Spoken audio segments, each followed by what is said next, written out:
Hi everyone. I'm lucky Miss Mango. It's good to see you again. I hope you're doing well and congrats Combat on being first. Good luck with drying your hair, I guess. I'll see you in a bit. Hope everyone is doing well. I'm tired, but that's what I get for going to bed at 3 a.m. I really need to fix my sleeping schedule. I feel like because it's a problem. But I'm here. I'm awake somewhat, and we'll be playing some more Thronebreaker, which should be fun. Hopefully, I should be. Let's see, where is it? Because we're going to take the fight back to Nilfgaard and actually see if we can win against them, which will be difficult, but I'm sure it will go fine.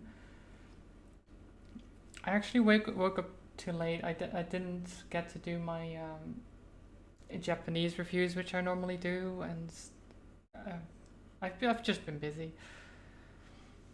At least tomorrow I'll have my day off, and then I can actually get some work done. Maybe I do have a meeting, which is annoying, but that's the only thing, and that's at 1 p.m. So it should be fine.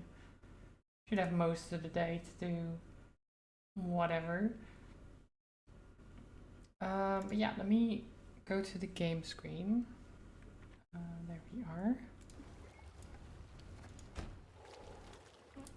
So yeah, this is Thronebreaker, and we're in a new area, a big swamp.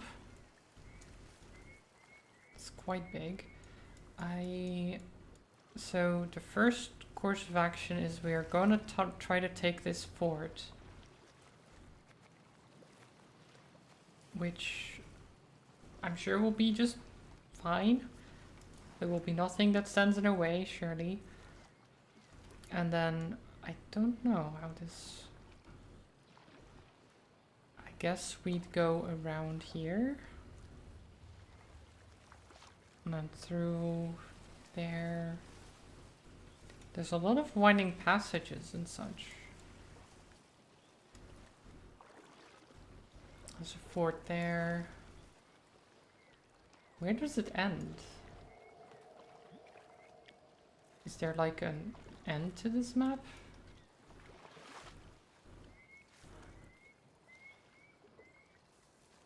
I'm not entirely certain. Maybe the cave over there?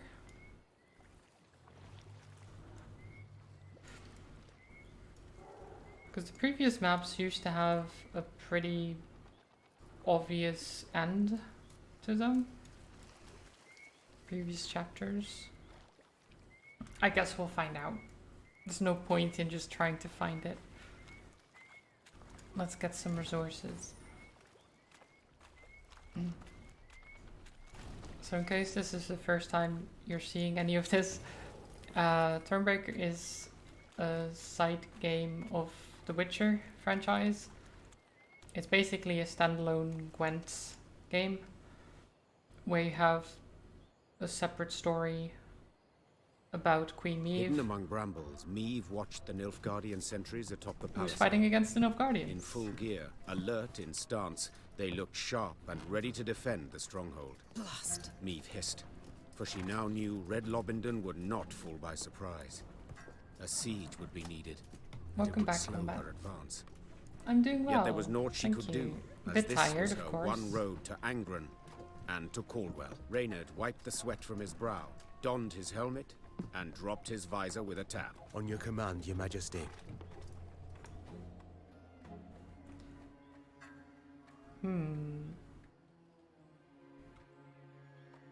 So okay, so we're trying to take this fort, but we have the chance to just order them to stand down. But why?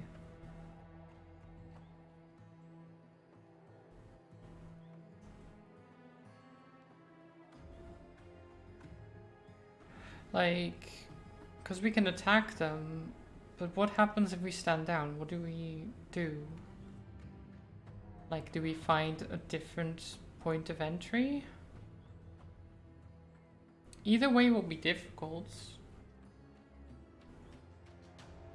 Because fighting a fort head on with an army as small as this is not ideal. What if I'm just gonna say stand down because I want to know what happens. Soon, Reynard. began the Queen, her eyes narrowing slightly. But not just yet. Our battle plan I must first devise. Sound the retreat for now. Okay. So it just gives you a chance to reconsider your battle plans. Oh wait, have some conversations with people as well. Hey trolls! Hugs to you as well. I hope you're doing well. Have you recovered from D&D yesterday? Let's talk to Renard. Yes, Your Grace? Why are the Nilfgaardians so cruel? That's a good question. Reynard, you fought in the first war against Nilfgaard, did you not? Doing better than Chant. I mean, hopefully, yeah. Because Chant only has 5 health at the moment. Yes, Your Grace. Though, as a mere captain then. Were they equally cruel? Did they scorch fields, turn peasants into slaves? No, Your Grace. They fought with honor in those days. So, what's happened? Why the change? It's said Emperor Emir var Emrys's heart hardened over the years. He's grown crueler, more ruthless. His soldiers' zeal for violence has followed suit. But you don't say that. No, Your Grace. To your mind, why do they now despise us as they war against us?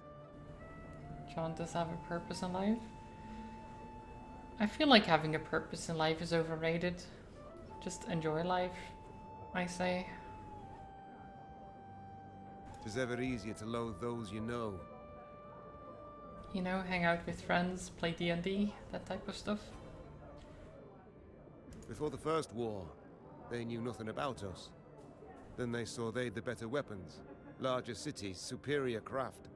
That in our towns, waste flowed through the streets in open gutters. And they concluded we weren't their equals. It's far easier to kill when one holds such a belief. Yep. Oh god, that's such a mood. Just happy you managed to get more than 4 hours of sleep. Oh, I mean, yeah, I hope It's time I attended to other matters. you got some rest, at least. I mean, sometimes 4 hours is enough, strangely. Like, the amount of sleep doesn't necessarily equate to the amount of rest. It's weird.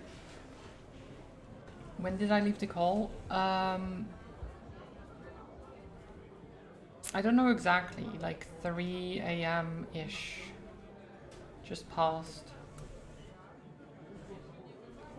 And then I laid in bed for a bit. My watch says I went to sleep at 3:33. And I woke up at 11.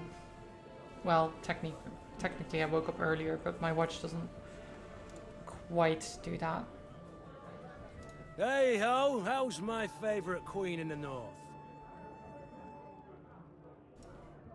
Ever regret the bandit life? Ever have regrets?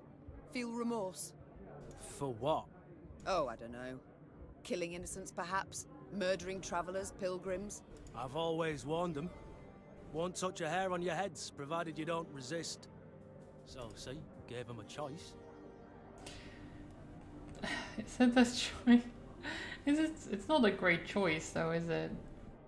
Like, I won't harm you if you just give me what I want. It's, Besides, innocence? Please, Maeve. We both know those to be mythical creatures. Everyone's got something on their conscience. So there's always call for murder. That's right. Dead right. You need but answer it. Oof. It's a bit of a bad state of mind there, Gascon. I don't like that It's time I attended to thought other matters. process. Like, everyone has something they're hiding, so it's fine if we hurt Yes, them, milady? or kill them. It's like, what? No. Jeez.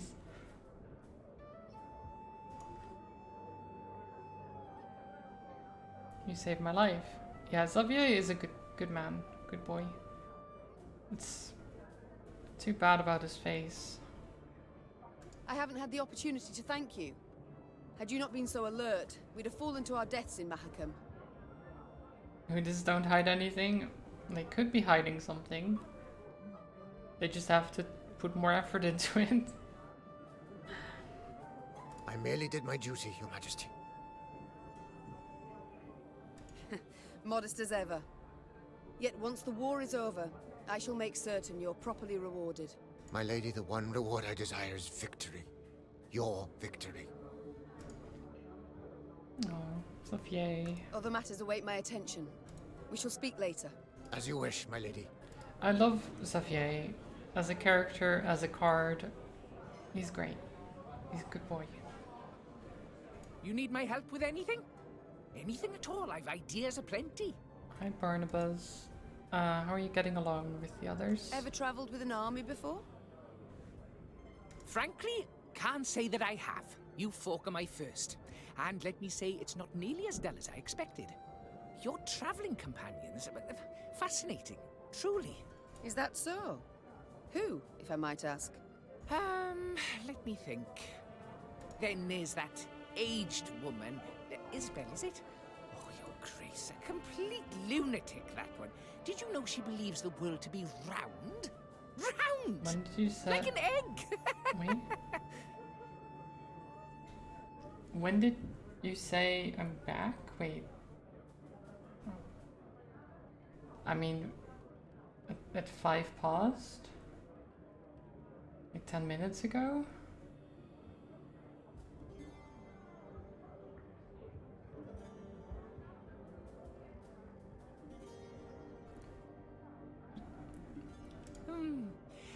And just between the two of us, the quiet chap, Xavier, gives me the willies, truth be told. Could just be on account of his face looking like a piece of taffy stuck to the sole of a boot. Oof. You don't have to be that rude about it, Barnabas. Jeez. Who else?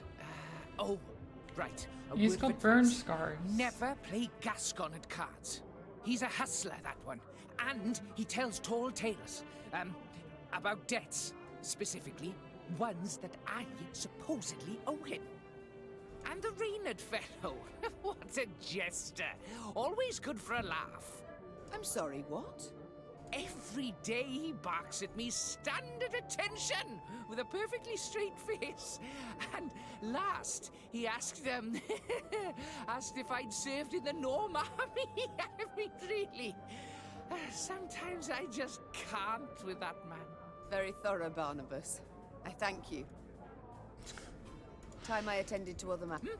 Ah, yes, you're still here. Off you go then. Okay, yeah. So Barnabas has an interesting idea of the people he's traveling with. That's for certain. Let's see, what are our cards here? I like the Gesso people. I could... So we don't use the alchemists much at all, so I'll probably remove those.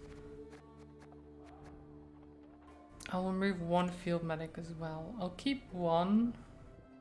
Actually, do I? Yeah, I'll keep one. And shield bearer, set a unit's power equal to the Mahakam shield bearer's power. That's not bad. Mangler, damage an enemy and all other enemies with the same power by 2. That seems very good. Move 2 units with the same power to the other row on their side. Okay, so I think I'm gonna add 2 of these. I think that will be very useful. Okay. Is there anything else I can do other than just fight? I don't think so. I think that's literally it. Okay. Once more, the Lyrian... Very Attack. well. We mustn't delay. Reynard, our plan of attack. Armored infantry to lead and take the first salvo upon their breast, scaling ladders to follow. Afterwards, Masterful. Truly masterful. Interrupted Gascon. Yet, despite the mastery, fit to be improved. how namely? Hold back your force. Lie in waiting. I'll take 10 good men and open the gates for you. Wide. Okay. And how do you aim to achieve this? Asked Reynard. Knock and claim to be a trinket peddler, I suppose. Or perhaps one of Lebioda's devout disciples. Must you know every last detail? Where's the fun in that, sir? There's none in warfare. Never. Seethed Reynard. For war is no farce. Your Majesty, he stands no chance. Not the slightest. None at all, I concur. Yet his eagerness intrigues. Let's see what he can do. No, I kind of like how opposite Gascon and Renard Reynard are. did not approve of Meave's decision, this was Renard. clear. Yet he dared Reynard. not undermine it. Sure. The Reynard. Queen's blessing now his, Gascon assembled a small force and set off, straight for the stronghold gate. Lambs to the slaughter. Muttered Reynard, shaking his head. My queen, it's not too late. We can always... Shh! Look, Already at the gate, Gascon lifted his arm in a gesture of peace, then merrily bantered a bit with the guards. A moment later, the gates jerked into motion. But how? no matter. The gate stands open. We must attack. Meave raced off towards the fortress without even glancing back. She knew well her soldiers would follow. What did he say? Now I want to know what he said as well. I'm sure he'll tell us afterwards. The guards continued their attempts to close the gate, but Gascon's men quickly disposed of them, thrusting their knives between gaps in the heavy plates. The Lyrians raised their fists in triumph and cheered, but Meave was quick to silence them. Their celebration was premature. True, the invaders lost the tactical advantage, but had not yet been defeated.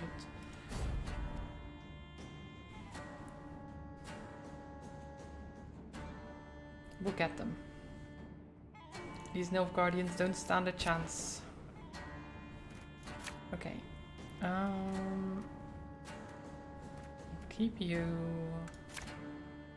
Pitfall trap is always nice. Renard is here. You know what? Yeah, this seems like a good hand. Oh! Ha ha! The strays have come to play!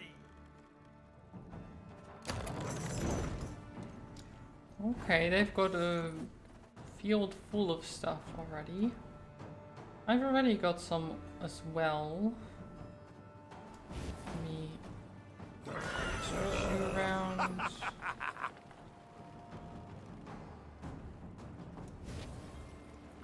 Feel any burning? See a local healer or wise woman? Okay. Damage all enemies. Damage. Okay, wait. So how many?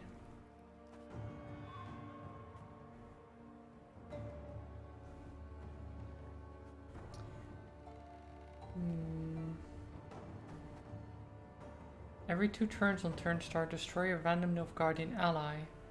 If Meave passes, move to the other side of the battlefield. Ah, okay. So he's just gonna keep killing things until we are like winning, and then he moves. Okay, that's good. I'm just gonna.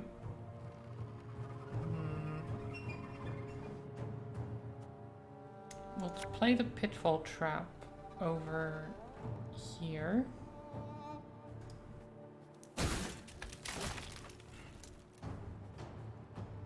And then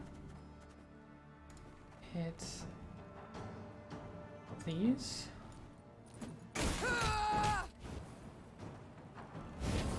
Nice.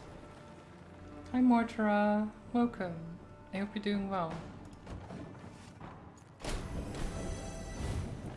Okay, there's the infiltrators.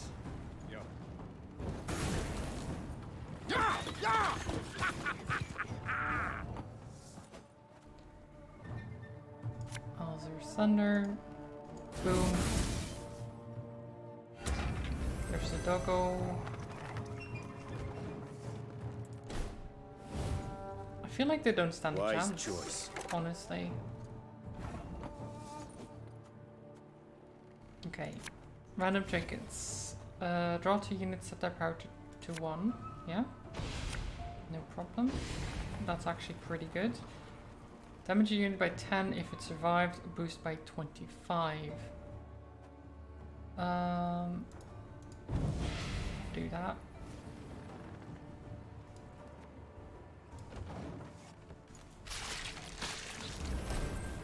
Oh, don't eat my... Damn it. Knickers, don't eat my cards. I told you.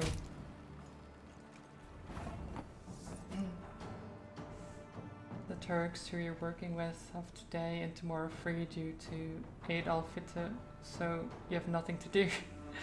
Well, at least you can watch the stream then, right? Have a chill time.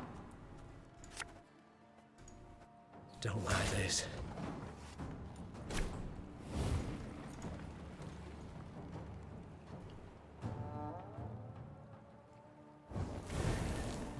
Order! Okay, this is fine.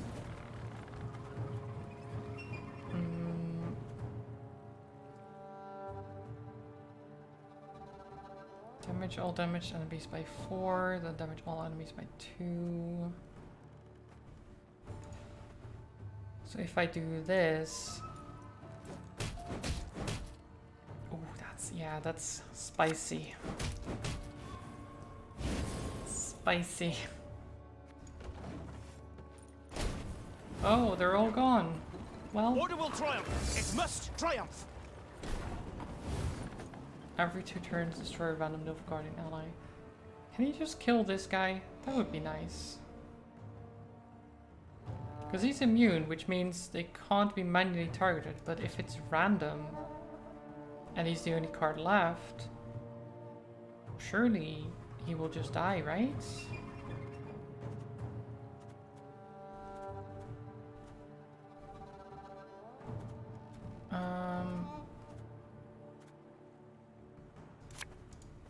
Elven Mangler.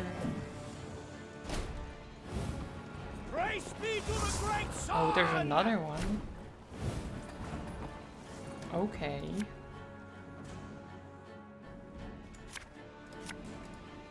Scoia'tael! Attack! Well, one down. Please wait, Your Excellency. I'm falling behind. Every 2 turns on turn start, move this unit 1 row towards the opponent. Interesting.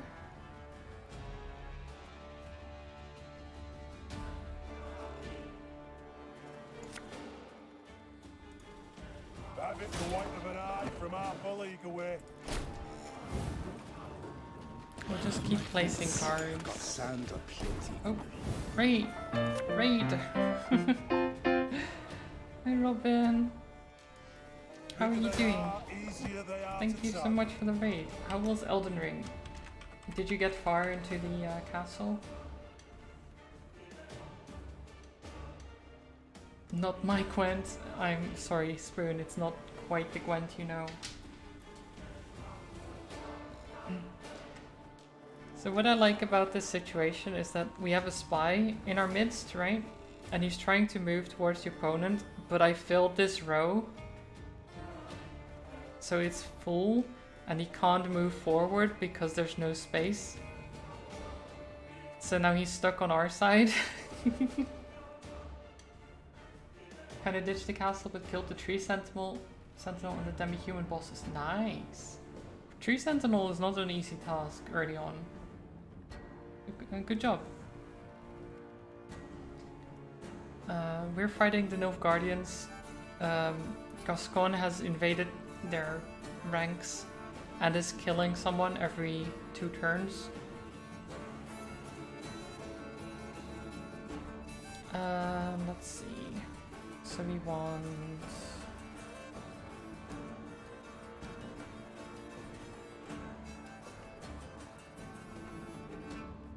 I'll do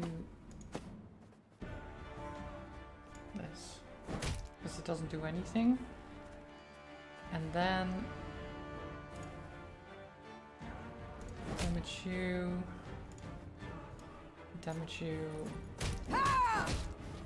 and then Gascon will kill the other one.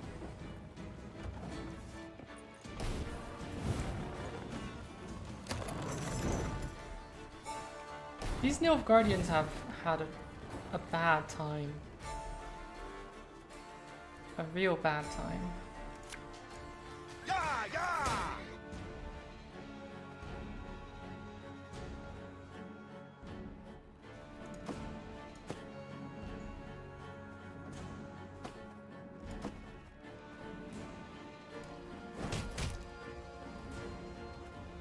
Thronebreaker is going pretty well. We are just murdering the Nilfgaardians.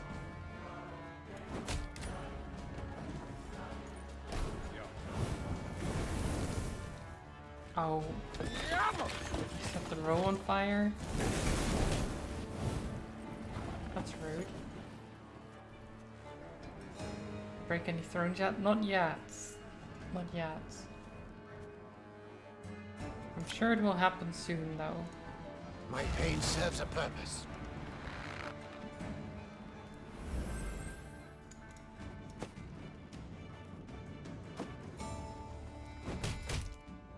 Okay.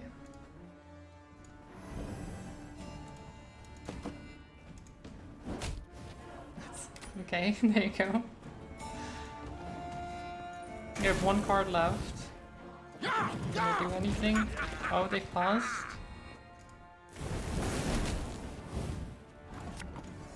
We must trust each other.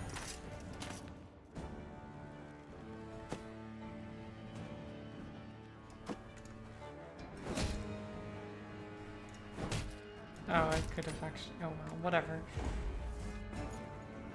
There you go. One red Lobington for you, my lady. They had two. Compliments of the house. A whole of two. Gascon for the seemed a hydrate spring. fiend as he fought his way to the keep, then single-handedly killed the commander. Suddenly leaderless, the Nilfgaardians laid down their arms. My, Gascon. Colour me surprised. Pleasantly so, I trust. Don't fish for compliments, it doesn't suit you. Besides, you know you deserve both medal and title. I shall hold you to it, my queen. In due course. But I must know how. What ruse persuaded the Nilfgaardians to open the gate? Come, my delightful charms, no ruse. Oh, I see. Not one to share secrets. Unremarkable, as I see it. I'd hold my tongue too, were my conscience thus burdened. I've done naught to hide my shameful past, friend. I was a brigand, indeed, yet... Do not dare take me for a fool. You know of what I speak. Yet I don't. Reynard, what is this? What the devils is with you? Your Grace, in Mahakam, the Nilfgaardian letter we managed to intercept. Consider your offer accepted. Direct Meve and her force to the agreed site. We await their arrival. Your reward shall be as agreed. 'Twas Gascon who told us Caldwell had received Angren to rule. 'Twas Gascon who suggested we ride for Lobington. Here, the Blackclads willingly opened the gate, for they expected him to deliver a prisoner. You!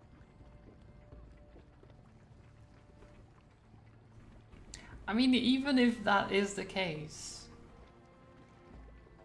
he helped us. So, what?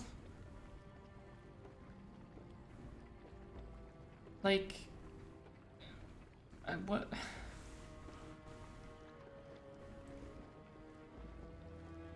I don't see how, if they open the gate for him because he's like known to them, then why would he immediately turn around and betray them as well? Like, if he's not on our side, why would he do that?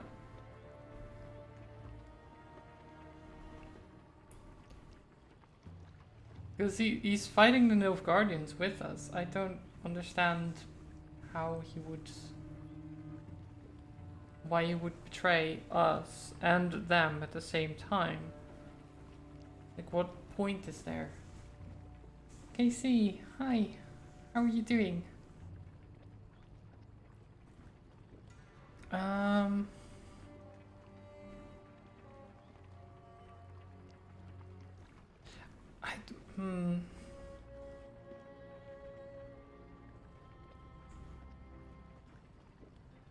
I might...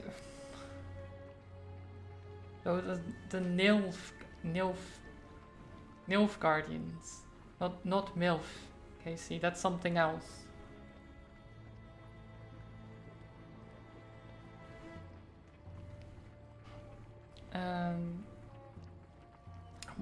Honestly, I don't believe it. I don't think Gascon would do it. I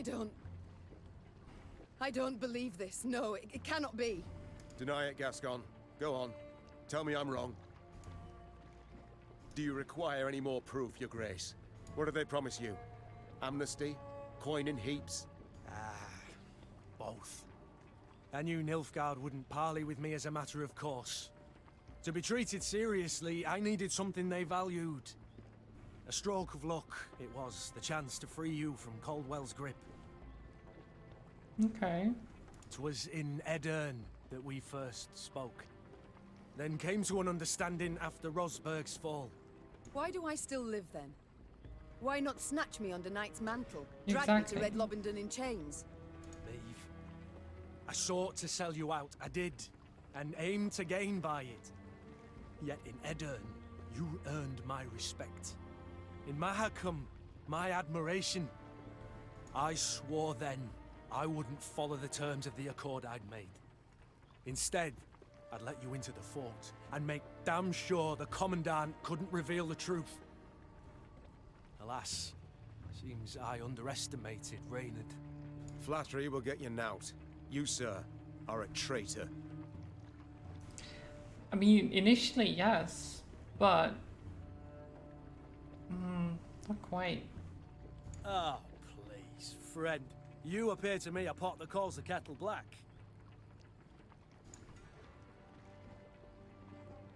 What's he talking about? Reynard? What does he mean? I've no notion, Your Grace. Not the slightest. Truly? Ha, and I had you pegged for a man of honor.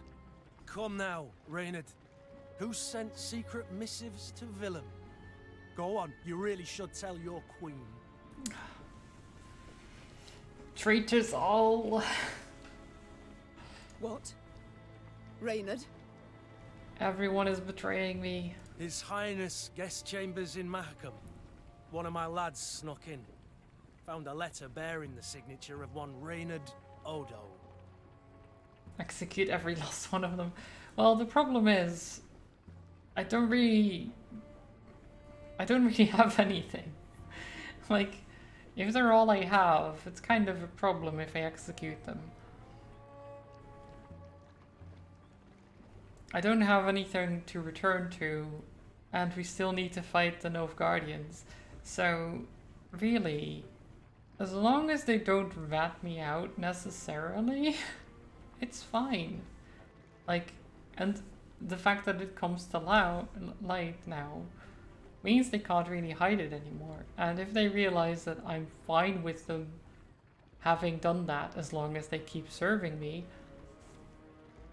I don't know. Maybe they don't care. Take them out for a nice dinner, yeah. Reynard, I beg you. Always. Say it's not so. Tell me it's a filthy lie. Your Grace. I'd hoped His Highness and you would reconcile. To see son stand against mother rent my heart. I wish to help. Behind my back. Your Majesty, I sought merely to push the youth to see reason, to open his eyes. So say you now. Yet I can't know what was in the letters. I can't know what pacts you made. And alas, I can no longer take you at your word. I'm not alone in having deceived. Yet I am in repairing my wrong. Meve felt a tempest rise inside her. Yet she could not release it lest it cloud her view. She would solve the problem, strike it from her mind, and resume her journey at once. Okay. I shall look past this betrayal this once. I no longer wish to see you, Gascon, Reynard, or past this part. Out of my sight, both. I would say I want to look past it. Because both, like, Gascon initially rescued us, then got into contact with Nilfgaard, was promised a lot of stuff, but then realized that we were actually doing the right thing and is on our side still. Reynard still wants to do the right thing as well, and because our son is the king, he kind of felt he needed to repair family relations. The main problem is that he did it behind our back. Probably because we would have said no if he'd asked.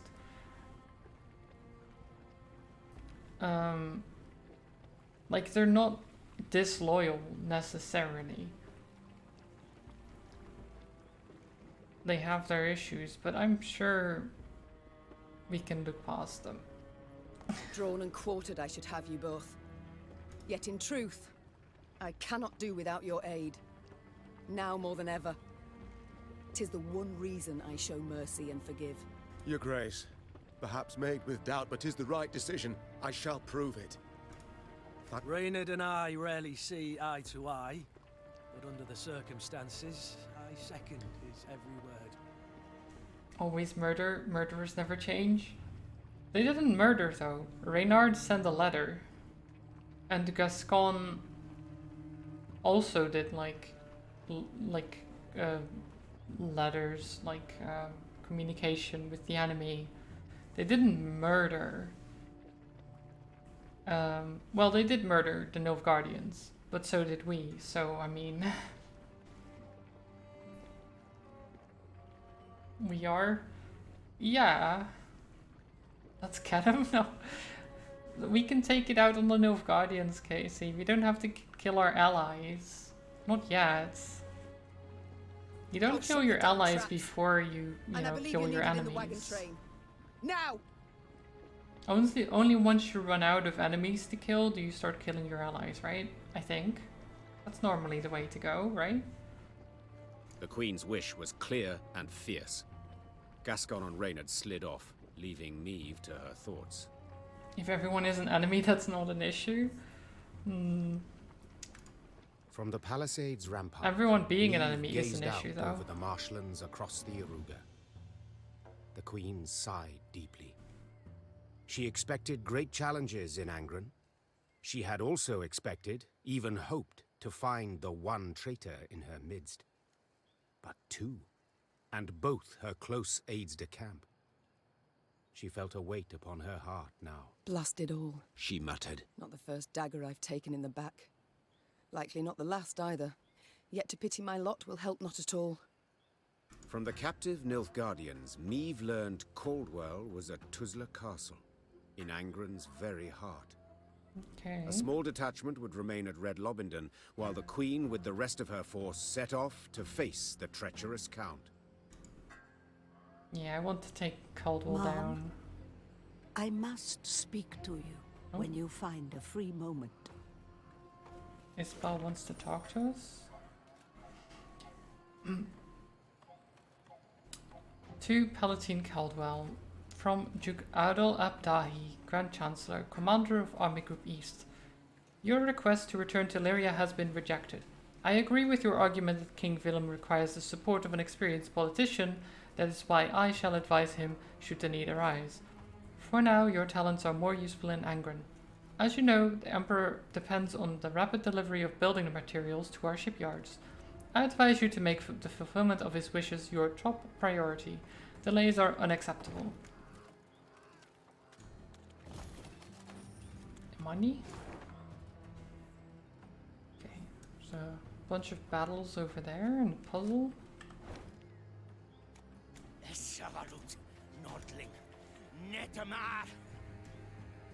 How dare you call me a Nordling? Rude. Okay. What did you want to talk to me about? I'm pleased to see you again, Mom. You need something? You wish to speak with me? In private? Yes, Mom. I've given thought to certain matters. The time's come to explain and reveal my decisions. I've not been entirely honest, but I've seen you very much deserve the truth. Not been honest? Another one? Not another one? I was wrong about you. You're not like other kings, dukes, emperors. You're brave, wise, and above all, you've a good heart. Isbel, what is it you wish to say? You're starting to worry me. I told you of Sintra and Sodden. Do you recall? It's true, I took part in that war. Yet, I fought for the Empire. What? I'm not certain I understand. My name is Isbel eb Muirmos, of Nilfgaard. I wish I could say I am from a conquered province. I wish I had that luxury. But no. I hail from the city of the Golden Towers itself. She's a Nilfgaardian. Oh my god. The betrayals. Please continue. My. I'd certainly not expected that. Please, tell me more. I went straight from the academy to the army, as mages do in Nilfgaard. Yet I truly believed our aim to be to build a better world. With our help, the mages, the Emperor conquered realm after realm, right up to the Amel Mountains. Yet he was not sated, and turned his greedy eyes to the north. But the north stood and faced him. I'll never forget the bloodbath he wrought in Sintra. It was unspeakable. He sought to intimidate us. He united us instead. Indeed. At Sodden, when chaos engulfed the Imperial army, I saw my chance to flee the madness and begin life anew. And I did just that. I never sought thereafter to rejoin my countrymen or return to my home. Instead, I stayed in the north and swore never again to use my magic to harm others. Yet I cannot stand idle as the Emperor perpetrates atrocity after atrocity. I wish to fight at your side. I mean, you're welcome to stay. Like, apparently she's betrayed Nilfgaard, so, you know, a traitor to the enemy is an ally to us, I guess? Maybe?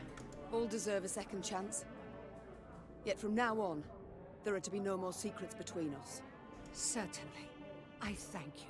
You've no idea what this means to me. Good. Oh, and Isbel, this must stay between us alone. For your own sake. I appreciate the concern, Mom. But you needn't worry about me. I've lived for some time in the north, and dare say I know how to get by.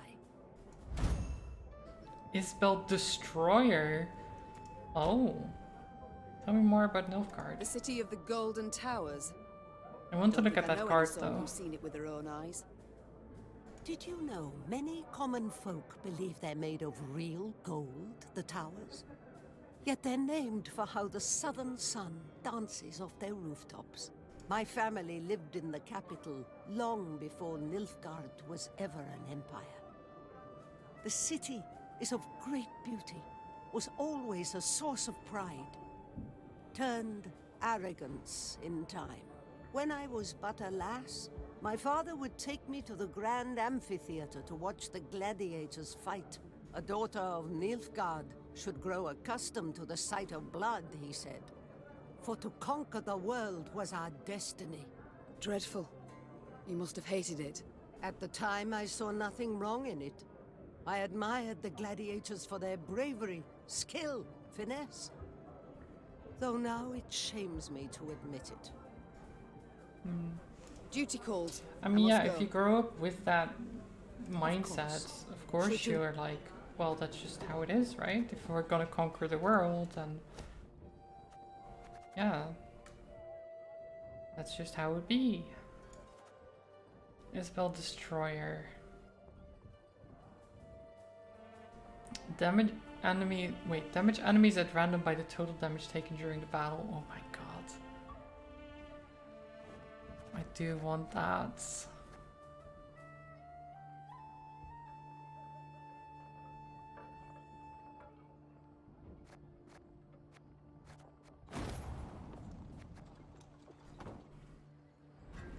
That's not an excuse, do better. No two ways Well, she's to not it. using it as an Charming this excuse. county the Blackclads granted Caldwell to rape. Yes, a gift Like, so she lovely Caldwell stopped, could right? not She refuse. joined us. Et Dahi, it seems, wished to be rid of the Count, so as to rule Lyria alone. I do wonder why they quarrelled. Caldwell wished to rule by Willem's hand, and by his claim. Of little benefit to Nilfgaard, so the general disapproved. As do I. By all means. Okay, let's see. Okay, so that's a dead end. So we should probably go there first, but let's look at this. A monstrous beast of some sort is responsible for the attack on this caravan. The horses' carcasses bear the markings of fangs and claws. Some of the merchants must have survived, for there are footprints in the mud, leading south. Shall we leave them as they are, or requisition them to cover wartime expenses? We'll take them.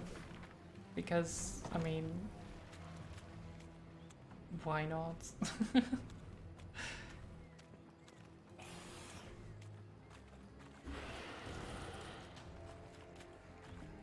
We need the money. Your Grace, the water is strewn with bodies and capsized boats. It seems the villagers tried to escape to the other side of the swamp, but were attacked by Iliochorus?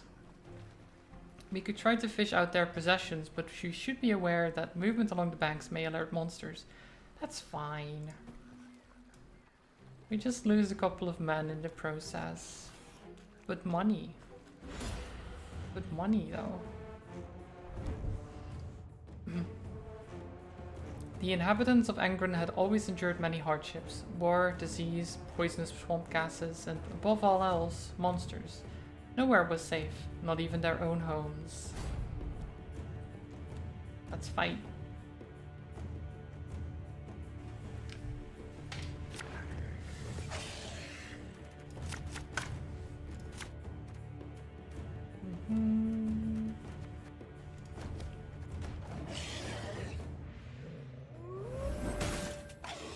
Okay.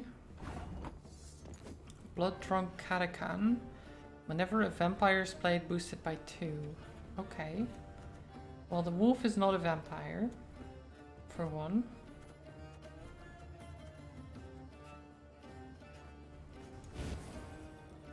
What do you want of me? No time for that. That's like the 2 worst cards to play. Okay, that's really bad. It's fine though. I smell a leak.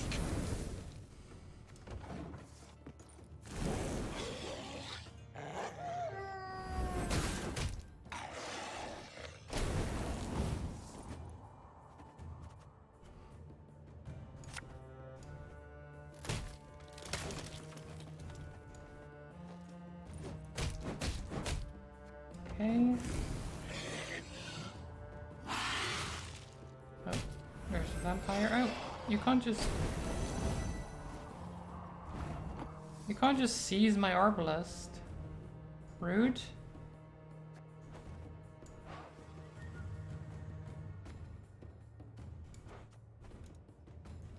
I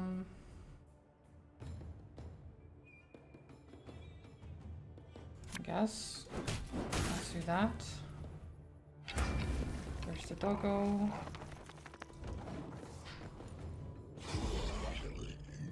What? Okay.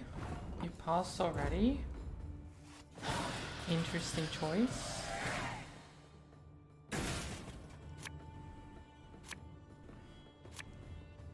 Doggo sticks around because Doggo is great. Let's see. You're a good boy. The goodest of boys. Okay, let's send you out. Don't buy this.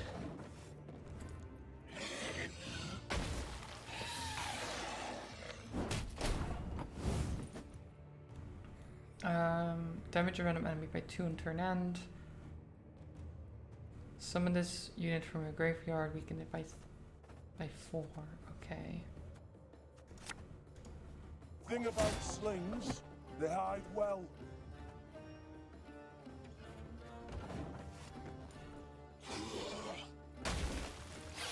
another one? No.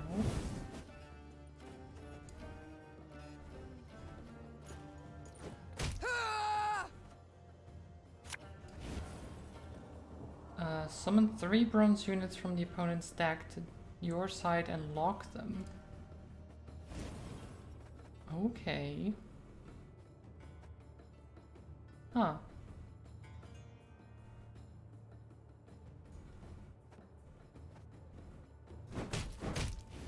That was a pretty good draw.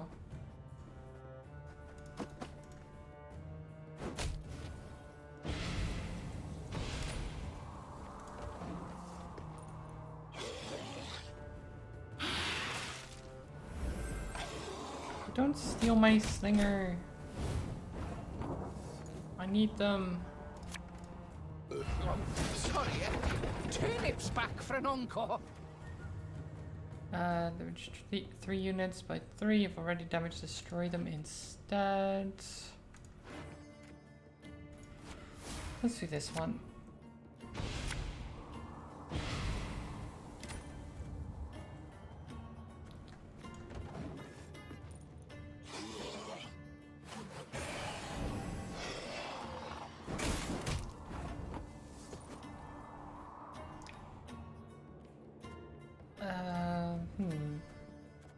I guess we burn them. You mad? Don't say that!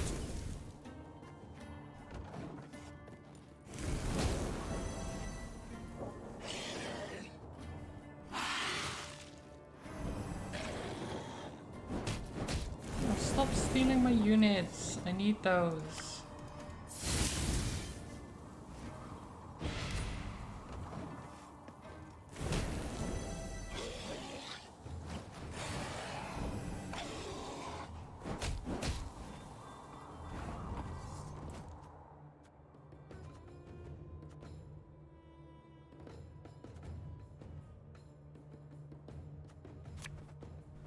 Go, hop, hop!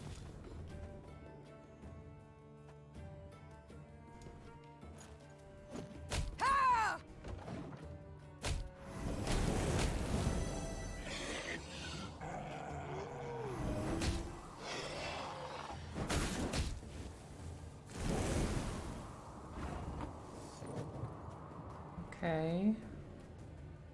There's cavalry. We'll catch 'em all! This. They will probably die very quickly. Yep, they go. God. Instantly died, in fact.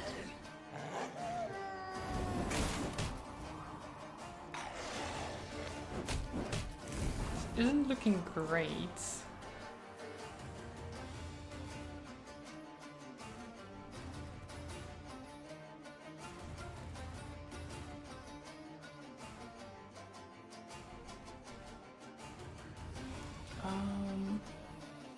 But at the same time, they only have 2 cards left. So if I play this and just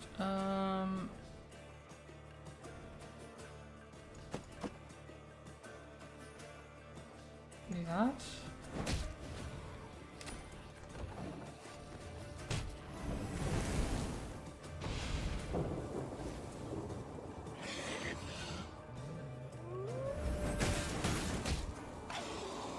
They're still going.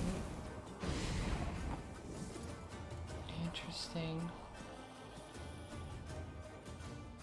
Isabel will do 60 damage to them.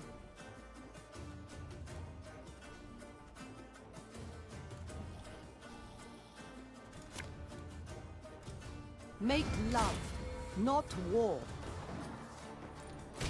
So what do you do now? Another wolf? Okay. And they've passed. Interesting. 71 damage. Get wrecked. Absolutely destroyed.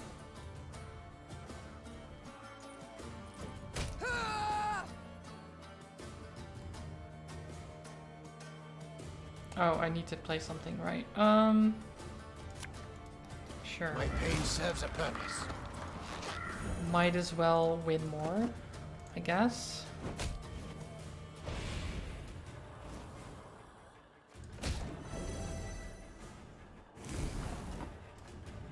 There you go.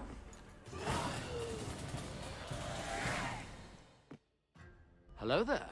Hi Liam, how are you doing? Happy birthday.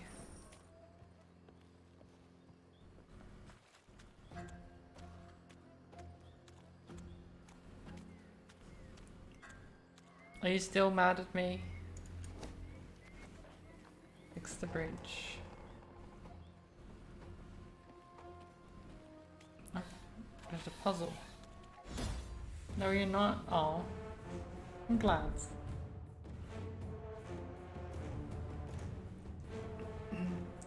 One week, all it took for the Nilfgaardians to wrest Angren from Temeria. The Blackclads learned quickly, however, that they mustn't rest on their laurels. Their true enemies were not the Nordlings who had supposedly ruled the land, but the beast who dwelled within. It is they who taught the Nilfgaardians early on that it's best not to venture too deeply into the swamps. Eliminate all archspores. Oh god, I hate these things.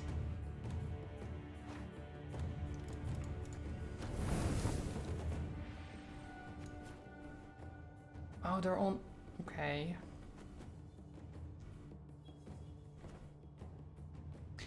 Every turn on turn end, if this unit's power is even, move one row towards the opponent and damage the lowest unit on the battlefield by 1. It's even. Okay. So. Arbalest to your command. Like that.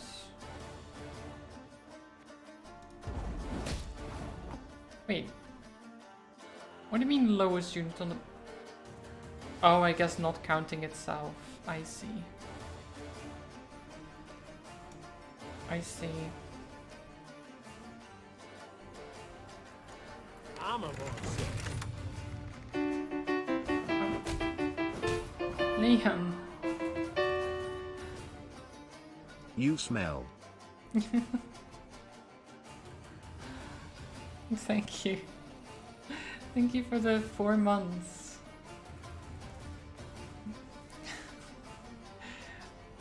You can't just call me smelly though. The music from this game is a bop. It is. It is. Wait, are we just marching the like? Oh, but they can't. They kill a unit. I guess if I do this, then we'll be fine still. They will burn to death. Then we boost this one, and that one burns to death. And again. One bullet's all I need.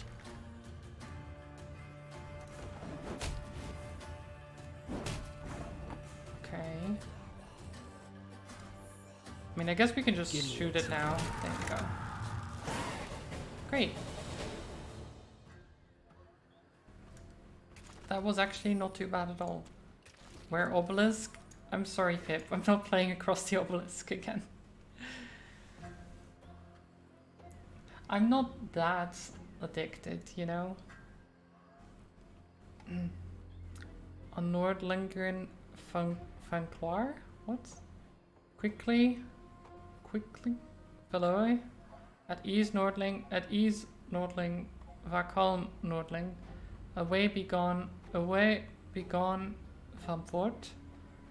Behind me. Akam aan me. So this is like a translation for the Nilfgaardians, right? So quickly, this is all the Nordling language, and this is the Nilfgaardian language.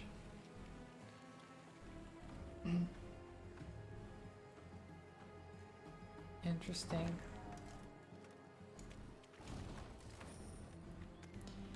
I'm not gonna learn new languages though.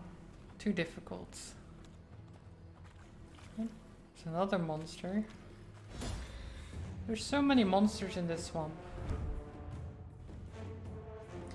A low rumble echoed in the distance. The sky opened and rain began to fall. Helms, shields, and plate rattled noisily under the heavy raindrops. The soldiers walked along a narrow path, taking care not to slip, and often cursing their miserable lot. But they all quickly fell silent when, at the fore of the march, a scout stopped suddenly in his tracks.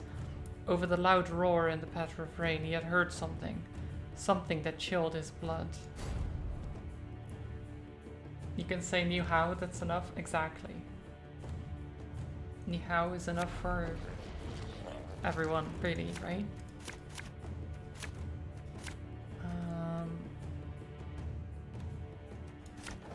Okay.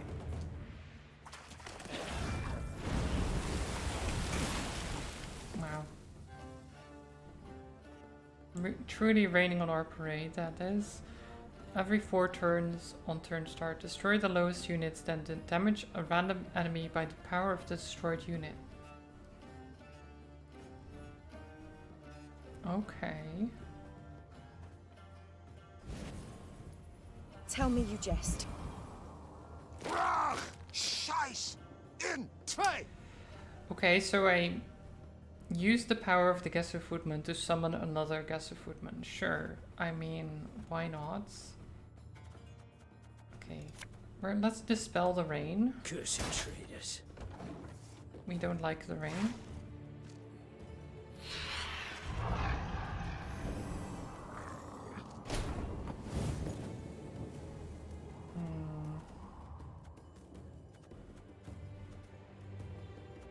Spawn and play 2 random trinkets. Come on, Blizzard. You've got this. Look at 5 cards from your deck and play 2, then discard the rest. Oh.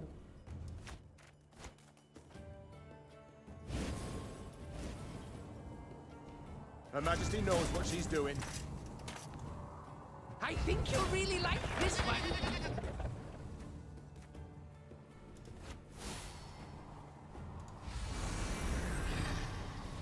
There you go. Transform a damaged unit into a bear. Can't do that, so it's too bad. And let's try this again. Off to the front yet again. Can you stop summoning the same copy? Like, what? Stop summoning yourself.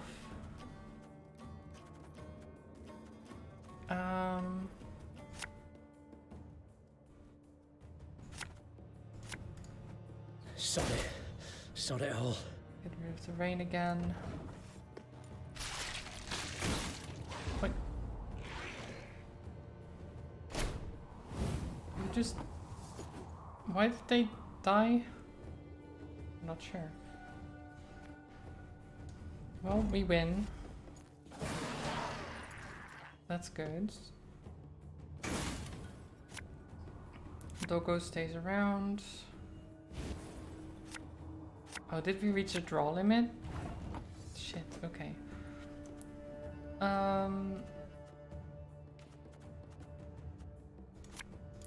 Fire. I smell a leak. Fire is always the answer.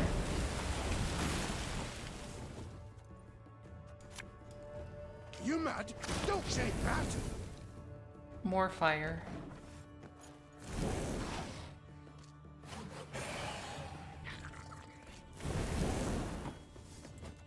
And...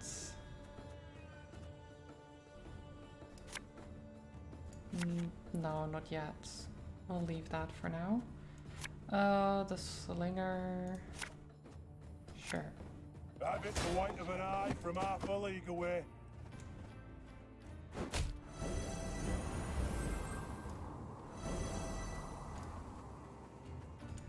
Nah, we'll leave that.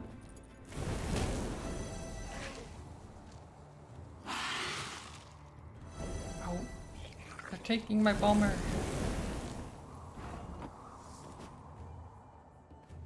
Well, bye bomber.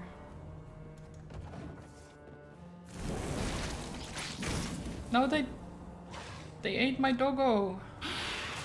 You can't just eat my dog. What the fuck? That's just rude. The dog did nothing wrong.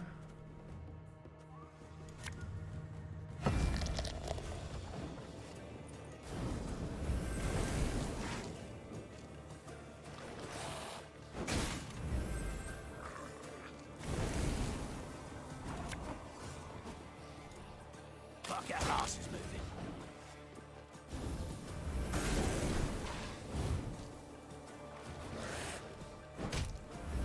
My poor doggo. Bigger they are, easier they are to target.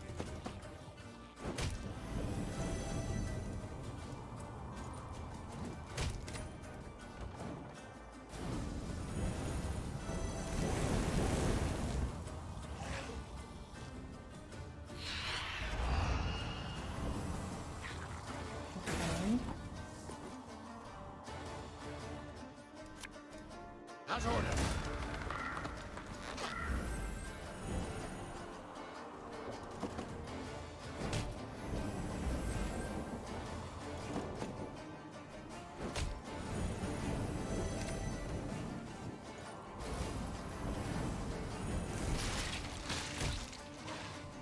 Yeah, eat your own cards. That's much better. Nothing personal, I assure you. Because, hi, how are you doing? I hope you're well.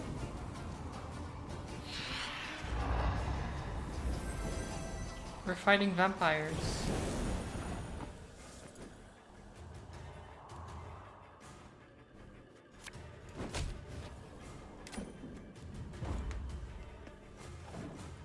Why? Because they attacked us.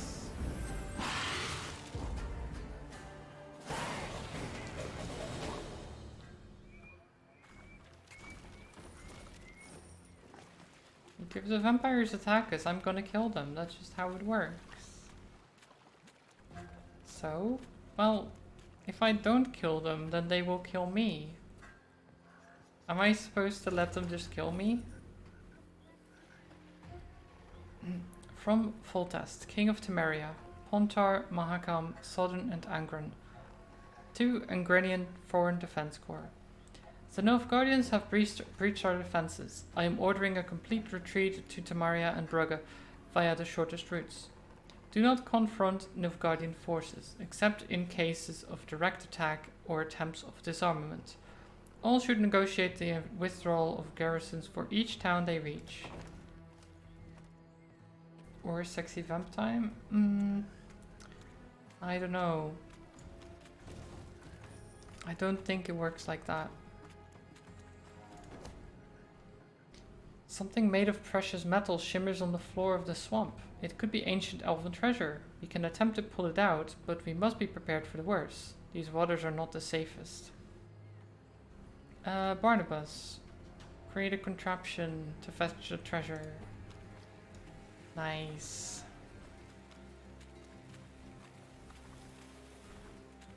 Money.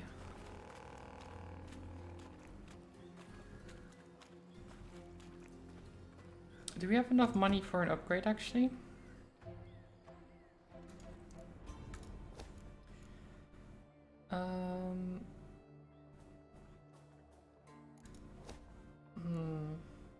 Oh right, I was saving up for this. Oh, I need more wood. I need more wood.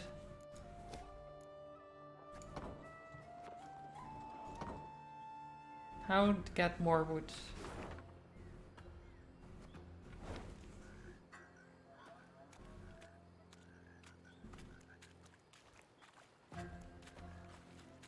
Do you have any wood, sir?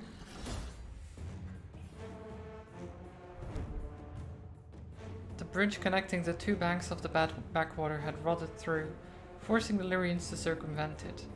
The Kanakan who prowled the area knew well of the bridge's condition, and for this reason hid just off the beaten path. Well, we actually repaired the bridge and just came back to fight this thing, so I think it kind of misjudged us. It's not that we were forced to do this, we wanted to do this.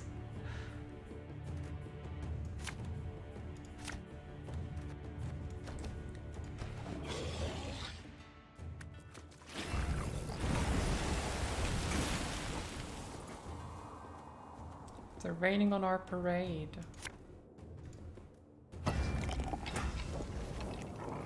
The chase is on! Watch your heads!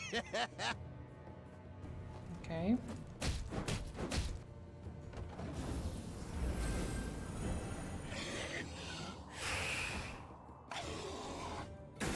Alright, the Slyzard. I want that thing to be dead. Barnabas. Trade me a trinket. Supposed to be any smoke?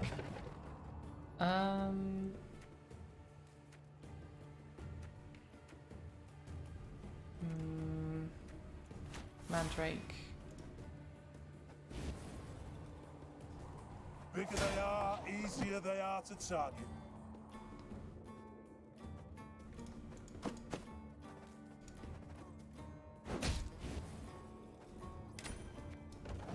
There you go. Now we've got a vampire on our side. Never mind. They took the vampire back. They didn't want the vampire to be on our side. Understood. Have a nice day. Thing about slings, they hide well.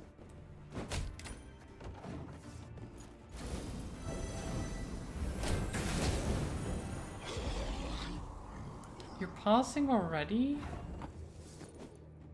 I mean, fine. I'm winning too hard for you, is that it?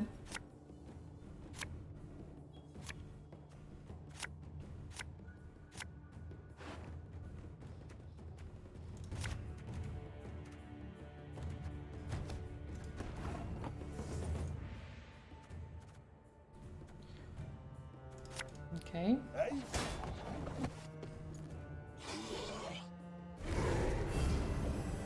Ooh, an Alpha Garcane. Boost self by 1 whenever an enemy takes damage. Interesting. Well, I will set you on fire. Because generally they don't like being on fire, I found.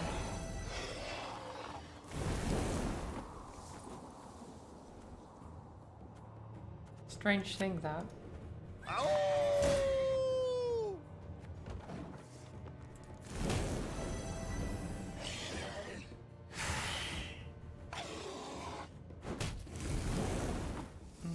Okay.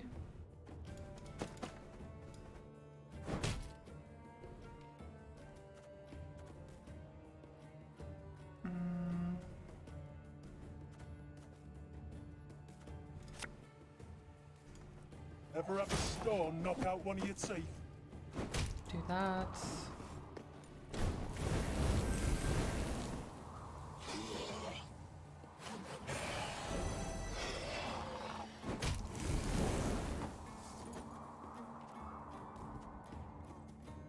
What can I do here? Let's get you in here. Scoia'tael! Attack! You're not part of the Scoia'tael. Don't yell that.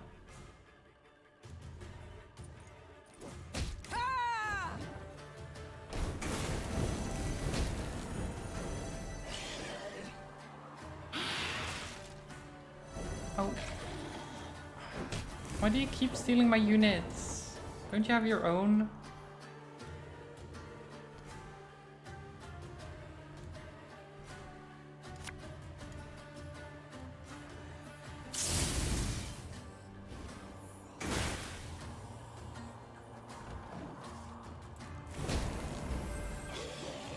I guess their own units aren't good enough, so they take mine.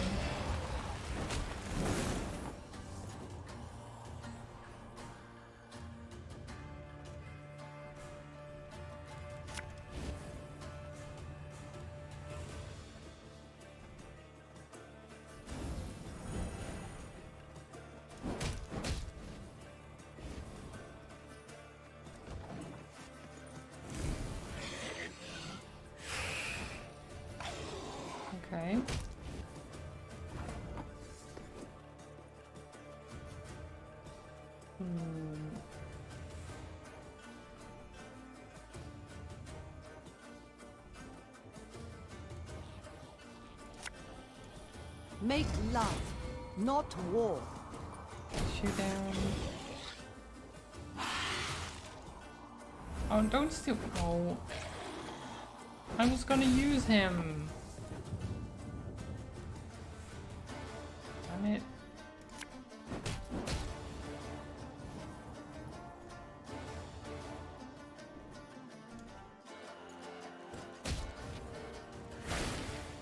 Okay.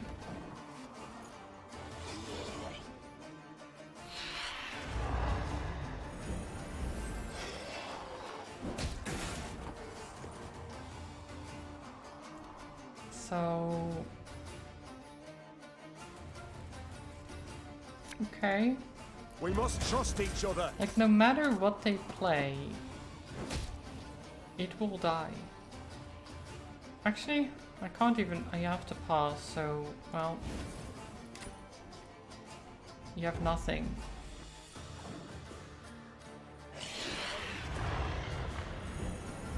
There you go.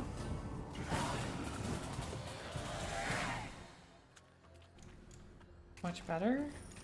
Got some wood. Not a lot though. Glusty Warp for the multiplayer game, which I'm never going to use, but still.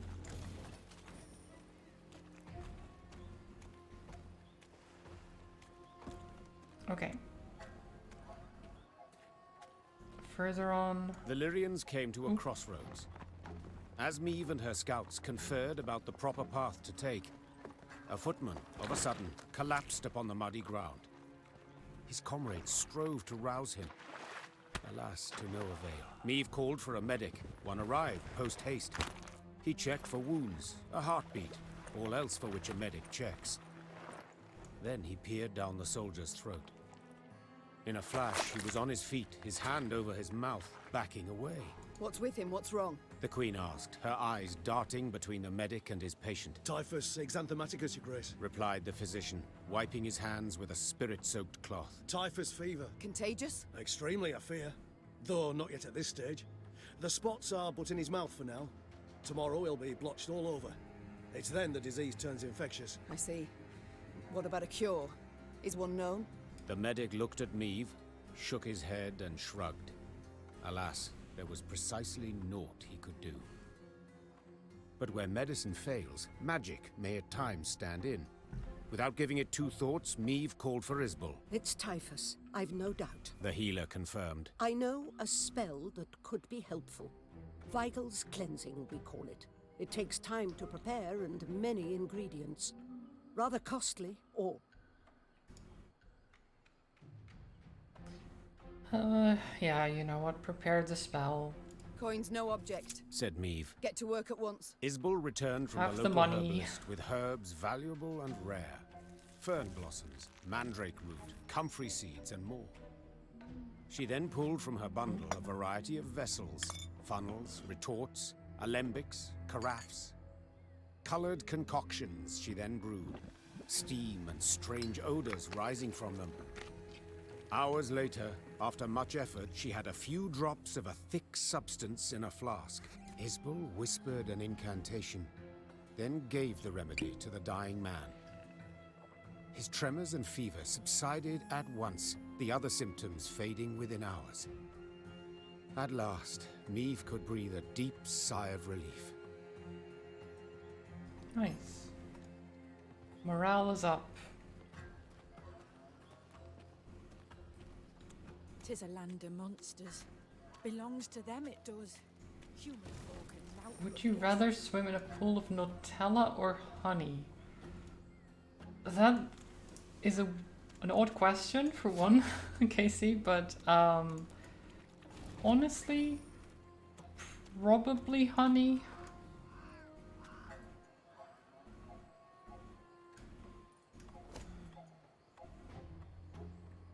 Does your answer change if it's Dutch Nutella or honey? Not really. I just think overall, like, honey is a little bit less like thick. Feel like you'd be able to swim a bit better through it. Plus I just really like honey. Nutella is alright. It's good, but it's not like amazing, I wouldn't say. You don't actually like Nutella anymore? Not too much of it because you had to bring it for camping. Oh yeah, if you have too much of something, it can be become like a oh god, not again, no type thing. Also, hi Aura, I hope you're doing well. Did you sleep well after D&D? It was a bit of a rough ending. Let's see. A merchant named Vanslav of Maribor has requested that you hear his plea. You did not sleep at all? Oh no. Too hot.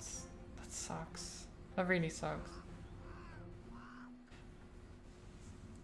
Are you still planning to stream?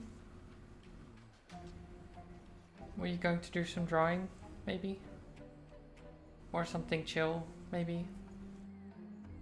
To relax too.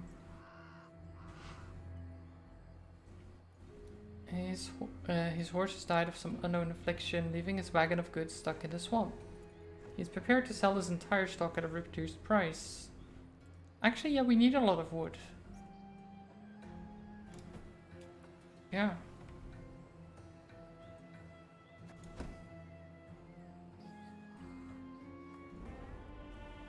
Why you murder Aura and friends? Me? I didn't murder. I didn't murder anyone. It wasn't me.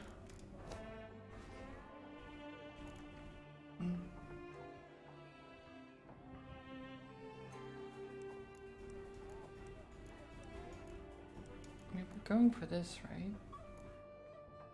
Yeah, I'm pretty sure.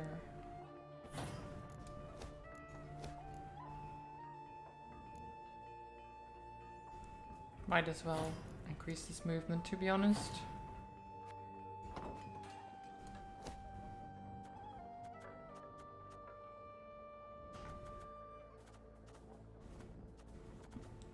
Molly said mortality struck again. Well, no one died yet. Holly might have been knocked out, but the combat isn't over, so who knows what happens. They might still win. Probably not, as you can't even think straight. Or maybe you just go live a bit late and draw. Yeah, you could always go live late, right? And just have a nap beforehand or something like that. And like, if you can't make your schedule, just change it a little bit, right? Go live late if you feel like it. It's not that big of a deal, I wouldn't say. Meave pricked up her ears. Through the hum of mosquitoes and croaking frogs, she heard something unexpected. A singing woman. Puzzled, the queen followed the voice. She soon stood before the entrance of a cave. Footprints visible in the mud. They appeared human, if you don't count the 3-inch claws. Okay, move Meave to the opponent's ranged row. You could always let them win. I could, but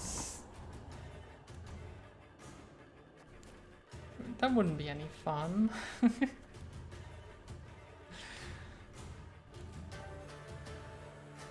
Destroy a water hag. Every turn on turn end, if there is no torrential rain on the row in front of this unit, move to that row and spawn a Lyrian Arbalest in your hand.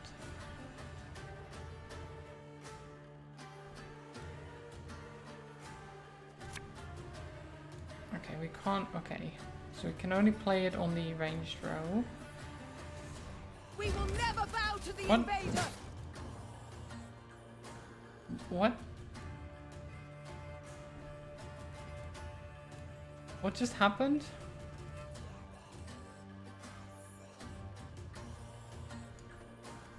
Wait. Am I supposed to kill them first? Oh, is it because I can't move into something that's torrential rain?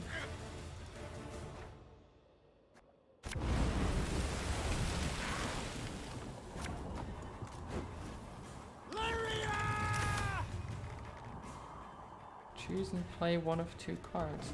Oh, okay. Okay, so you can move. For the north! What does this do?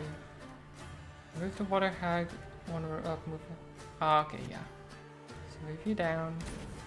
Ever have a storm knock out one of your teeth? Then you destroy. One bolt. Let me get this one again.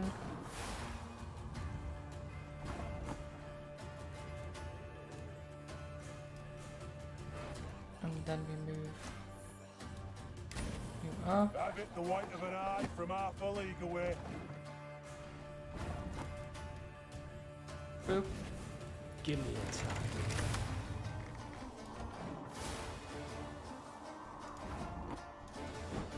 And boop. Arbalist to your command. There you go. Easy. That's true, then you would lose, and that sucks. Losing is for losers.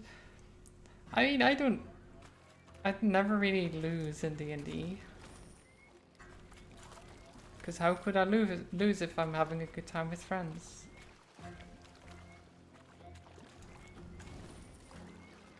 There's no such thing.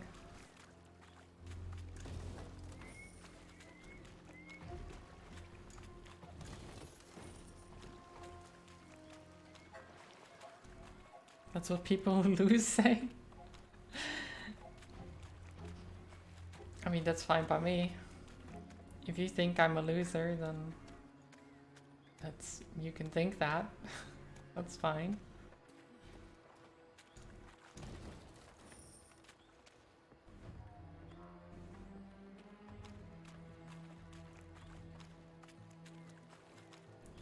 For no visible reason, the Lyrian column came to a halt. Neve stood in her stirrups in a bid to see the cause. I don't Something think you're had blocked the loser. way, Oh, thank it you, seemed. Casey. Something large.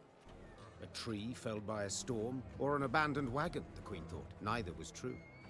A boulder huge as a barn lay in their path. Footmen had slung ropes around it, planted their feet, and now sought to pull it aside. It would not budge an inch. Think you're a person who loses? That's fine. I don't mind losing at all. Perhaps I could assist you. Neve turned in her saddle on hearing the voice. Several travelers in faded robes warily crept from the trees. A young woman with long, light-colored hair led the way. You don't much resemble a rock troll. Said the Queen, eyeing the slender stranger skeptically. But go on, do try. The fair-haired lass crouched beside the stone, closed her eyes, and began to whisper. Horses wheeled and tugged at their reins. A hound howled in the distance. And then, the boulder rolled to the side like an apple across the deck of a boat rocked by seas. What? Who are you? Do tell. A druid. Came her calm response. This stone, it stood in our circle. The woman silently turned toward the wood. Neve followed her gaze, and among the trees saw other large stones, cracked and scorched. What happened here? We refused the Nilfgaardians' aid, Answered the druid. so they raised our shrines. Though, perhaps it's a blessing. A blessing? How so? A darkness fell upon Angren a time past, and it grows. The forest turns savage, its creatures drunk on blood. Folk have come to worship other cruel gods. It's time we abandoned this land forsaken and went south, to Kedmerkvid. You may join us if you wish. Our path leads south too, though not as far. Said the Queen. Do join us. Given the times, there's safety in numbers. The druids agreed, and were grateful. They walked at the rear of the column, muttering prayers, their faces concealed beneath hoods. I'm sure the druids will be a nice addition to our group for a bit. and won't betray us like some people. Right? Don't you though? Wait. As in, I do mind losing? Is what you is that what you said? Because I don't mind.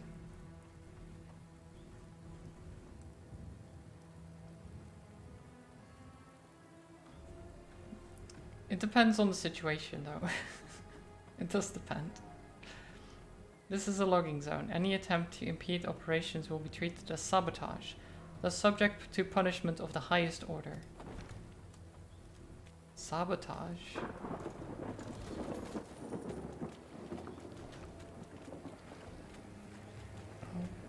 Oh, hello. More vampires?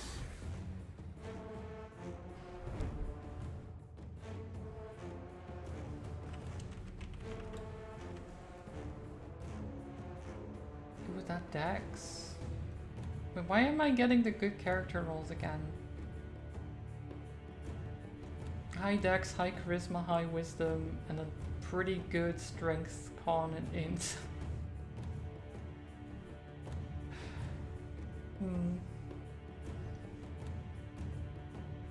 Okay, fine. I guess I'll take that.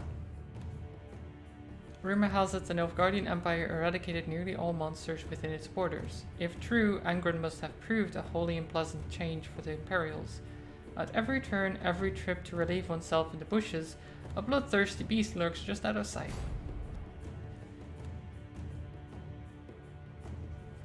Those damn bloodthirsty beasts. Vampires.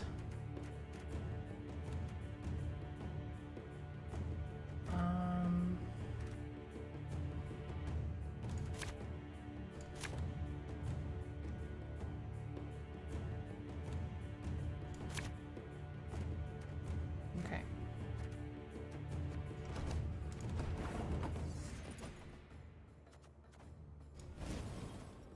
Fuck, our ass is moving. God. Why do you do this? Why do you summon the infiltrators? It just means that they will go to the enemy. You can't just summon reinforcements for the enemy. Cursed traitors. That's better.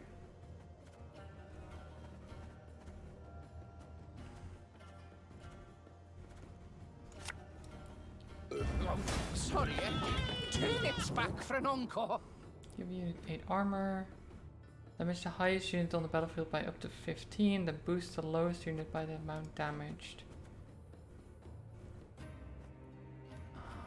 If only I could choose, then I would do that. But no, we'll do this.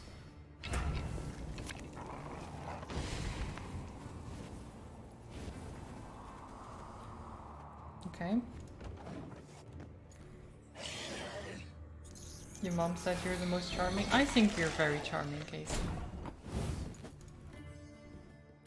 And so is Aura.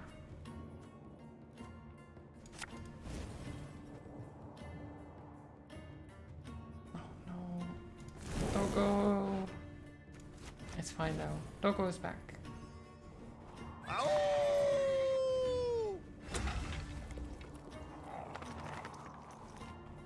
Boost all copies of an ally by 5. Oh, I guess these. Why not? There you go. Don't hurt the doggo.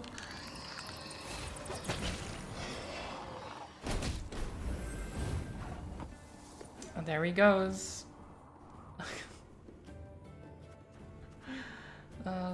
Damn infiltrator.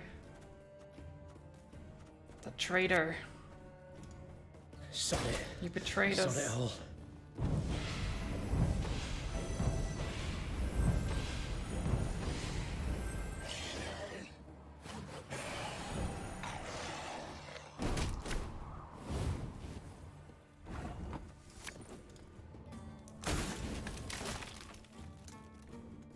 Okay.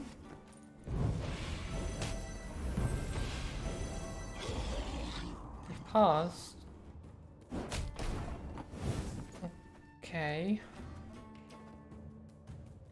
So the only reason they're winning is because of my infiltrator joining them. That's so annoying. Oh my god. Okay, so how do I...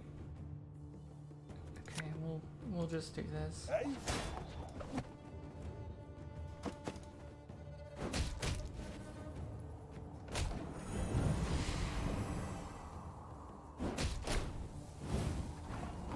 Okay.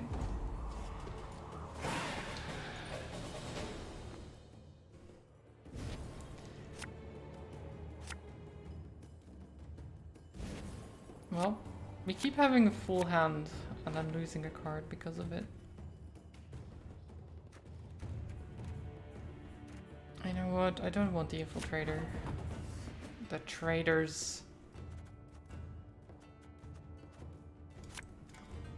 And give the dog some ale. Which... I don't know if... The dog probably shouldn't drink alcohol actually, but... I'm sure it's fine. Catch!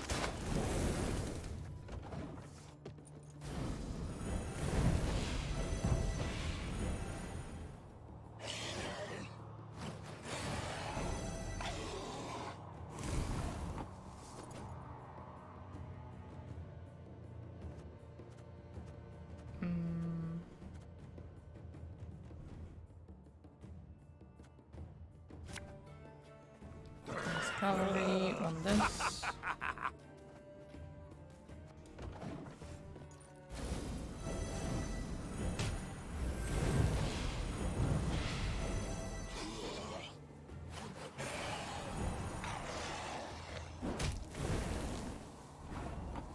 Okay.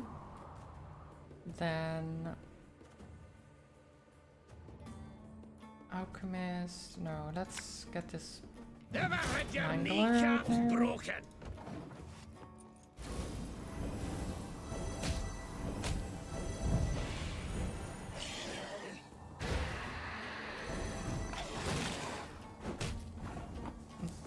Okay.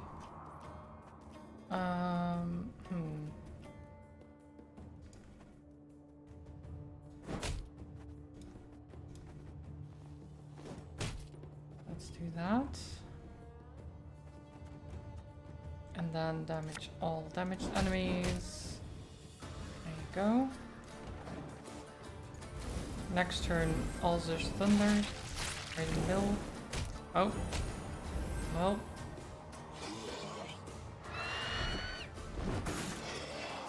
Okay. Still doing the same thing.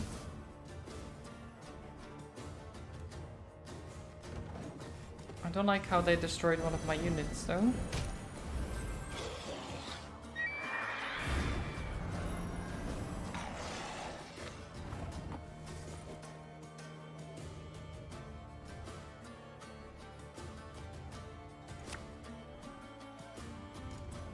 Elven blarney. Okay.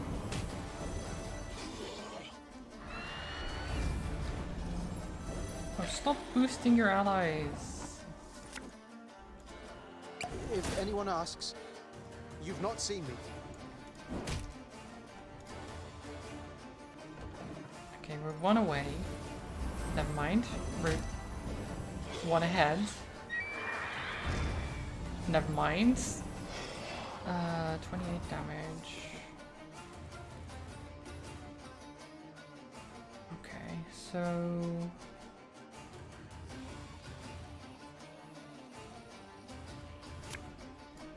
As ordered. 1, 2, 3. Okay. We're ahead again. Oh, I can't actually use her order, can I? Shit. I messed up. I messed up. I should have waited with... I should have done Isabel first and then Xavier. It's not too late to walk away. It's not too late to walk away. We could still, you know, be friends. Oh well, Isabel died anyway, so it would have happened the same way. Okay.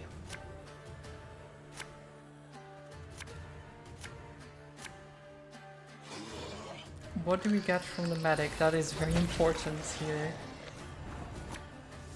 Tell me you jest. Okay, that's not bad.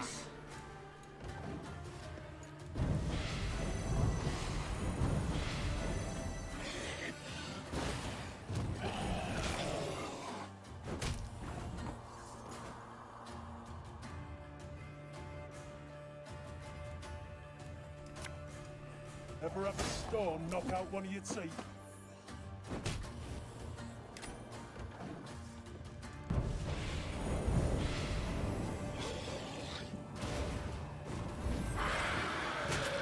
Jaeger, hi.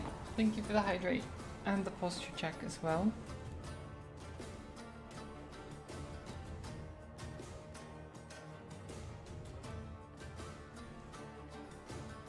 Hope you're doing well. We're fighting vampires, as you do. Oh god, they're ahead, aren't they?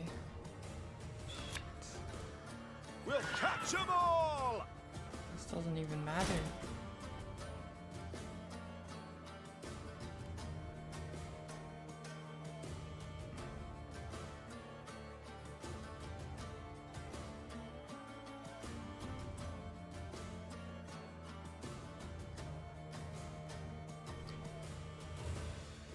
Okay.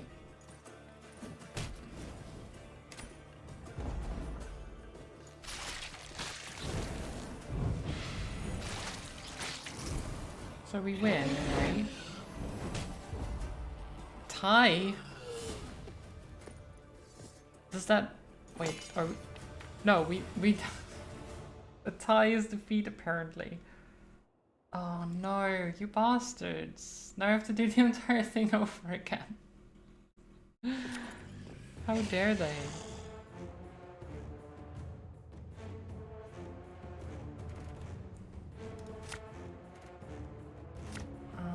Okay.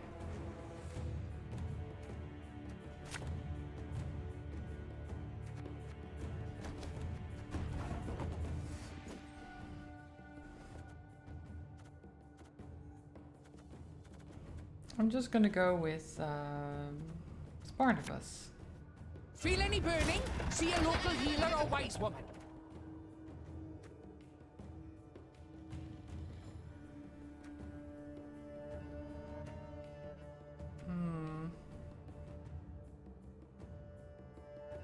Damage 3 units by 3. I've already damage destroyed them instead. So none of these are actually helpful in this particular situation. I can do Tainted Ale on the guest equipment. And we'll see what happens then.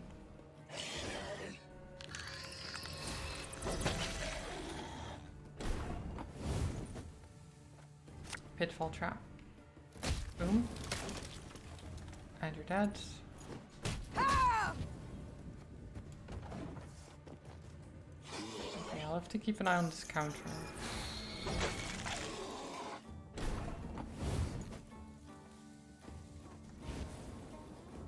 Have it the white of an eye from half a league away. Beautiful.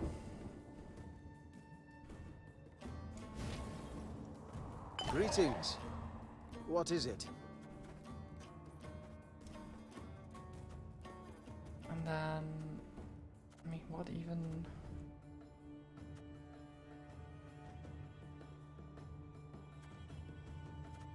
What do I do here? Like... I guess I can play random trinkets?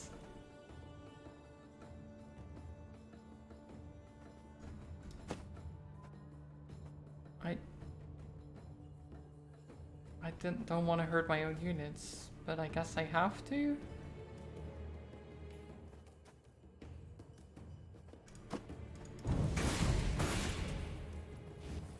Not ideal.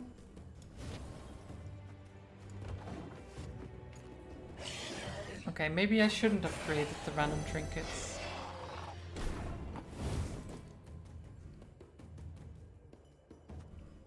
Because that kind of screwed things over.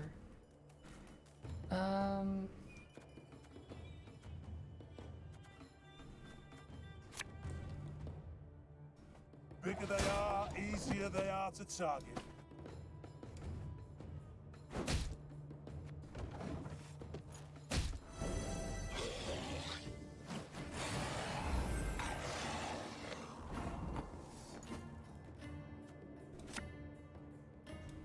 Thing about slings, they hide well.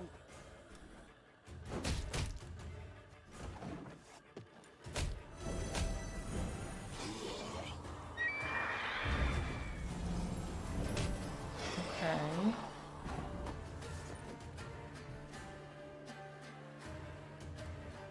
I'm just going to pass.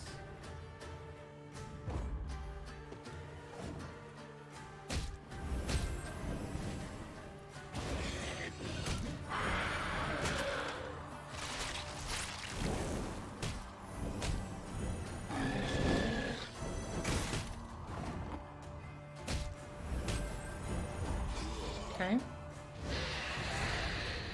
We lost the round. Oh no. But they only have 3 cards left, and I have what? 8? Plus the doggo. I think that was a good choice.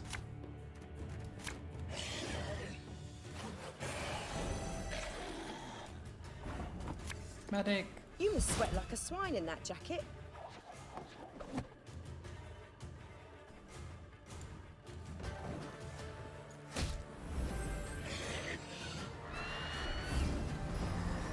Okay. Ale.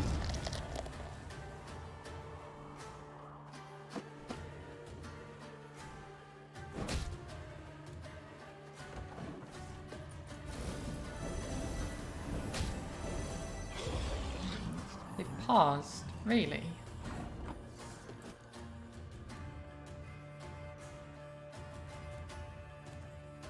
I guess they're like, we're ahead, we'll pause. That's fine.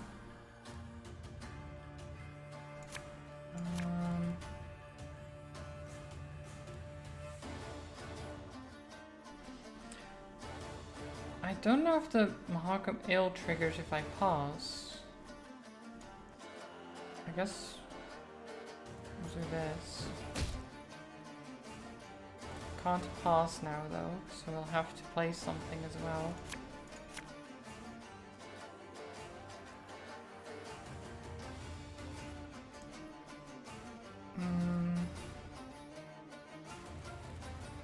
Fine. Scoia'tael! Attack! And then we pause. Okay, again the doggo sticks around. Okay. Play this guy first. Sod it all.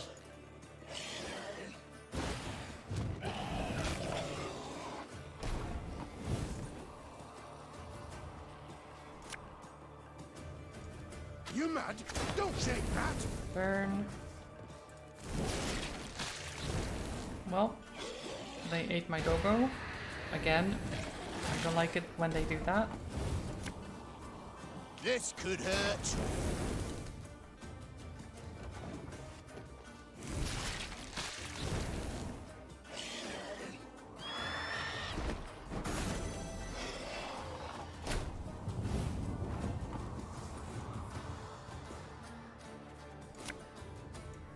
So much anger and suffering. For what? Okay.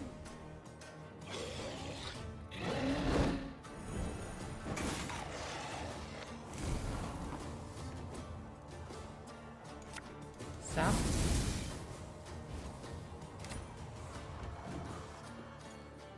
Come on then.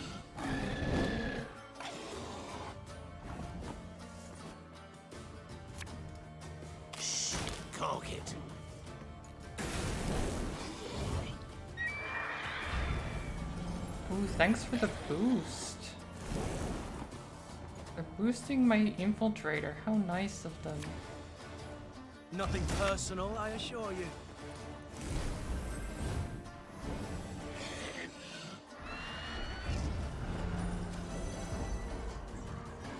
You passed, huh? You passed. Huh? Okay. Good job. You've got nothing. Nothing at all. Damn vampires. Destroyed. Destroyed, I say. From Count Caldwell to Corporal Kvifri? Fefeleg? Whatever.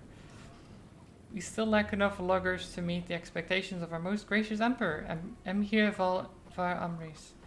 The white flame dancing on the graves of his foes. May the great sun shine upon him. If they'll not be tempted by a coin, a whip will suffice. The boars are squatting like beasts in the woods, but I've no doubt you'll find them. I expect to have 24 new laborers before it ends month's end. Jeez. These Nilfgaardians. Crazy people.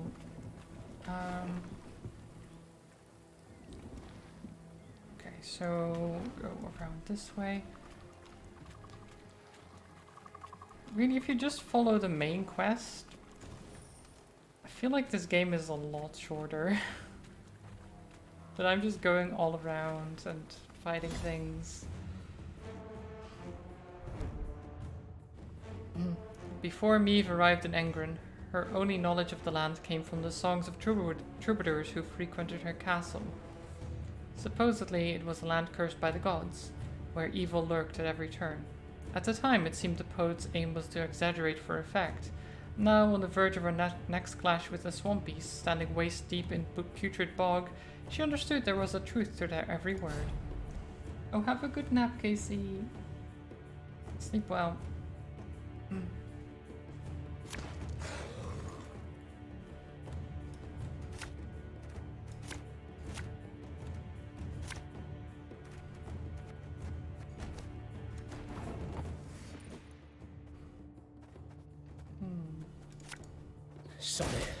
Sod it all. Quick and painful this'll be. Okay. Scheiß in zwei!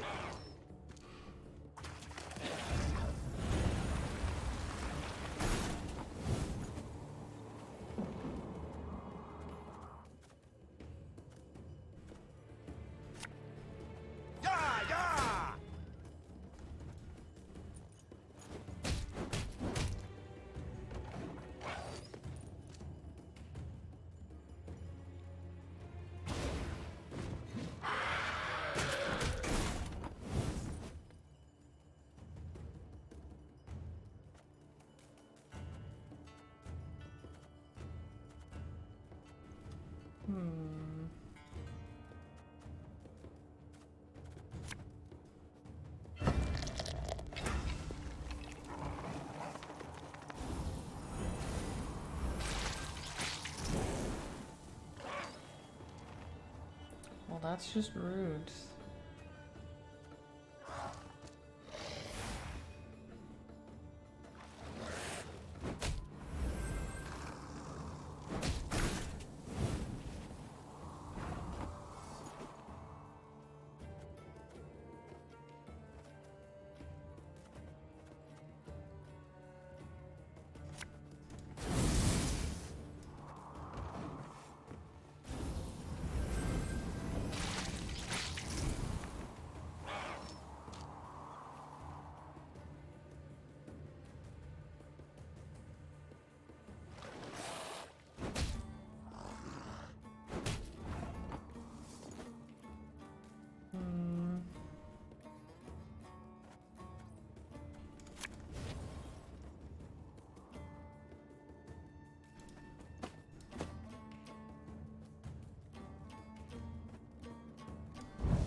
Oh, okay.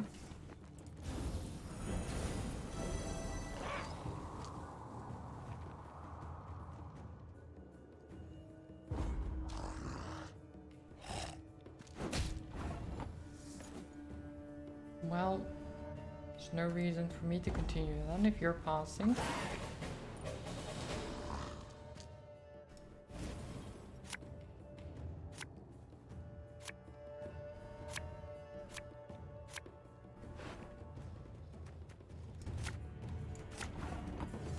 There you go. Barnabas, give me a trinket. What?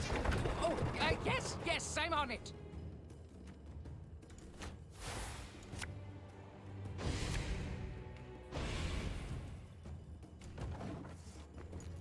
Right.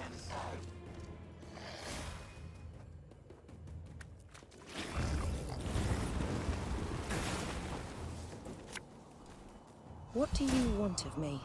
Doggo! Nice. Doggo's back.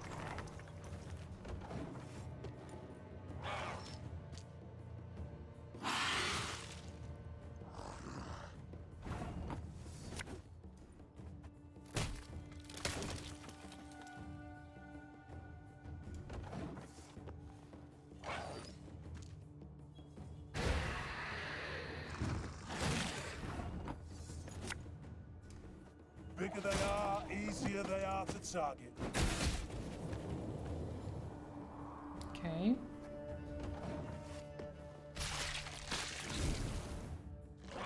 F Barnabas.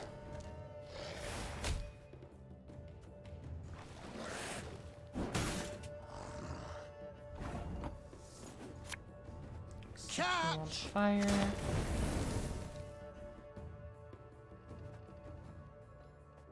I'll just kill him because I don't want him to destroy one of my units again.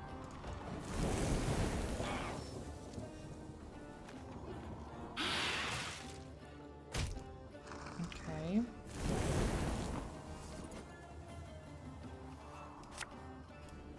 We'll catch 'em all!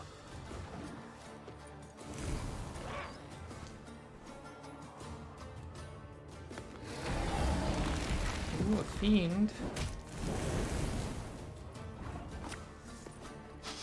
I smell a leak. Set the entire field aflame. Burn the monsters.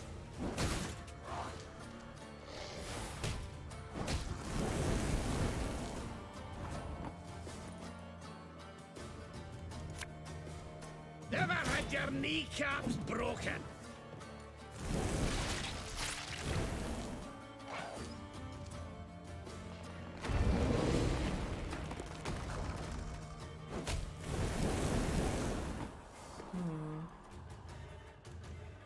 Well, these guys are no use with most of the cards gone. Well.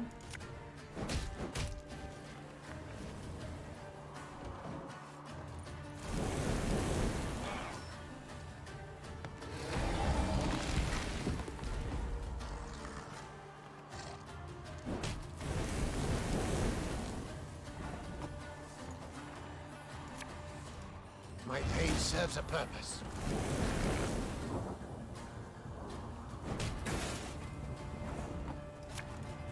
Discipline shall bring us victory.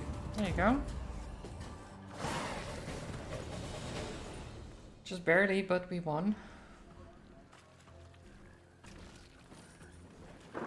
I was actually thinking I would lose there with all the fiends coming out and destroying my things. But no, we're fine. Count Caldwell. I expect initiative and creativity from my subalterns. What? Subalterns? I've never heard of that word before, sure. Not whining about logistical issues or a critical lack of infrastructure. You couldn't find a suitable building to store the collected taxes? Then find a bloody cave. There are hundreds of them in Angren. And despite what every peasant might say, bloodthirsty monsters do not lurk behind every shrub. Think twice the next time you bother me with these trivial matters. Okay, and they found the cave and got murdered by monsters. Good job. Caldwell does not know what he's talking about, does he? There are monsters lurking around every corner, basically. Hi? Nilfgaardian? He looks like death, spotted head to toe in swords and scabs. He claims he deserted a week ago and is looking for a boat to sail south, back home. What shall we do with him? What do you think? Tie a stone to his feet and toss him in the river?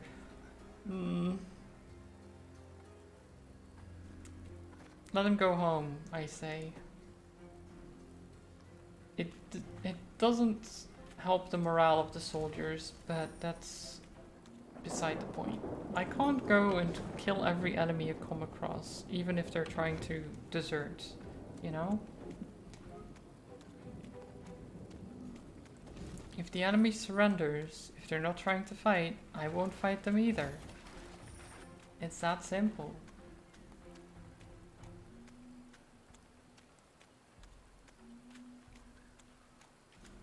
Angren lies thousands of leagues from the sea. Yet the Imperial fleet looked chiefly to this land for wood, its ashes and oaks ideal for shipbuilding. The lumber was driven down the Yaruga to shipyards in Sintra and Atra. There, day and night, Nilfgaard's fleet grew and grew. So when Meve heard axes steadily hacking, the continual grind of saws, she halted her force and quickly dispatched scouts. Indeed, they found a lumber camp, banners overhead, the great sun blazing upon them. Though not critical to her mission, Meve was nonetheless tempted to disrupt the invader however she could. Attack the camp, yeah. I mean, they're providing lumber for the war effort? The Emperor awaits a mass flow of logs, called the Queen, drawing her sword. But we shall send him corpses! Formation! Follow me! When the Lyrians rushed forth with a cry on their lips, the lumberjacks dropped their axes. Their black-clad guards, though likewise surprised, formed up and stood ready for battle. Okay. The Nilfgaardian coastline extended thousands of miles, so it came as no wonder the Blacklads had an insatiable appetite for the lumber of sycamores and yews. In order to defend such an expanse from Skelligan pirates, the Emperor needed to maintain a truly massive fleet. Its ships numbering in the thousands, hundreds. I'm just making things up as I go, you know? Thousands of ships, really. Such an immense armada, however, came at a high price, costing the Empire nearly half its treasury. Okay. That's a lot of money.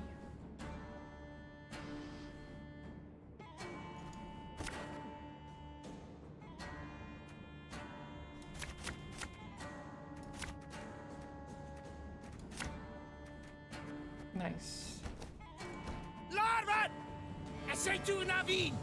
Lyrian! Your life is mine now. Okay.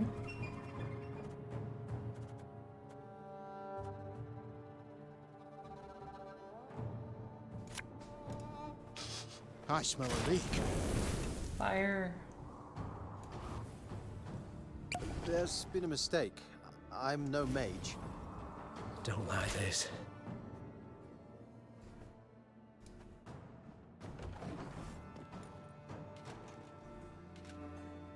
Wise choice.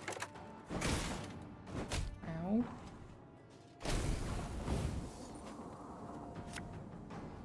You mad? Don't shake that!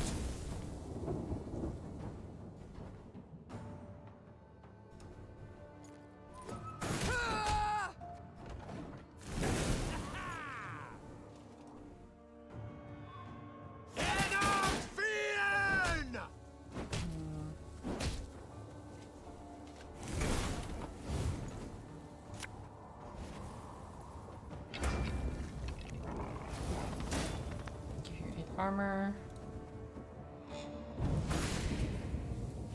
Damage. What did I click on? I clicked on something. Oh, I clicked on a link in my browser.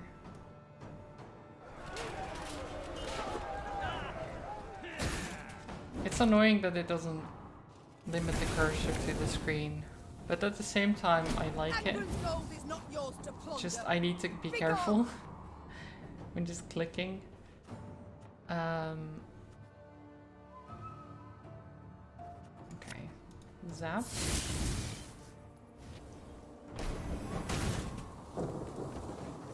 Ow.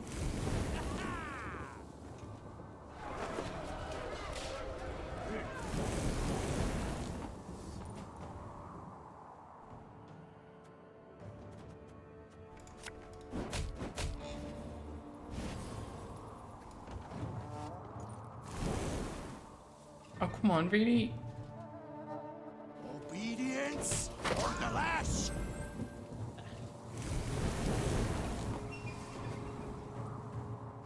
Okay, well...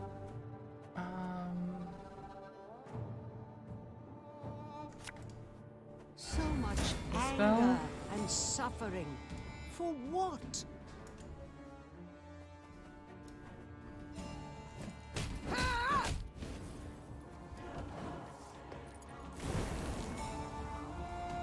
Oh my god.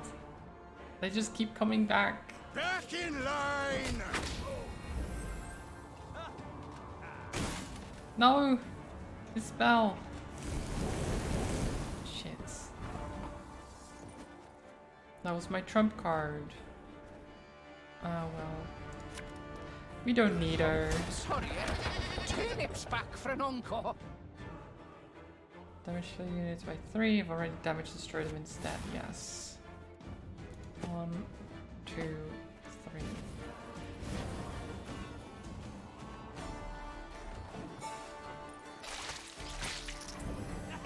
Oh. Joe! Hi. Thank you so much. Medeli Love. Thank you for the 27 months. I hope you're well.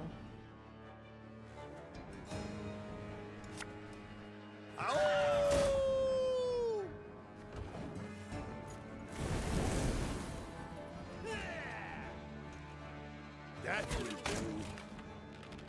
Oh, don't do that. Ever have a storm knock out one of your teeth?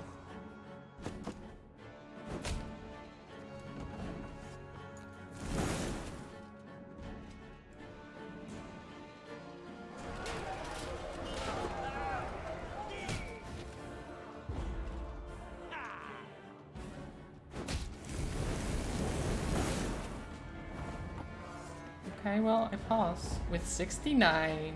Nice. Nilfgaard's ranks folded. Soldiers fled in fright, stumbling over felled trees and corpses. The air was heavy with the scent of resin and blood. As she caught her breath, the queen looked about. Hundreds of trees lay cut down in rows. Oak and ash enough to keep the shipyards working till winter. Neve ordered the lumber requisitioned, yet one of the loggers approached her. A man with a face like old leather, sawdust in his hair. Good lady, I know you war hard against Nilfgaard. I know you'd keep timber out of their hands, but then see, we won't get paid. We'll see no coin till Sintra's shipyards see lumber. It's what the Blacklads said. I beg you, have mercy. We're simple folk. Been slaving since spring, got families to feed. And hunger looms ever close in wartime. I'll pay for the wood, yeah. Neve looked at the logger's hands. Thick scars. Like, I'm not gonna leave the fingers wood to twisted by Nilfgaard. years of I will axe pay you for the This wood. wood I cannot allow to Like- reach Nilfgaardian shipyards. She said. Yet neither can I let you go hungry. I shall take the wood and pay you from my own purse. There you go.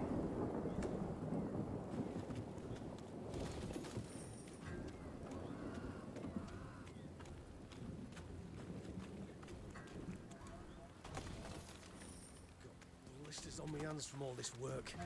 Weren't enough for corns on me feet, ye gods. Okay, so now where do we go?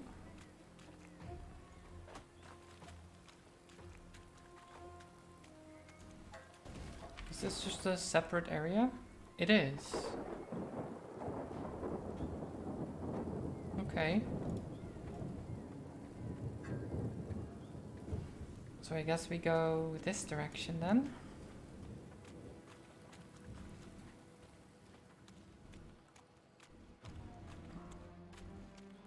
Oh, hi, Nilfgaardians. What is up? Nilfgaardians did their best to avoid service in the godforsaken swamps of Angren, whose waters teemed with monstrosities thought only to exist in nightmares. Those who were unsuccessful in their efforts took at least some comfort in the fact that they were located far from the front lines. Many had hoped to survive the war without encountering a single enemy force. The Nilfgaardians, it seemed, had never been taught that hope is the mother of fools.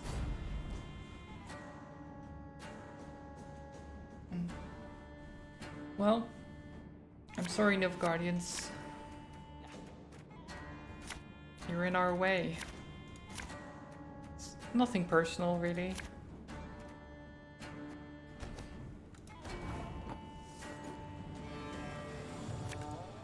Elven blarney. Hey? Sod it. Nice. Sod it all.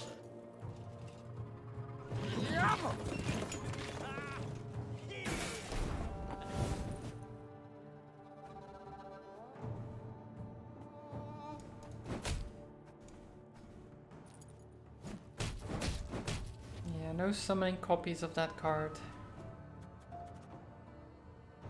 Let's have some ale. And a doggo. Give ale to the doggo, yeah? Good job. Doggo needs ale too. Right? I'm sure that's not a bad thing. What? Oh, yes, I'm on it.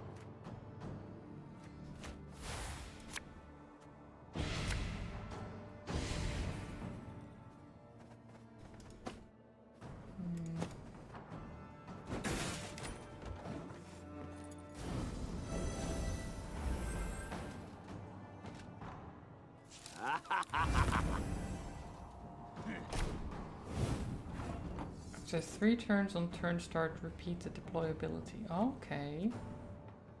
Fancy.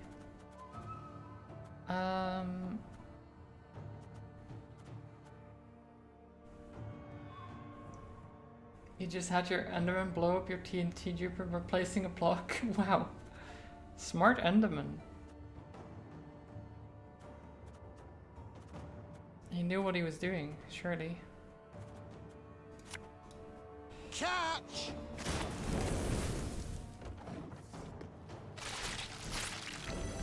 Oh, Doggo, don't eat my cards. I mean, actually, that's fine. You can have as many cards as you would like.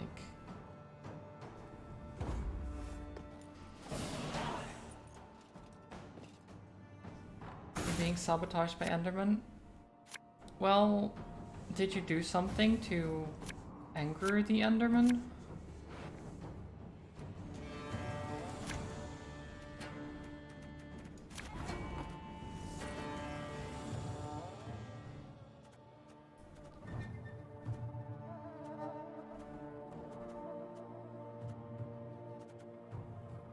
Because they surely wouldn't just be angry for no reason, right?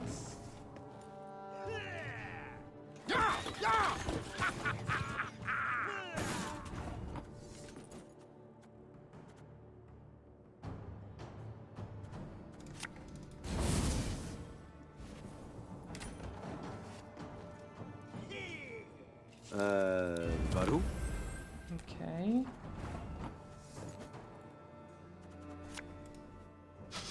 I smell a Peacefully blowing up a hole? Well, maybe they like the hole being not blown up. I don't know.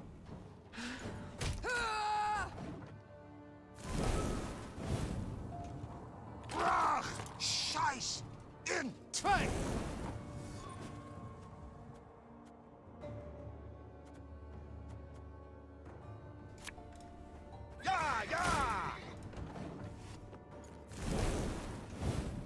Off to the front yet again.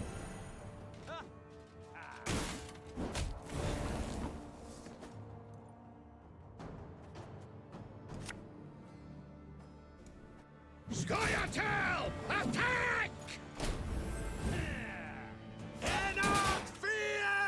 Okay.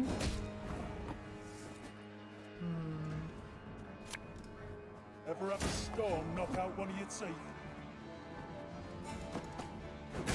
Get in the fire, you.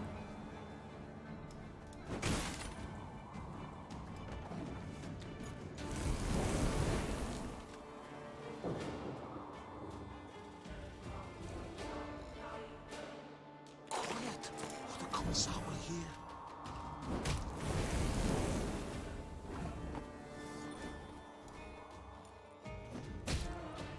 There you go. And then We'll catch 'em all!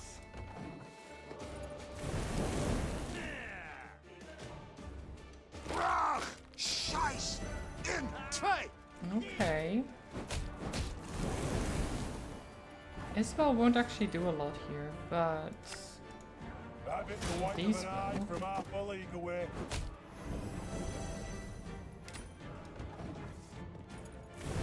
And this bomb will. Off to the front yet again. So Isabel together with the bomb, Anger if she and lives, is going to suffering. be For very what? destructive. But she is called Isabel Destroyer. It makes sense. Commissar will hear. Here we go. Boom. Boom. Pause. Okay, can they get what? 40? Oh. Nearly 50? Oh. Okay, well, I mean, you didn't. You didn't get enough. That's fine. There we go. Easy.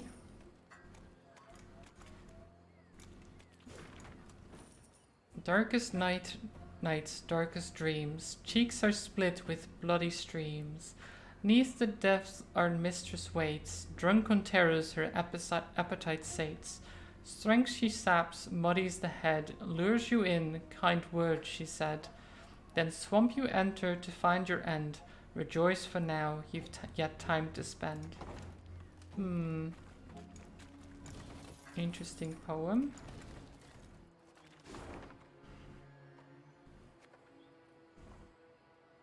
Okay, what is this?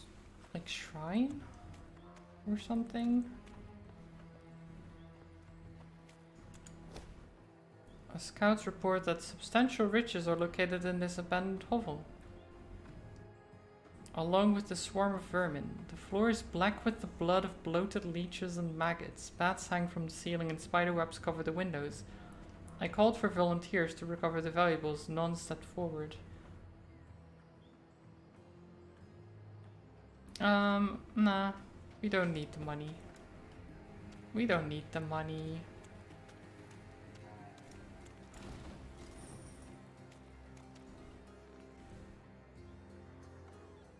What is this? In the distance, Meave spotted a spindle-like shape, Blood which sacrifice? soon proved an What's- enormous, dark obelisk. It stood in the middle of a wetland clearing. Dozens of iron rings dangled from its shaft, clinking and rattling in gusts of wind. Cows, donkeys, and dogs were gathered round the stone, Not all the tied to the dogs. rings by ropes. Their hides showed many shallow cuts, seeping blood, festering, drawing mosquitoes in swarms. No. A number of the animals struggled against their cords, while others, near dead, lay still in the wet, tall grass. That's just awful. Across the clearing, folk emerged from the woods, a handful of peasants with a mule in tow. The beast resisted, stomped and planted its hooves, perhaps sensing its gruesome fate. The queen decided to question the peasants, and soon learned the animals were their sacrifice to the swamp gods. They're all about, dearie. Very close. very, very close. the toothless old woman whispered. They hide neath murky waters, can't feed when they hear the drip drip of blood. The gods look kindly on those what make an offering. Make a sacrifice to the marsh gods. Stop the blood ritual or stand aside and don't interfere. Oh my god. I can't just let them do this. Those poor animals. I will stop the blood ritual. I know nothing of your gods, Began the queen, her nose crinkled in disgust. but any that demand such grisly tribute are not at all worthy of reverence. What you do to these creatures is savagery. Savagery I can't allow. Run us off, you can. Replied the old shrew. But soon as you're gone, we'll come back. As ever, we'll come back. This I know. So I must take care to leave you naught to come back to. Over the peasants' howls and pleas, Meve ordered the obelisk brought down. Her soldiers gripped the ropes that hung from it and toppled the shaft. As it hit the ground, it shattered into many small pieces. You say you know nought of our gods? The old woman's eyes narrowed, her voice grew darker still. Well, don't you worry your head, sweetie. You'll meet him soon enough. They'll tangle you apart. Sow a pox among you, drive you to madness. Every last one. I curse you, all of you, in Gernacora's name. Undisturbed by the Harridan's screamed threats, Meve rode on. But her men whispered long of the curse. It weighed on their minds, poisoned their hearts. Each misstep, misfortune, they saw as punishment for their sacrilege. Okay. I mean, we saved the animals though, for now.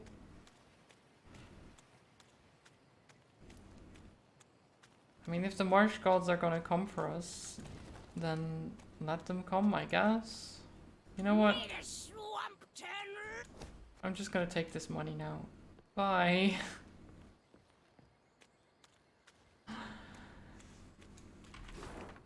It does destroy the morale a little bit, but what good is morale really?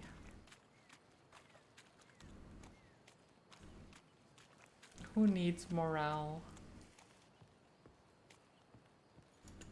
In Angren, all decomposes, be it dead or very much alive.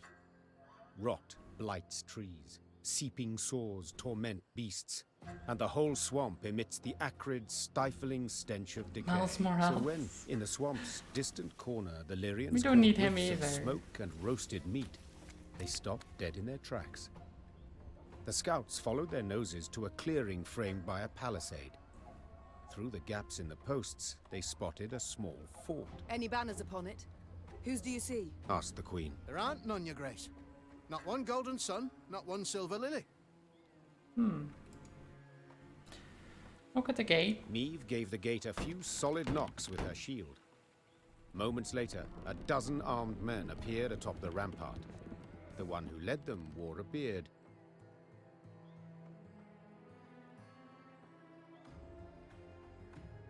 Who are you? Why are you here? I'm Meve, Queen of Lyria and Rivia.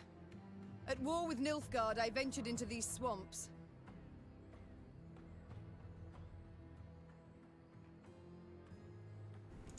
Is there a war on?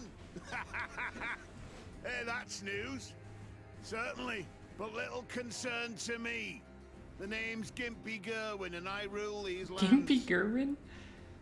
Nice. Nice name. Is I that like so? it. As conferred upon you by whom? By me! Angren's a good bit larger than folk think. And no dukes or emperor's fingers stand to reach its every corner. Thus I just up and took this particular nook. Made it mine. Okay. So let's parley, Meve. One ruler to another. At the risk of being blunt, I don't care who wins this war. But I want to be in good standing with whoever does. So, I offer you a fire at which to warm your limbs. Also, a place at my table and beds for you to rest. On condition, you pledge to me one very small thing. to respect the sacred laws of hospitality.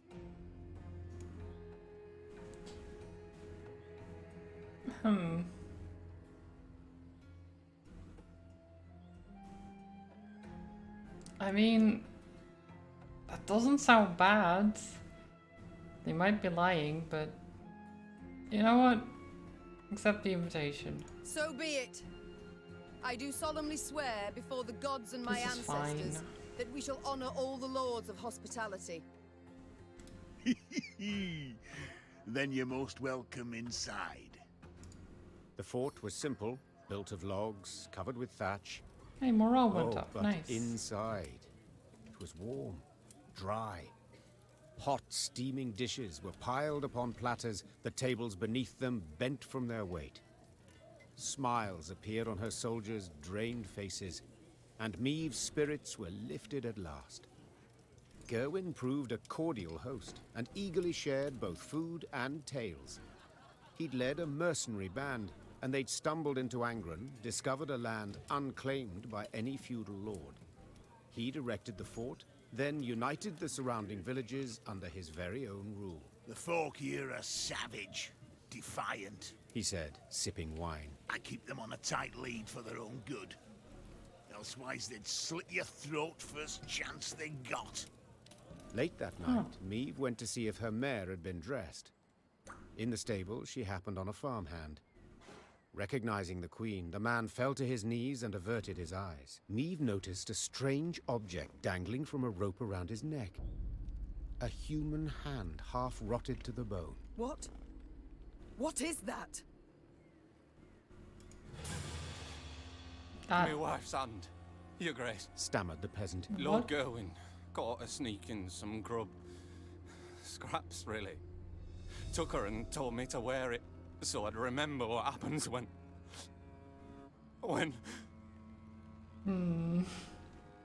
Yeah, it did seem a bit too good to be true, didn't it?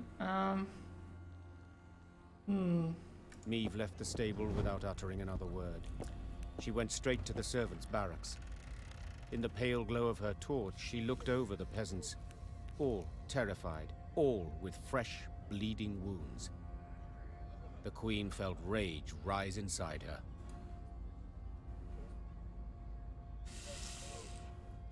Oh, so God, because we spoke the oath to respect the laws of hospitality, right? Which is not interfere with the host's, stuff.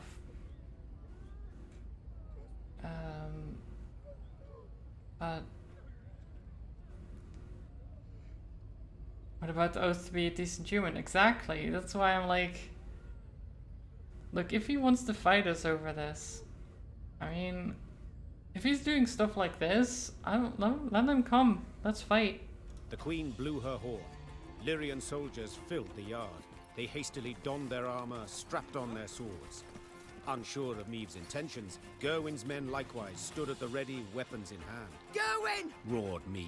Get out here at once! The stout mercenary stood at his window, glaring from beneath his furrowed brow. I don't know what you think you're doing, he called. But I kindly remind you of your oath and the laws. I've seen your laws. You're strict and they're cruel. So your rule will end now. Attack!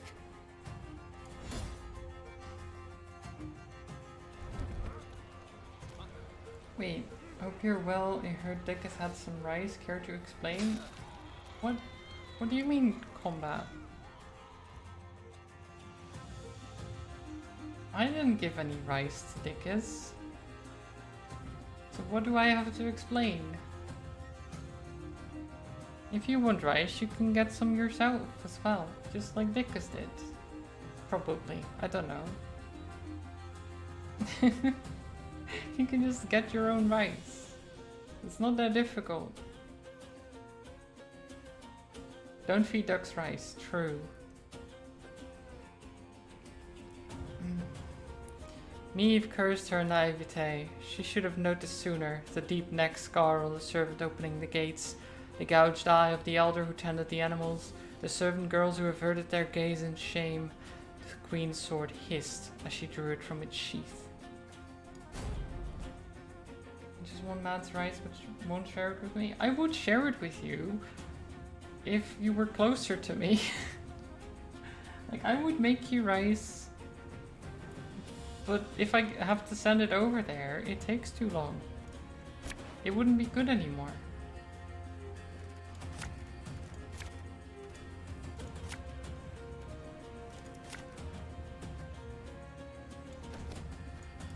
I didn't think a queen would so easily break her word.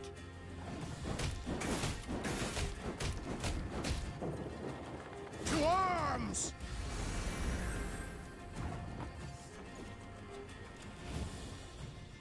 Never had your kneecaps broken. Stop.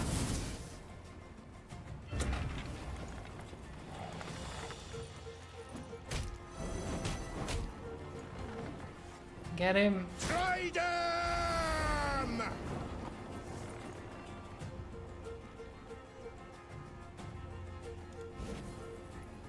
We'll catch them all!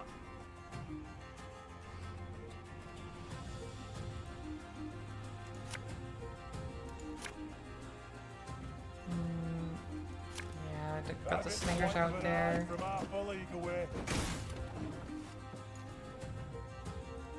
Awaiting your orders. You did the right thing. We should never turn a blind eye to others' suffering.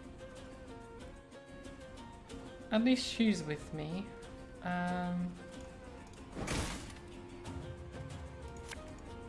Bigger they are, easier they are to target. There you go. Doggo ate a card again. To arms! I feel like the dog eating a card is not great for the dog.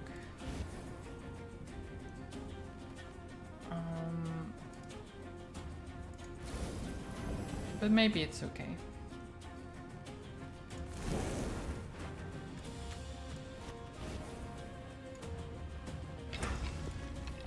Aye.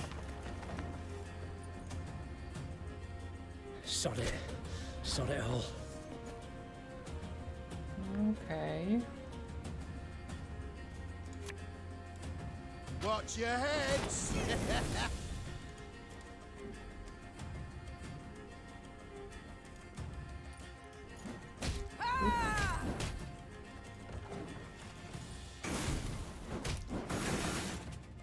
Don't like this. Okay.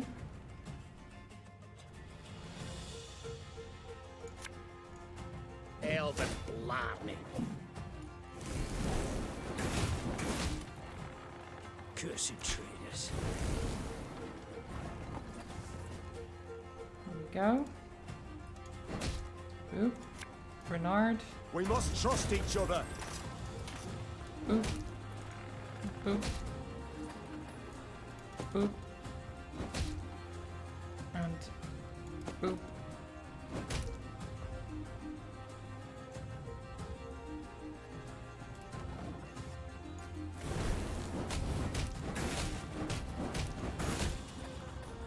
Sod it. Sod it all. Catch! Burn.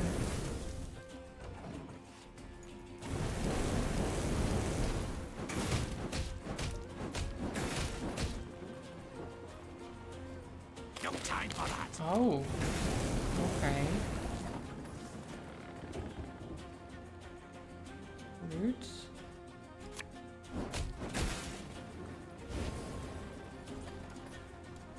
Kill him. Nice. Remove this pile of manure from my sight. Get wrecked. Lame as he was, Gerwin had been a mercenary. He fought hard, he fought well, yet still proved no match for me. She knocked his axe from his hand, he fell to his knees, then she cleaved his head clear off. Okay. He rolled like a gourd and came to rest at the peasant's feet. You've your freedom back, Growled Meve as she wiped her sword. yet do not take it for granted. Nilfgaard is in Angren. The Blackclads will come here too. As long as the golden sun flies over the marsh, you must hide in the woods. Maeve's force left the fort before dawn. She rode at the fore, lips pursed, jaw clenched. A stain on her honor.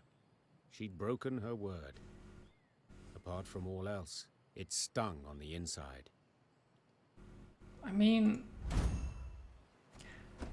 is it really that bad to break your word if you realize, oh shit, this is like a real bad situation?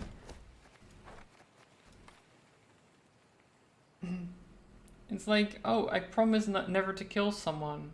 Or, well, that's actually too excessive. But I promise never to hurt someone.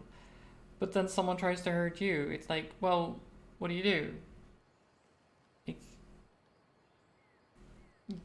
can't really get away without hurting someone at that point. It's like, you can't never break a promise.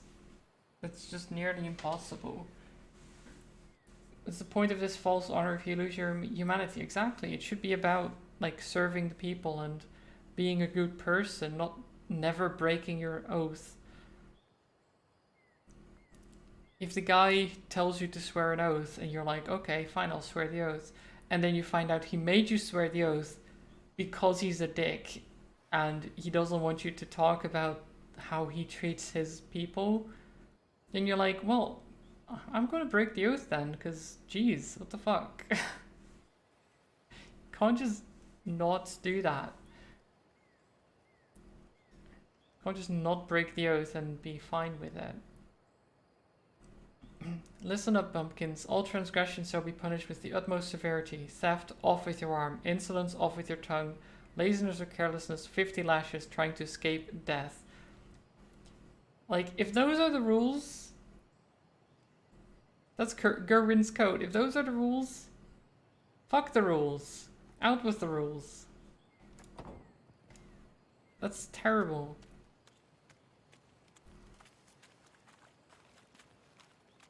Like, death for trying to escape is insane.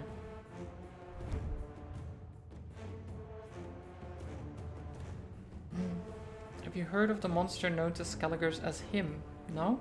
It's a powerful demon that feeds on the souls of those who have committed a terrible evil. But who in Maeve's unit could have attracted such a vile creature? Who of the Queen's companions was responsible for an act heinous enough to garner the demon's attention?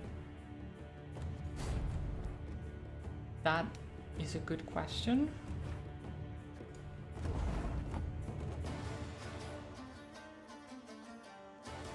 It's him from Powerpuff Girls, yes. Every turn on turn start, play a copy of the last card the opponent played. This unit will always target Maeve's leftmost unit, without any allies being killed. Okay.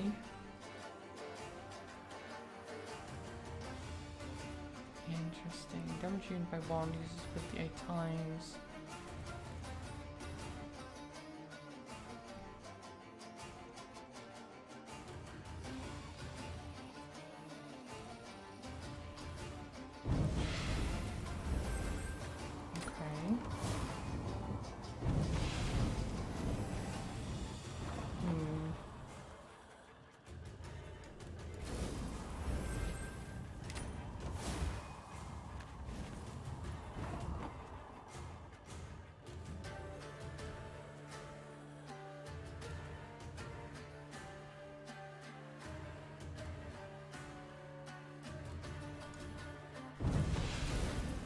Oh shit.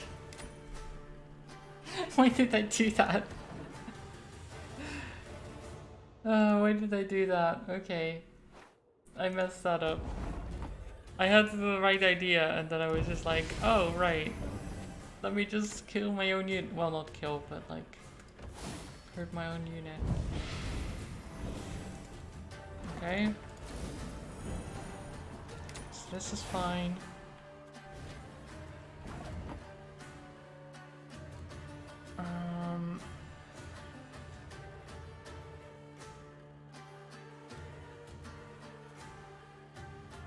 I mean, honestly, this might not be a terrible play as well, like, because it damages the Scytheman by 15, which puts it at 11. Then it puts this at 34. At its turn, it then does 15 damage to itself, bringing it back to 19. And boosting this. No, that actually doesn't work. Okay.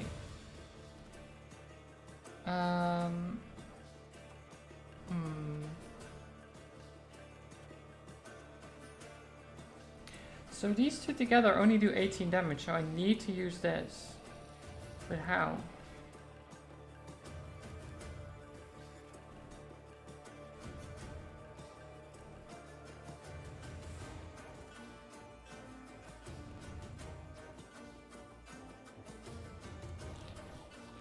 Okay, wait, math. So unit will always target Meve's leftmost unit. Does 8 times. So it will go to 18, which is under 90, right?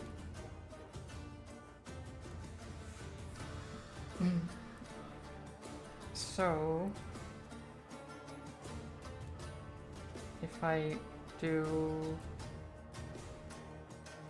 let's see, so we need to be below 1, 2, 3, 4, 5,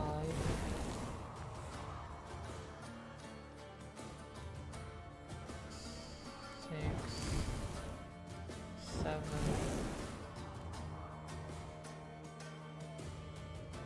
8. I think that's right.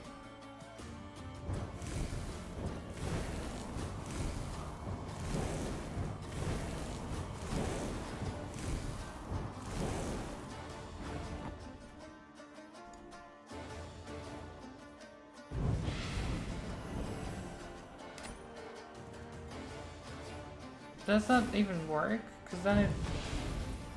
Oh, I should have finished it off with that actually. Shit. I should have done this and then the mirror, because that would have finished it off. Damn. Because the mirror, it just... Okay. I know what to do now.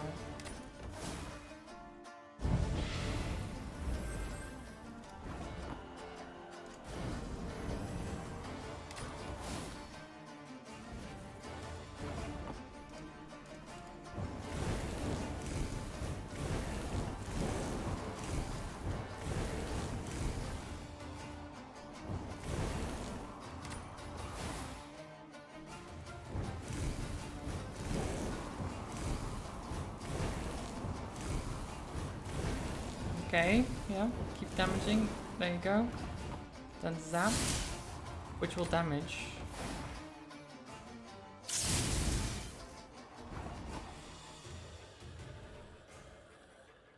Oh shit. No, because now he's the highest. Oh. How do I do this?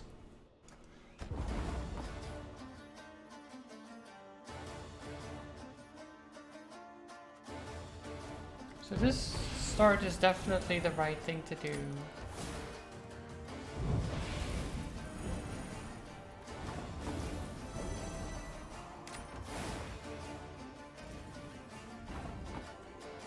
Maybe if I do this, then we'll zap, right?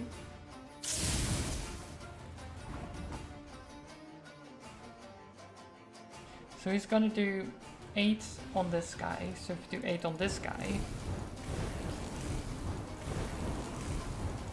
they will be both be at 8, meaning they're the lowest. And then if we use this, we do 15 damage and it dies.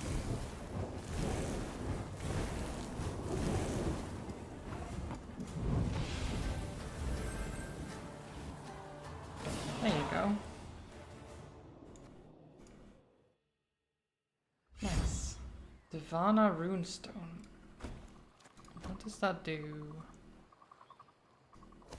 What does it do?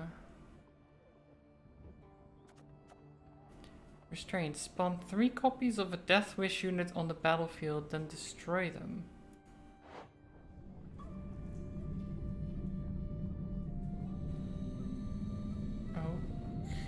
see. Do I have any deathless units? Not really. Okay. You've searched the enemy's camp. The tents are splattered in blood and shields lie scattered on the grass, but there's no sign of the bodies. We also found a map tucked inside one of the chests. Ooh. Where's the... So it's near a camp, there's a bridge, and it's buried near a wooden log next to a tree. Why did I say wooden log? Just a log.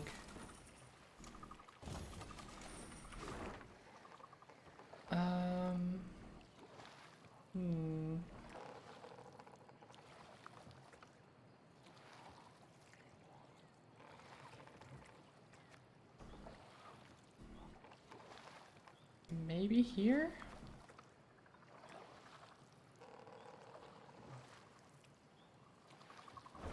I'll have to look for that.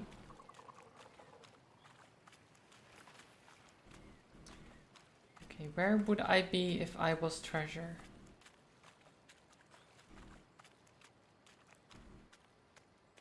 Right here. Oh yeah. Count Caldwell. I don't want him. Get out of here. It's for the multiplayer game.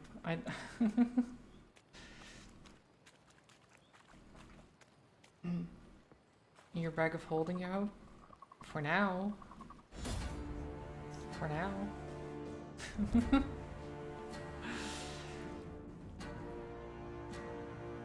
Who knows what the elf is going to do, right? He might take your stuff.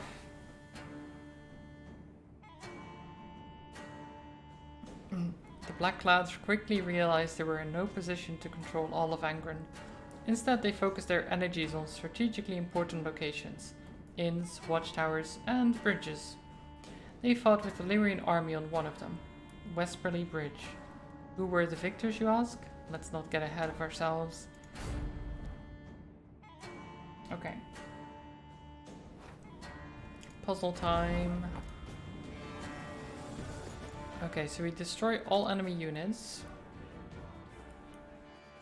10 health on the back line, 15 on the front. We have boost an ally by 4, give it 1 armor, then trigger all allies' loyal abilities. Damage an enemy and all enemies with the same power by 1. Okay. Loyal will gain 1 charge. Very nice. Marching orders reduce Me's cooldown to 0. Meaning they have 3 charges each, so 14 charges, I believe. And then we have the Rivian Sapper to finish it off. So we basically want them all to be on 4 health or lower. Which seems very simple. Like...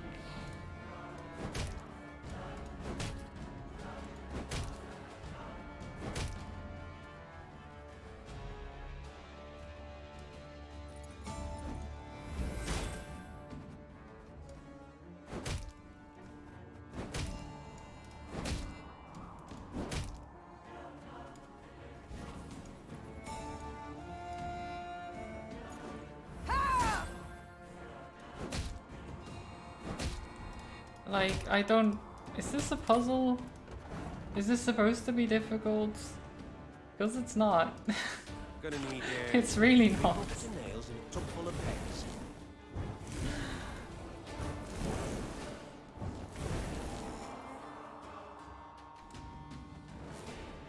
And I guess... Yeah.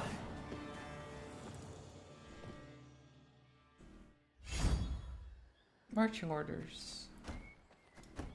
That was a really simple puzzle. Considering the ones we've had recently, that was really easy. Reduce Me's cooldown to 0, which is pretty good.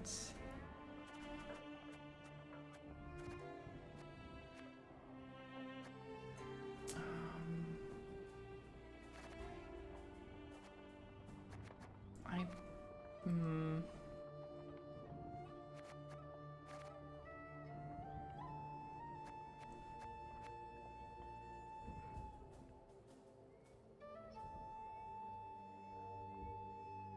No, the random trinket I kind of like. Okay. I was thinking of replacing the random trinket with the cooldown reduction.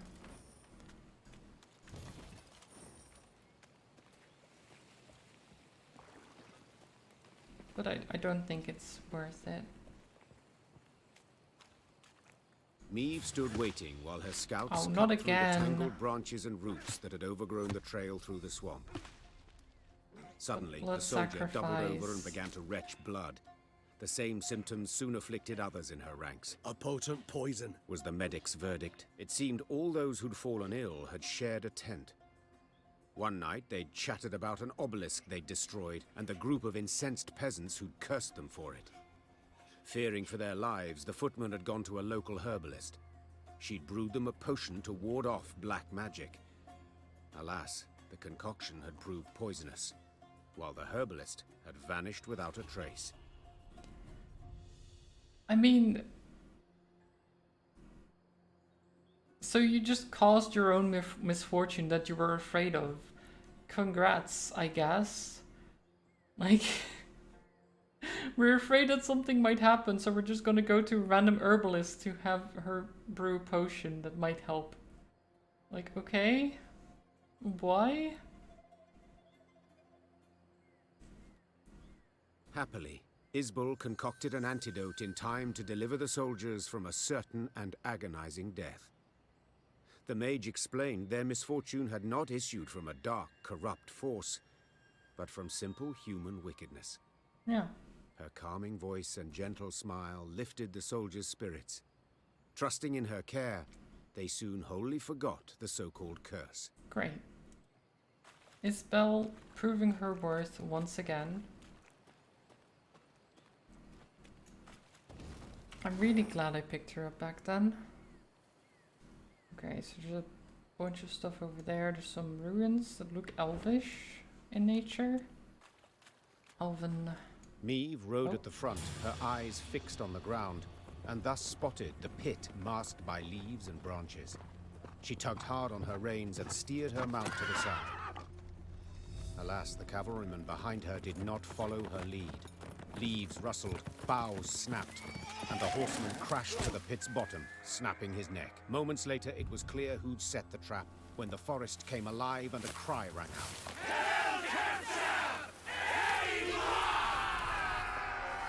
Oh. Goddamn Nilfgaardians. I thought it was a square tail. That's more the square tail tactics, really.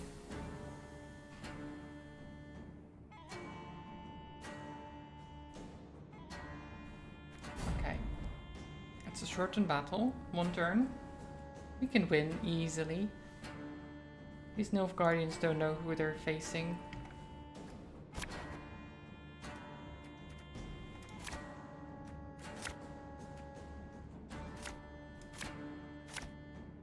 It's a trap! Rally to me! It's a trap. Wise choice.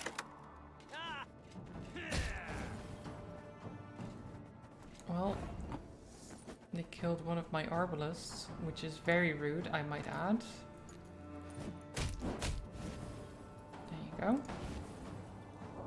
Elven blarney. Quiet, or the commissar will hear.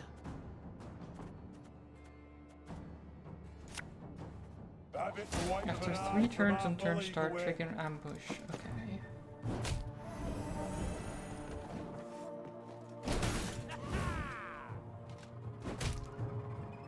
To thee, ni gloire!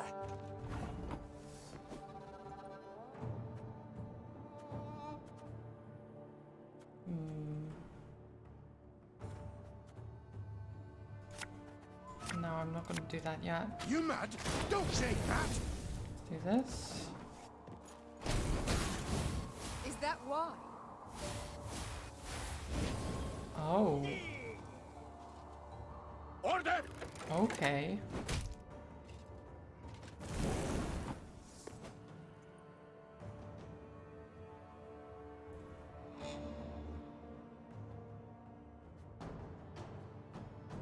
Hmm.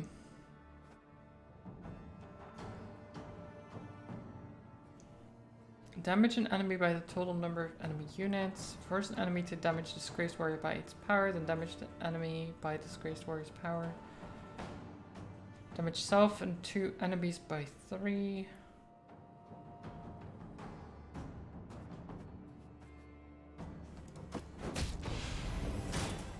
Force an enemy, da da da. Damage self and 2 enemies by 3.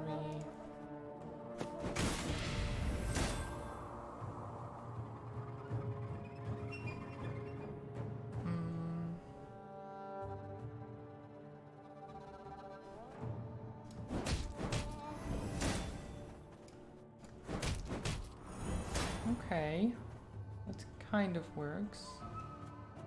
And then...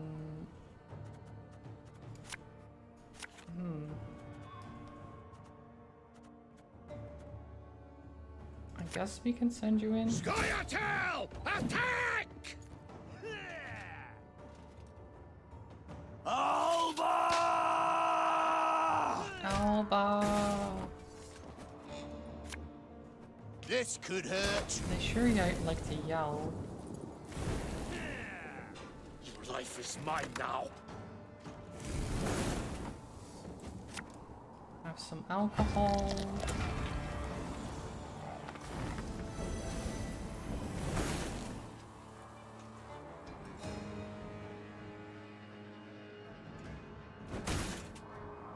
El Herzer.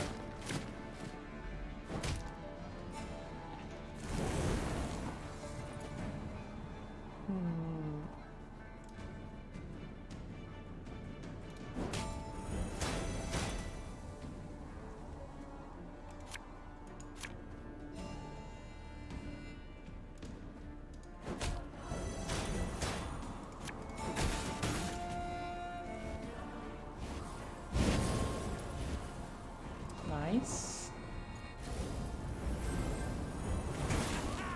You're gonna get murdered, murderized. Oh, don't heal. You're not supposed to heal. Just all copies of an ally by 5.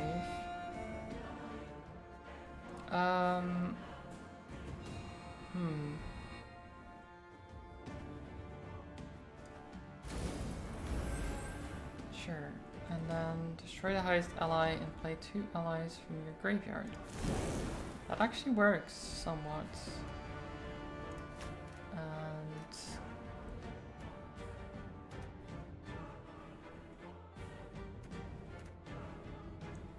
sure.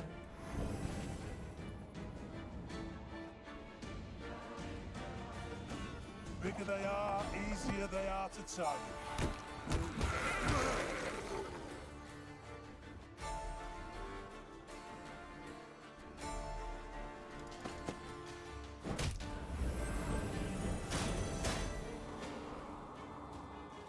Oh.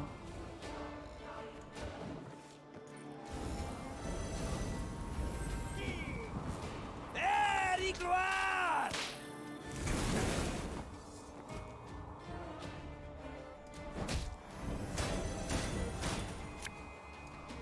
Her Majesty is exceptional.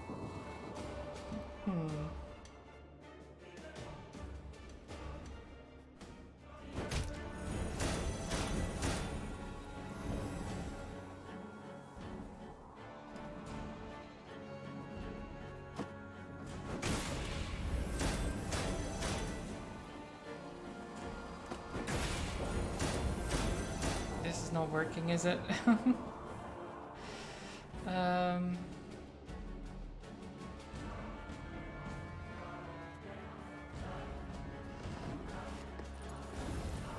The armored cavalry is very annoying.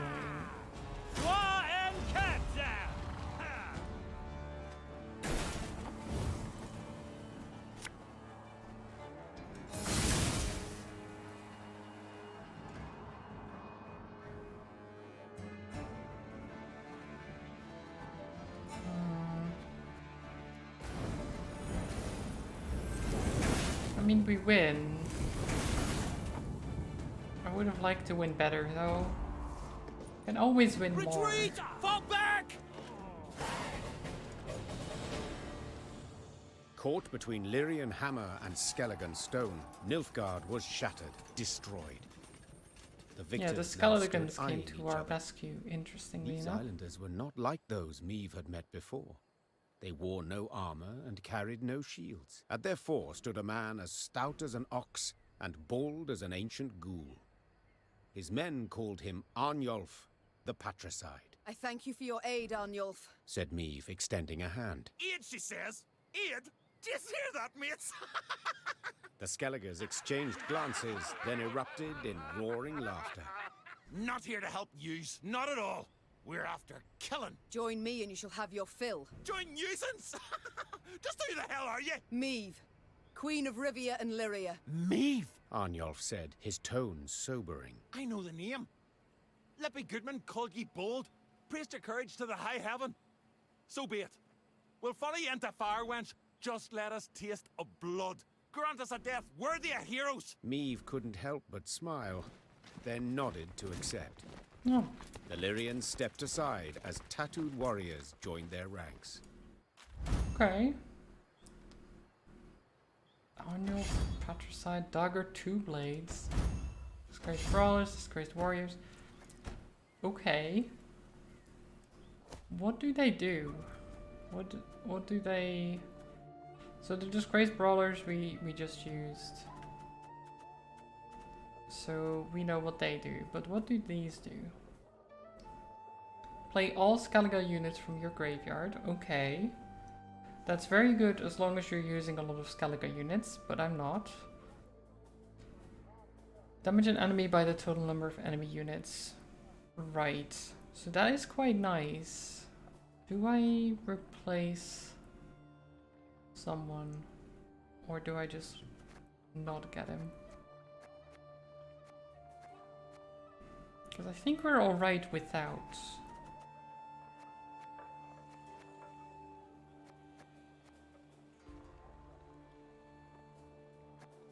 Yeah, I think we're alright. We're fine.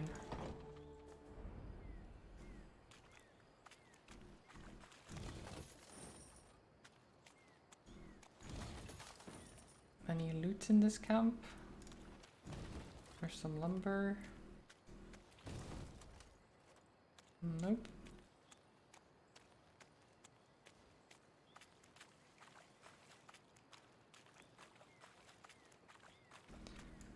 More loot here. Okay. God, this swamp is annoying.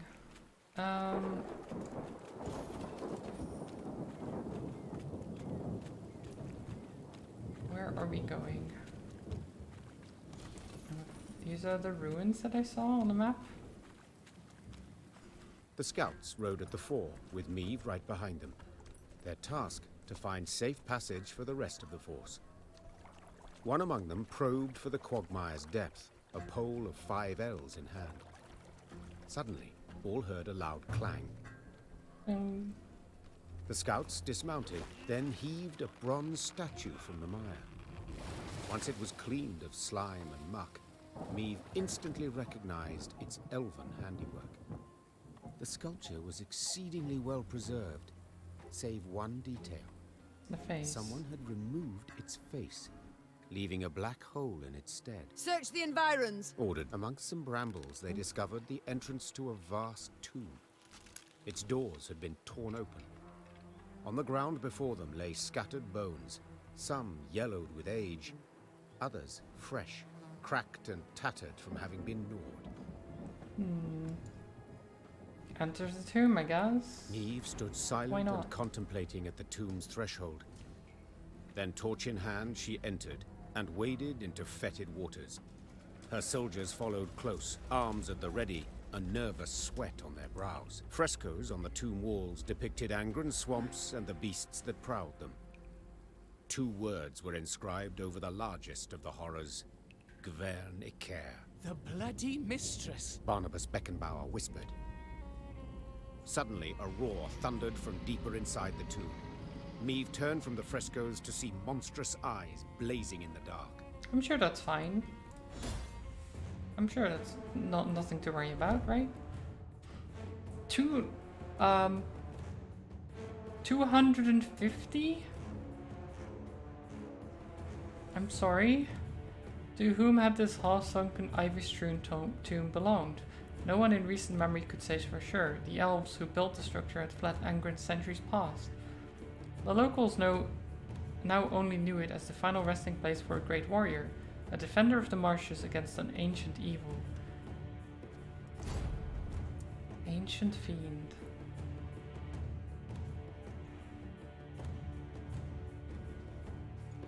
Okay.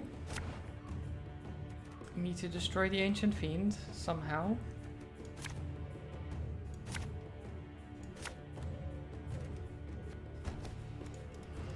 To me! We'll not die this day! Every 2 turns on turn start, banish a random enemy unit and spawn a phantasm. What's banish? Remove from the game, does not trigger Death Wish. Okay. And a phantasm Death Wish for tuner unit that was damaged, was banished and damaged Colossal Fiend by 3 times that unit's power. Oh, okay. So we wanted to banish the high damage units so that it takes a lot of damage. Wait, you're serious? Okay. One of your teeth.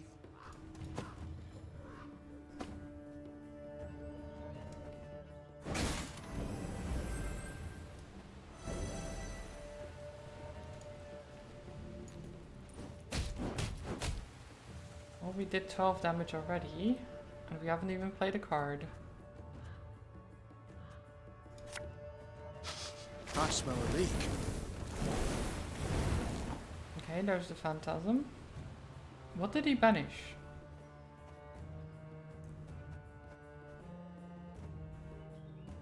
Oh, he banished the footman, I think. No, not footman. What are they called? I don't know. Either way, more fire. You mad? Don't shake that! It's so dark and wet. Why is it everywhere we go it's dark and wet? I don't know, Barnabas.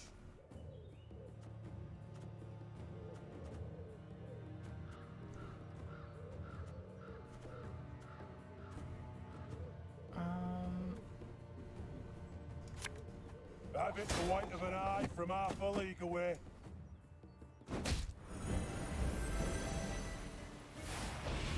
Okay, 30 damage, nice.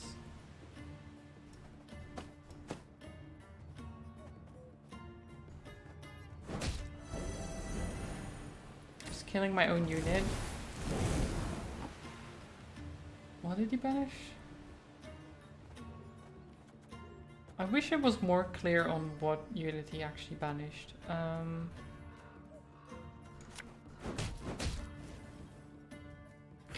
Oh, it was... Oh no, it wasn't the doggo, it was the slinger, okay.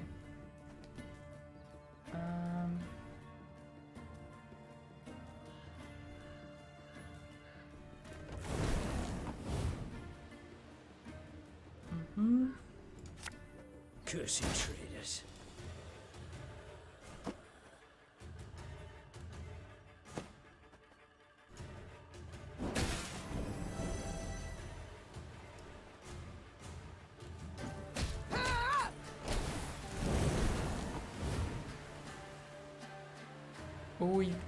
Oh, he took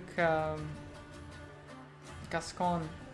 That's a mistake for him. Like, that's a pretty big mistake, in fact. 69 damage. Nice. Nice. Not supposed to be any smoke.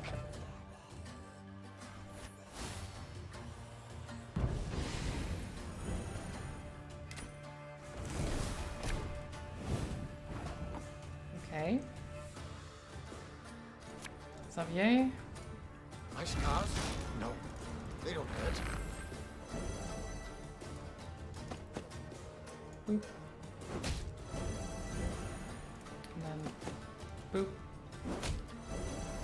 How much damage? 30. Oh yeah, he's dead. There you I go. think that's the last of them. But keep your weapons at the ready. That was not that bad. I was like 250 health. How am I gonna do that? But it wasn't that bad. In her torch's feeble glow, the queen examined the beast's corpse. She could not help but to shudder in disgust. Perhaps it's better, She thought. that we faced it in the dark.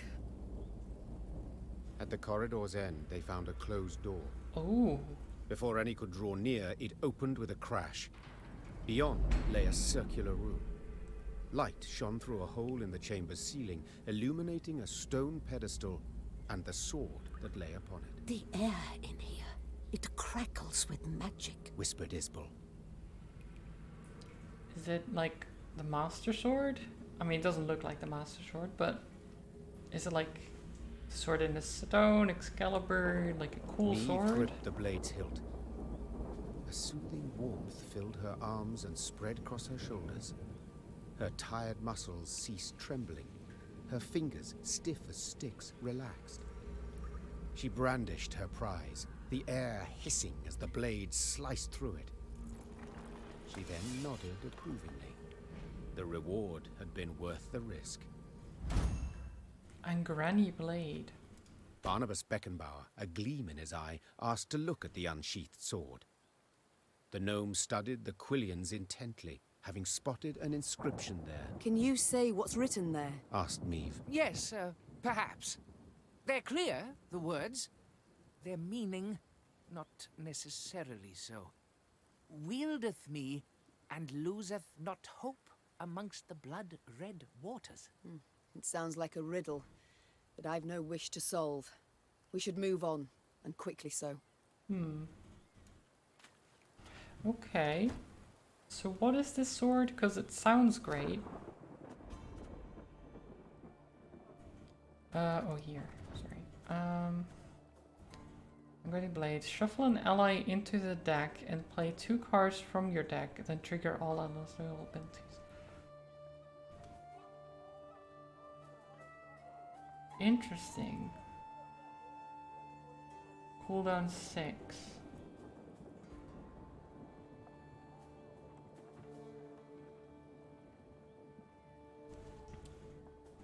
You know what? Yeah, I'll take that. We don't do as much damage then, but then I will take, what was it? Oh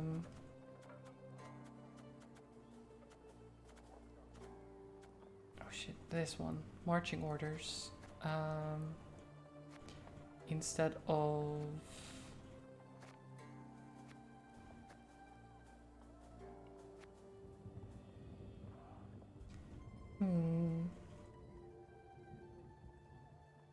Instead of Blizzard, I think. Okay. I'll have to adjust to the new weapon, but that should be good.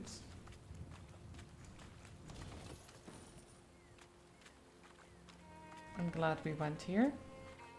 Got a cool sword and everything.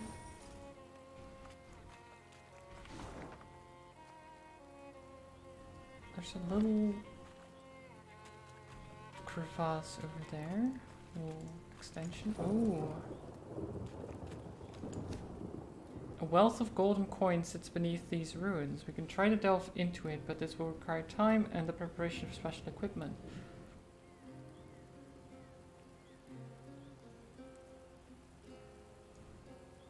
Have Gabor lead the effort? Oh no, Gabor is gone. He got executed, so he's not doing that. We don't need the money, to be fair. We don't actually... We have 11,000 gold. What am I to spend it on?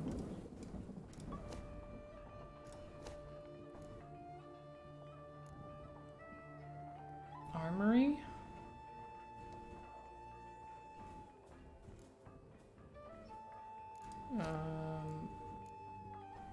Crude cap? really necessary. Neither are these.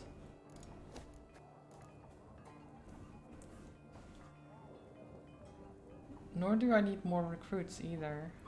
But I might as well, I guess. There's no reason not to. I feel like I have so many resources that I will reach, like I will have everything upgraded before the end of this story. That's what it feels like. I don't know if it's true though.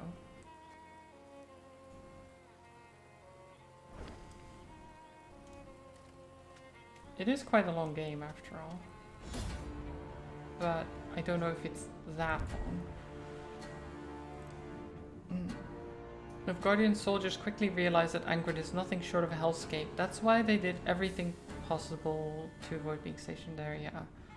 A lot. Destroy all enemy units. Yeah. This is fine.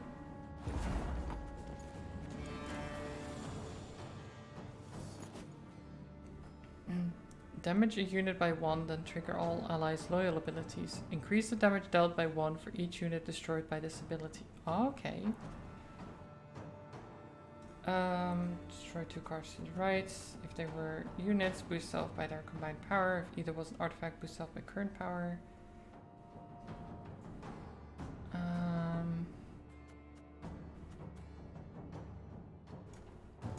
Armor won't say.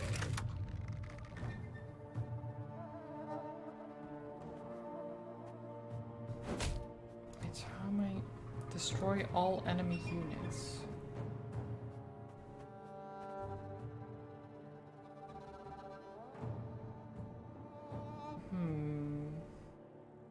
How would I go about doing that?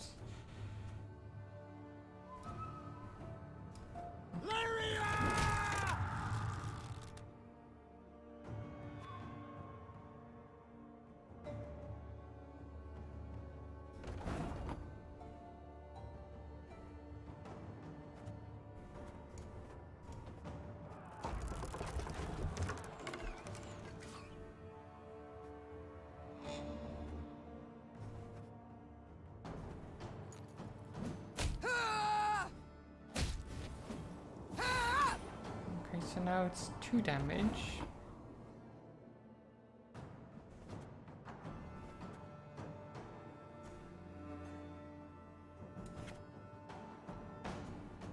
Oh, I'd be ashamed to let this beauty go waste.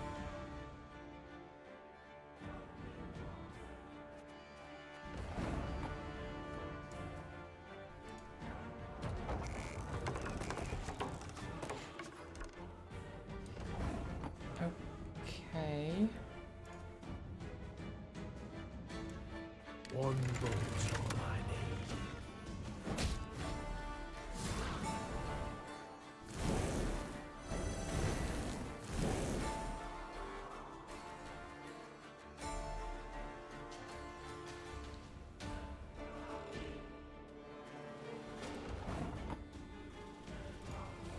Give me a time. There you go.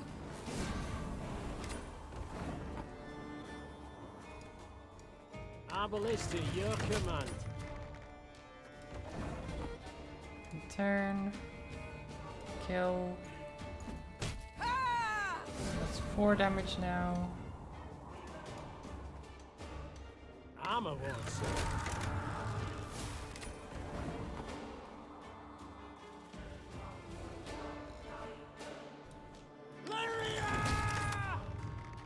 Why did I do that? I could have just... One bolt. I could... Oh my god. Okay, we need to retry that.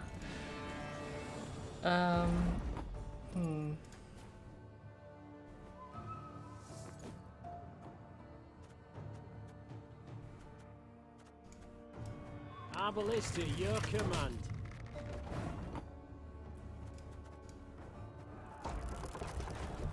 Okay. Armor won't save. And kill. Doom! Hey, welcome. Thank you for the raid. How was your stream? Hey, Jam. Let me give you a little shout out. Rage? Oh no. You're playing Roblox? Oh, sorry. Sorry, Aura. I'm sorry. I sunburn. His stream was Rage. It sounds like it. I'm sorry.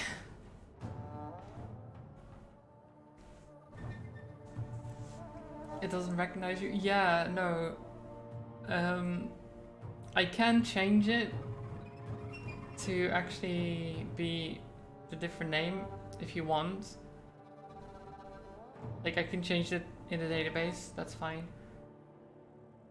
But you're changing the name. If you change the name back, then it's fine. But yeah, right now it won't recognize it. Because it's like, who is this person? I don't know who this is.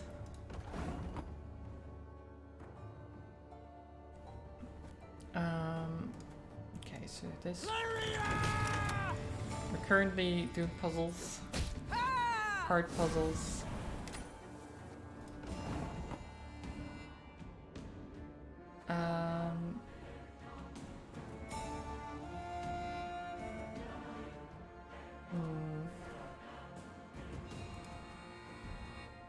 Okay, shit, this is not gonna help, is it? Actually...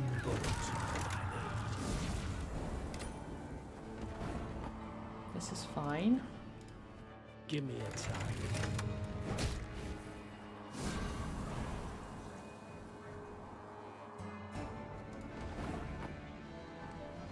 And then do this.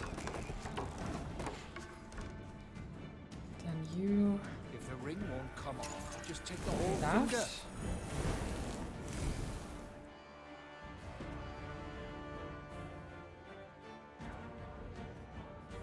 Okay.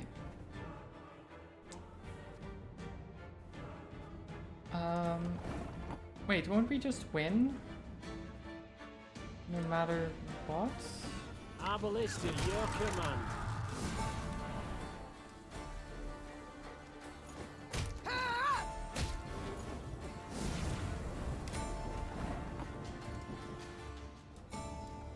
Armor wants it. There you go.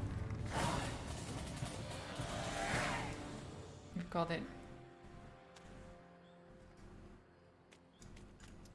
But how was Roblox besides Rage? Like, why did you decide to play Roblox? Is it just... Was there a reason for it?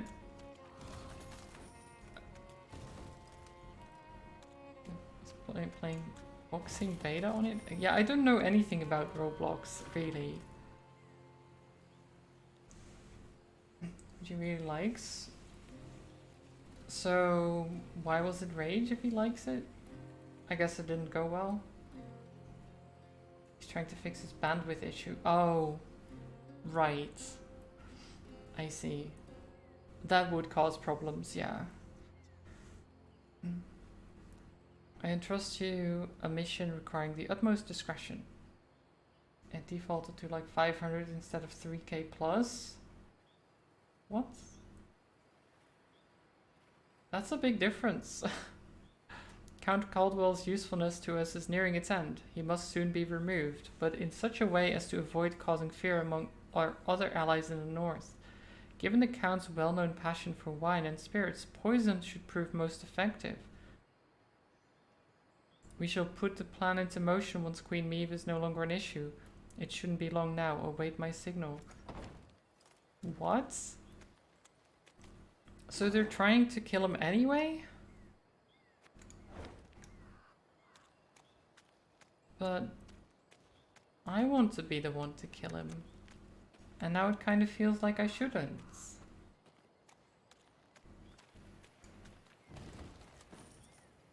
It did it for you too? Your Grace, that's strange. Charts say we near Tusley. Angren renders Charts helpless to show the way, I fear. Soon we... Sensing a limp in her mount's gait, Maeve ordered the column to halt. There There was a thorn in her mare's hoof, burrowing deeper with every step. The horse whinnied and pulled her leg away, but Meve knew how to calm her. She stroked the mare's cheek, whispered slow words in her ear. She then extracted the thorn without difficulty. I'm sorry to interrupt, Said the druid from behind Meve's back. yet this is where our paths diverge. We've a modest gift to thank you for the road shared, and for your aid at the obelisk to the marsh gods. Meve wished to respond, but the druids had turned toward the woods, their satchels slung over their shoulders. The queen waited till they were out of sight to open the bundle. Their gift was by no means modest. 800 gold and 400 wood. Or 600 wood? What was it? It was quite a lot, yeah. What do I even do with all of this stuff? I guess start making an armory? Start improving things even more?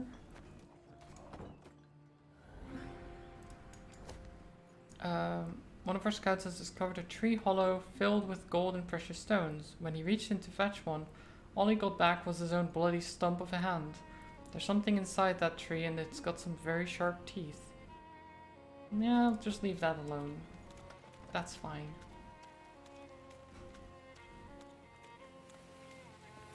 I don't want to lose my hand. Thank you very much. Get out of shrine.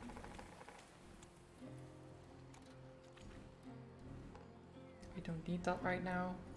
Oh, they're just doing some jolly dancing in there. I don't fancy twigs, but you're ever good for pokes, and I'm arsehole with tits. Meve and the horseman beside her exchanged a perplexed glance. They'd heard the song clearly, both its tune and its verse. Whoever had hollered it had to be close, and given their diction, rather well oiled. Oiled? What do you mean, rather well oiled? Am I just... do I just not understand what they mean by that? Or... oh, I guess they just, like, oiled as in, like... drunk. Yeah, okay, I can see that being the case. Okay. Moments later, a hamlet appeared to the Lyrians' tired eyes. A great bonfire blazed at its center. Around it danced peasants, barefoot, giggling, hooting, joyful and carefree. One by one, they noticed the queen. Soon, all were silent, huddled together, children peering from behind their backs. Fear not, Said Meve. we mean you no harm. What do you celebrate? A lad's grooming? Nuptials? Nay, my lady. Hell yes. The gods have been kind. Filled us nets and snares with game. Come time we thank them. Yes. You've things to be thankful for. We do, my lady. And we's poor folk. So a queen. Well, you must as well. Your Majesty, stay tonight, feast with us. There'll be music and plenty of rum by the fire. Sure, why not? Why not? Began Meve, Just have a daintily party. dismounting. We all deserve some respite, I suppose. The Lyrians needed no convincing. With astonishing haste, they removed mail and helmets, then eagerly joined in the fating and dance. Amidst the trilling of flutes, fifes, and fiddles, all those gathered revelled until dawn. They could rest at last, forget about Nilfgaard and the many beasts that prowled among the reeds. They'd long remember that night. The carefree laughter, peasant maids whirling in dance, the ale cold as a mountain spring, and the bread they crisped over the fire. Nice. One exchange in particular etched itself into the Queen's mind, an exchange she overheard.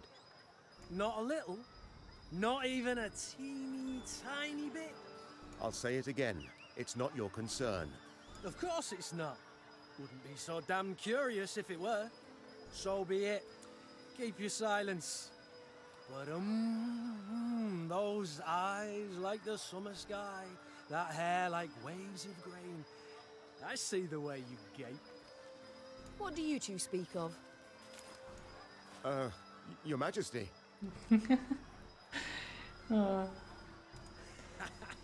Couldn't have answered that better myself. Who does Reynard gape at? Ha! The new ballista, what else? Ah, what a piece of work. Pure art, I say. Right, Can't right. tear your eyes Gascon, away for great an lie instant. there. Mm-hmm.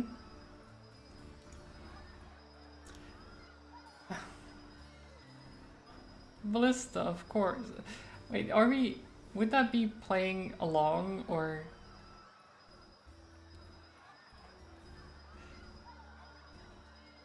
I don't know, like, do we say don't play me for a fool? Do we just, like, be like, oh yeah, of course the Ballista, of course.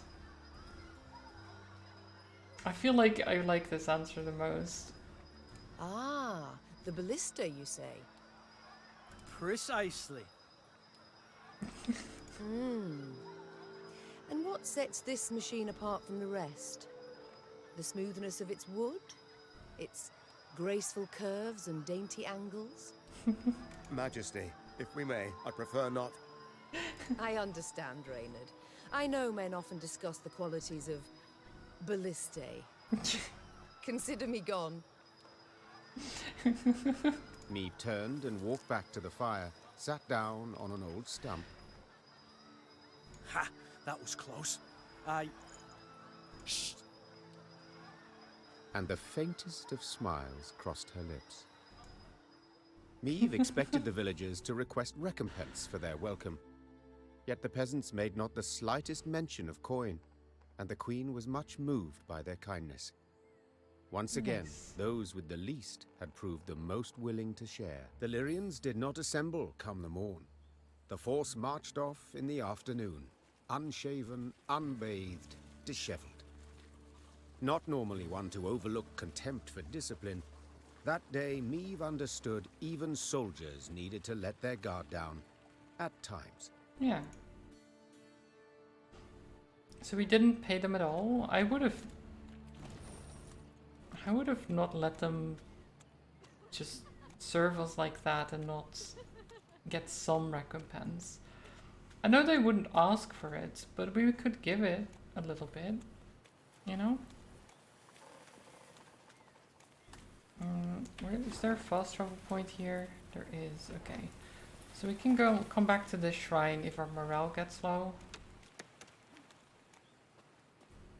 Is this lowers morale, so we can just get some treasure, lower the morale, and then go back up here and get the morale up again. There you go, easy. No problem whatsoever. And all it took was just some people's lives that were lost trying to get the gold. Oh. You are approaching an important moment in your journey. If you choose to continue, you'll not be able to resume any unfinished activity. That's fine.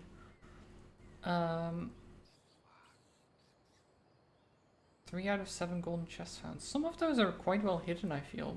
Okay, well... In Angren's swamps, one can easily lose one's way. Thick fog fills the air, paths end without warning, dense thickets obscure the distance. The sole way to determine one's position is to climb a tree and peer out over the canopy.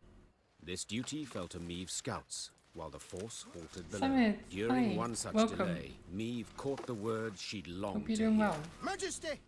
Tuzla Castle! Its tower! I see it! Nice. To her soldiers' astonishment, Meave cast off her gauntlets and started up the nearest trunk.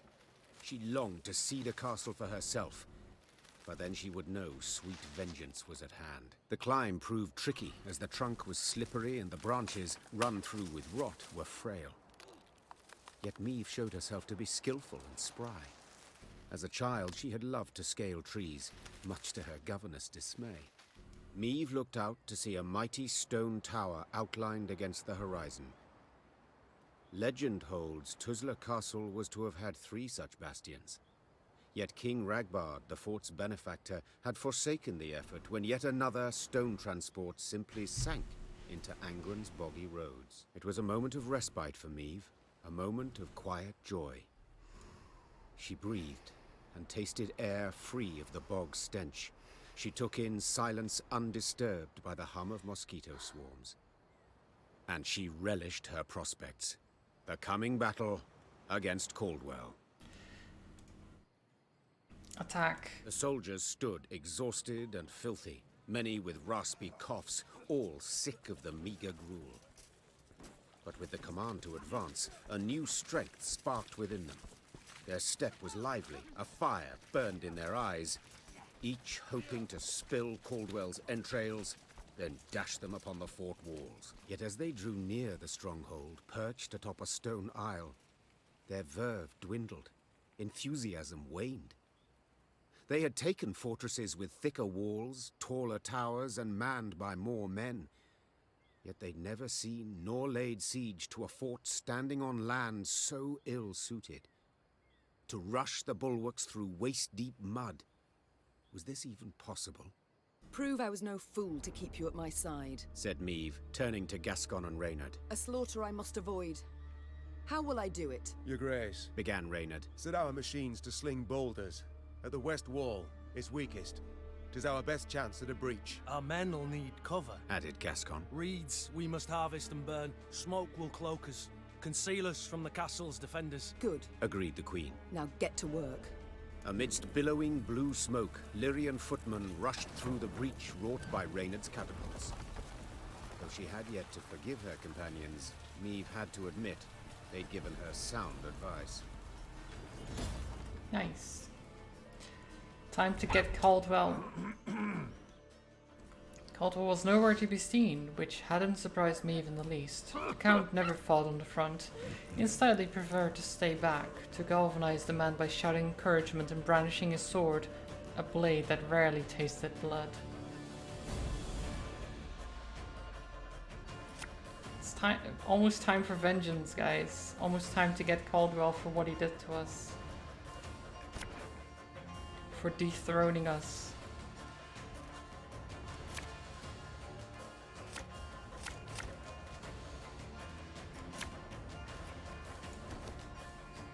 Okay. Caldwell, I've come for your head. I knew you'd come. Your lofty pride precedes another dramatic fall. Oh, don't seize my units. I need those. Every turn on turn start, boost run up melee by 2 and give it 2 armor, death waves, destroy all palisades, and boost enemies in hand, deck, and battlefield by 2. Nice, okay, yep, let's do that. There's also catapult parts that have no ability. I don't know why they're there. You mad? Don't shake that! Pitfall. Any enemies that want to fight me? Gonna have to. Oh, wait. Yeah, let's do that. We'll have to go through the pitfall. Let's see. Who do we want? What do we want? We want probably the Pathfinder, and let's get a cavalry as well. Don't like this.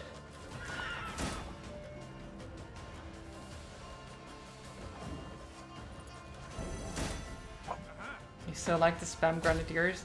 That is a great thing to do. I don't have them right now, but I can always get more. Marching orders. Do it again. Actually, you do this first. Then you go back into the deck. And we play... Why not? We get the bomber and another cavalry. This could hurt.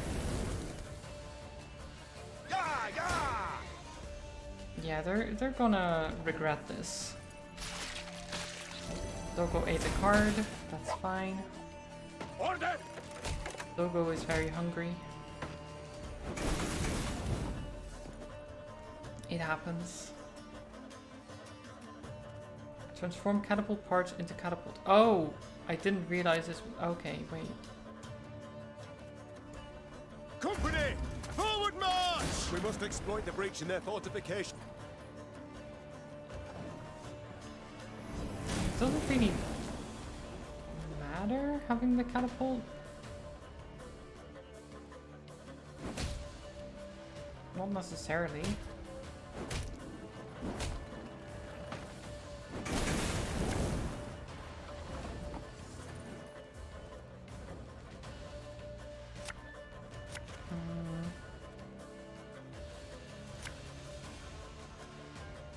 Thing about slings, they hide well.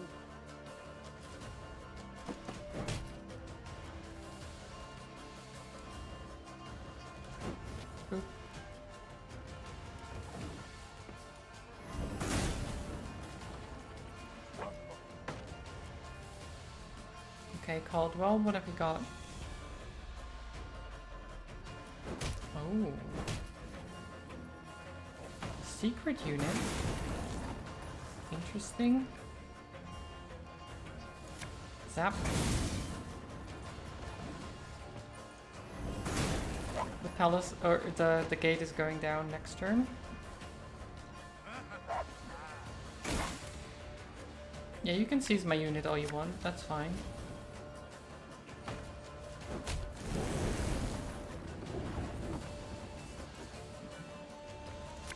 Boom.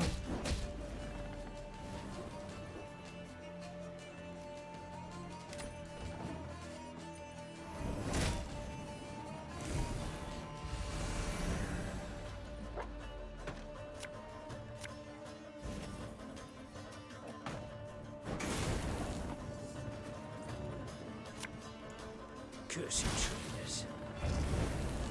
Well, that's just rude. You can't just do that. I mean, I guess you can, but it's still rude. We'll get a medic and Xavier, maybe? We can get the Pathfinder back, actually. You must sweat like a swine in that jacket. Burn. Sod it. Sod it all. Your life is mine now. Come on, Barnabas. Sorry, turnips back for an encore.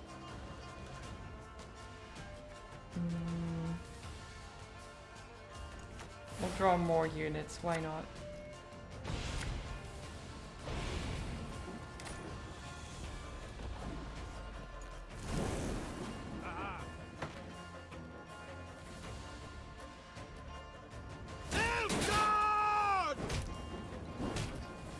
Okay.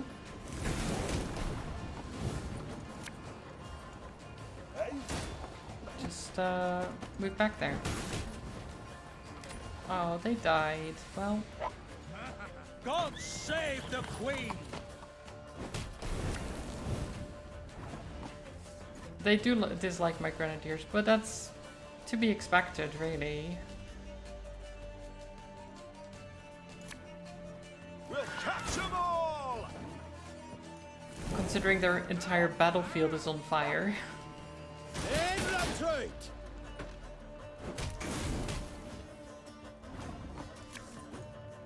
Ever have a storm knock out one of your teeth?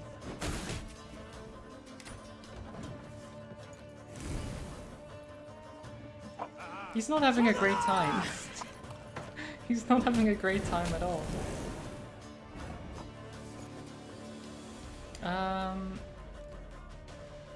Medic, go back into the deck. And get medic back. And also get... Oh god, this blade is so good.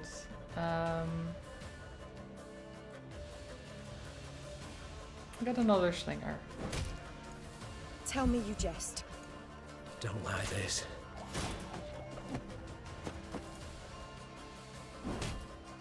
We got a job to This do. is not gonna work, but it's fine. He's gonna burn to death. Well, if he doesn't, then great. But he most likely will. Make love, not war. Not war. Well, he burned to death, as expected. No one touch him! The Count is mine! Yay!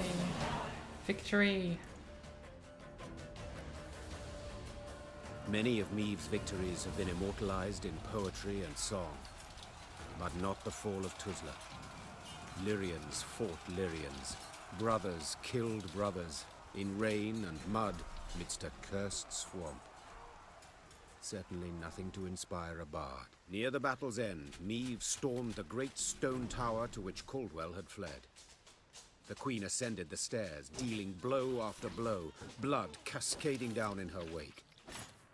She reached the top floor to find the Count waiting, with no intention to defend himself.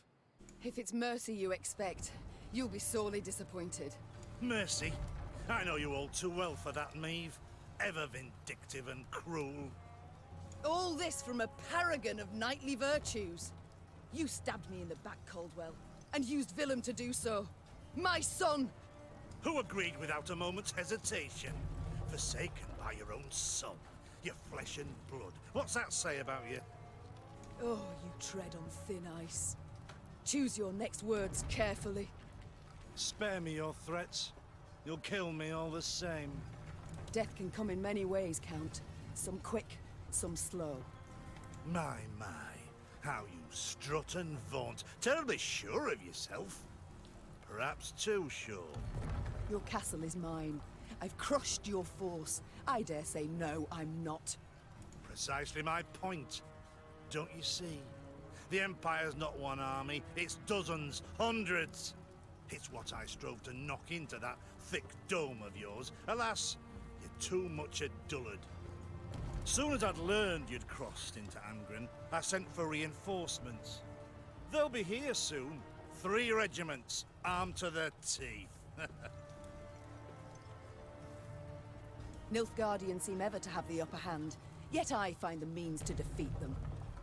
Not this time, Meave. Nilfgaard comes in numbers. 10 Imperial footmen to each and every one of yours. You'll not win, nor can you flee. Do you know why?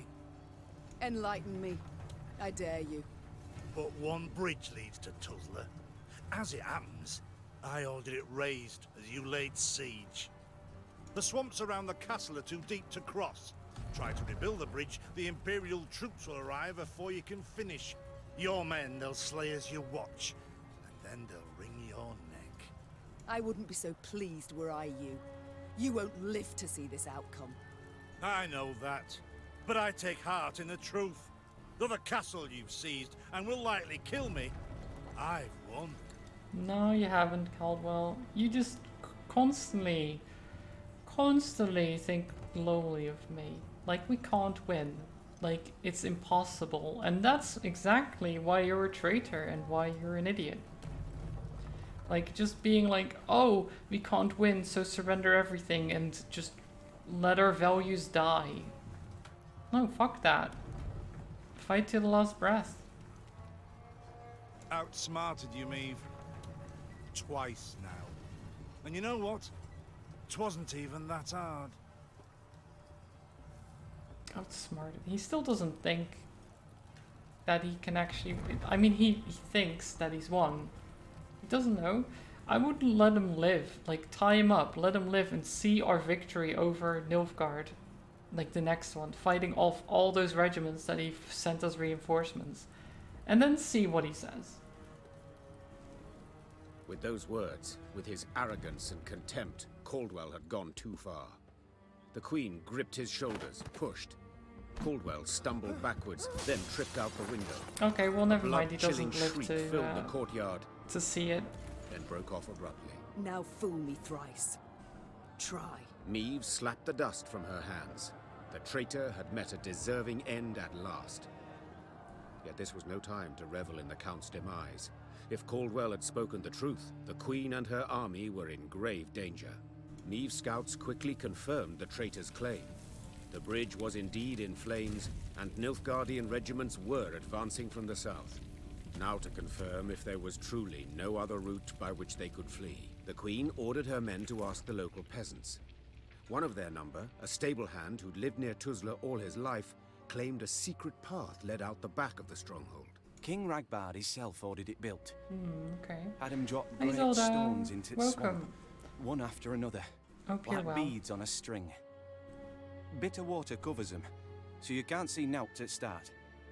Can make 'em out if you go proper slow, though. What is it? The stones, they lead to Isgith. Well, and that's there, good. my lady, lurks an evil worse nor any black-clad army. What?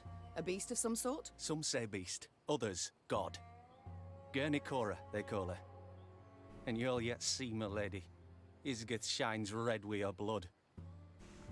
So Gornikora is the one that the peasants cursed us with.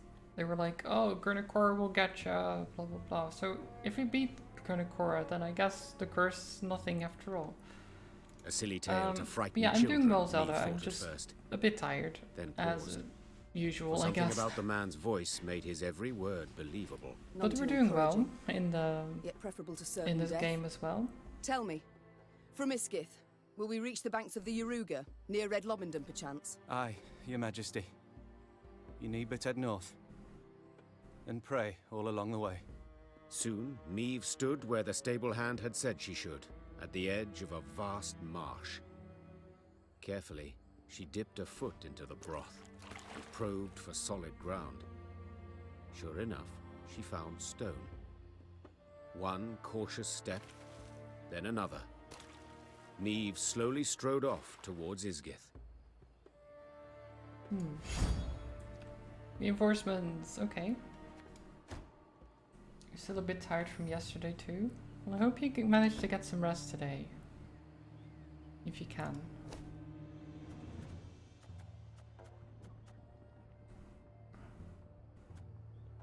Choose an ally and play all copies of it from your deck. Nah, we don't need that.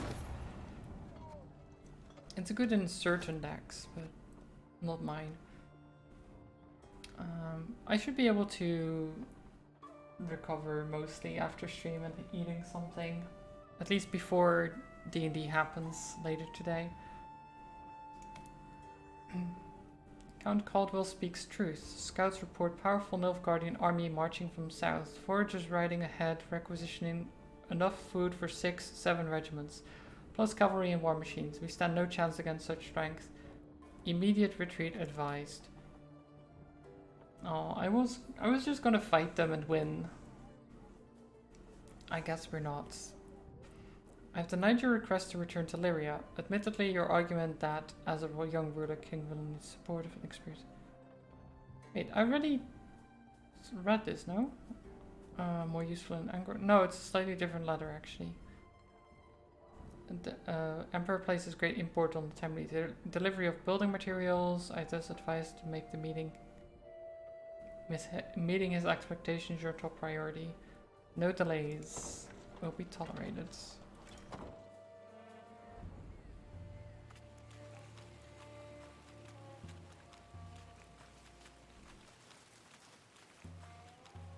With the path to Isgith hidden from view, Neve proceeded like one blind, moving solely by touch.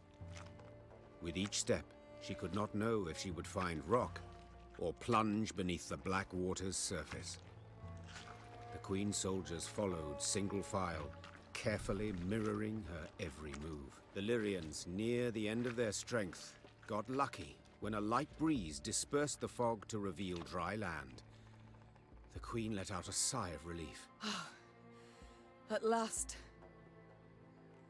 Neve kicked off her boots to empty them of water and mud, then promptly screamed.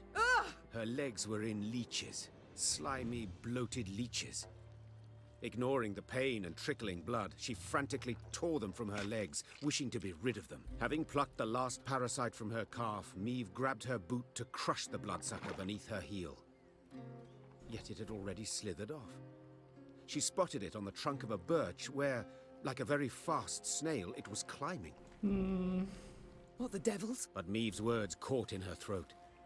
Leeches and ticks in the dozens dangled from the tree's branches. Some were so gorged on blood that their skin was translucent and on the point of bursting. Yeah, that's Neve had kind of some gross. difficulty muting the urge to retch. The queen stepped back, finding it hard to believe what hung before her eyes, confused as to what it all meant. Well, I mean, can we just...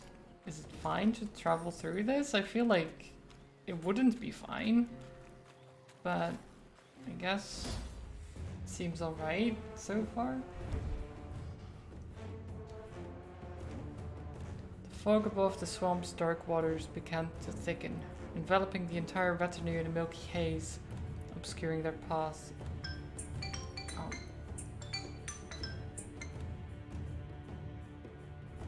I don't know what that was, but I'm not picking it up right now. Fearing disastrous missteps, Meave ordered a halt to the march, yet would not allow a moment of respite to any. She commanded infantry to circle the camp, standing shield to shield. The arbalists kept a watchful eye, sweaty hands tightly gripping at their weapons. Then, amidst the fog, they saw as eerie lights began to flash all around them. Amidst the fog. Shaking my head. They couldn't even spell it right. Amidst. Okay.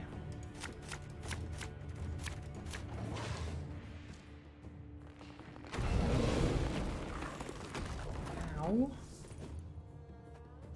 That hurt. Wait, is this a short battle? No, it's not. This is just a normal battle. Then on. Greetings. Two. What is it? Hey? Boop. And let's say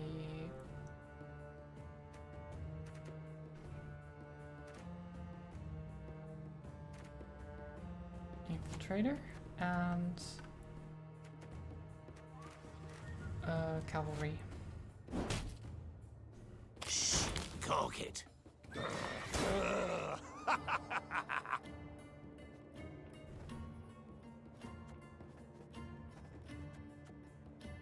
Then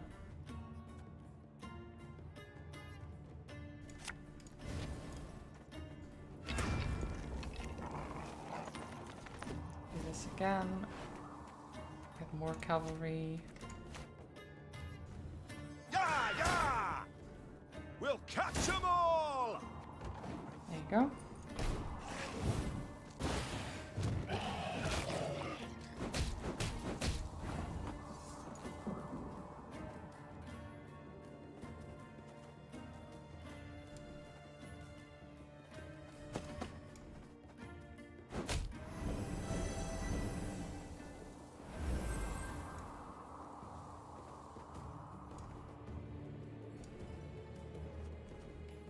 Okay, and then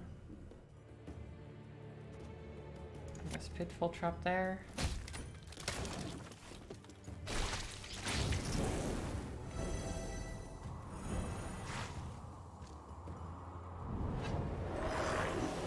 Fog?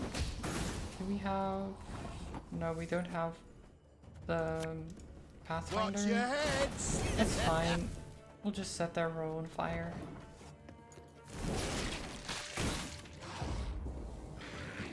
Okay.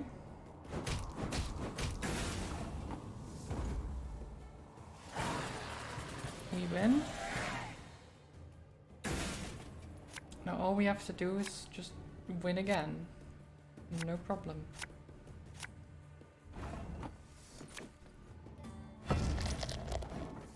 Give the dog some ale.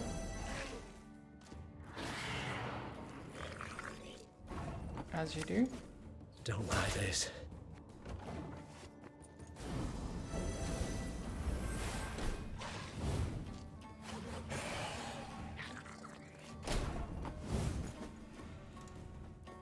Oh, I can't.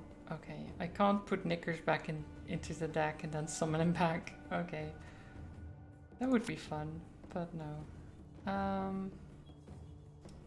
Ever have a stone knock out one of your teeth?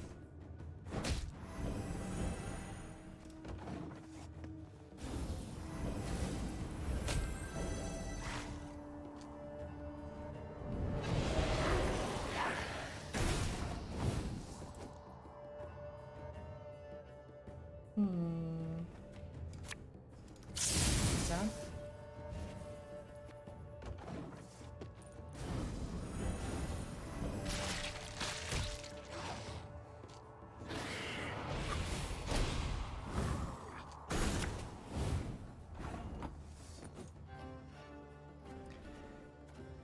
Okay, we should be able to, let's see.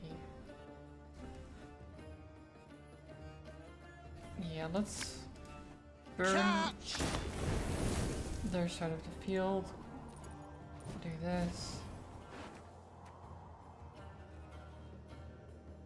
And then grab a medic, grab a pathfinder. You must sweat like a swine in that jacket. If anyone asks, you've not seen me. There you go.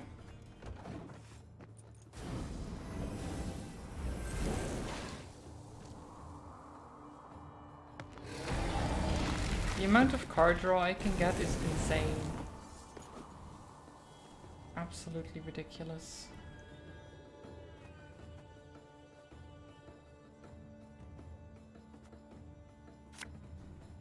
As ordered.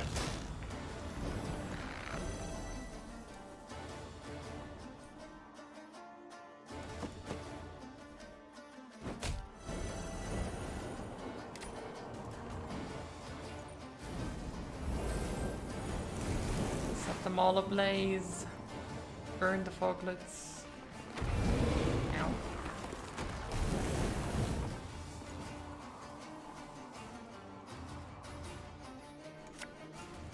Okay, infiltrator.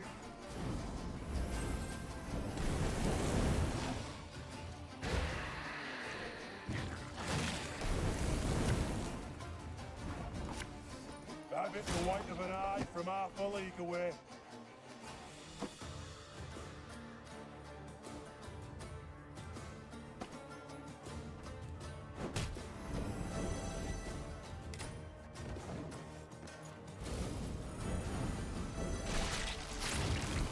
Okay. Okay, yep. Yep.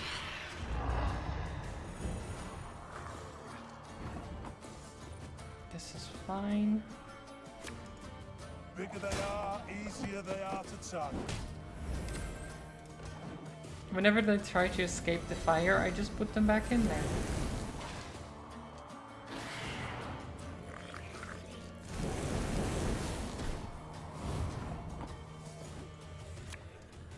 Scoia'tael! Attack! Okay, you go back into the deck again.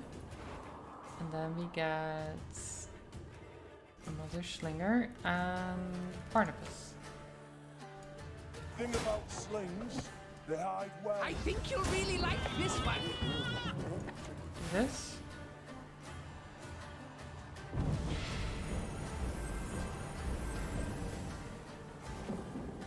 And then do this.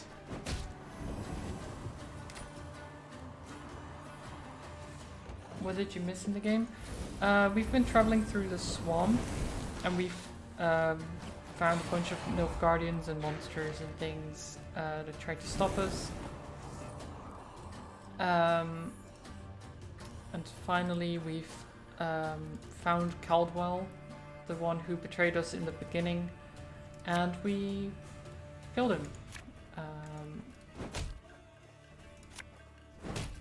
And now we're just trying to run away because the Nilfgaardians are getting reinforcements. And we aren't exactly equipped to deal Nothing with them. personal, I assure you.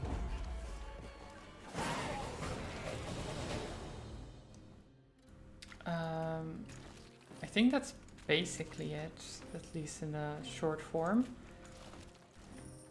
So we killed the traitor Caldwell, are now fleeing.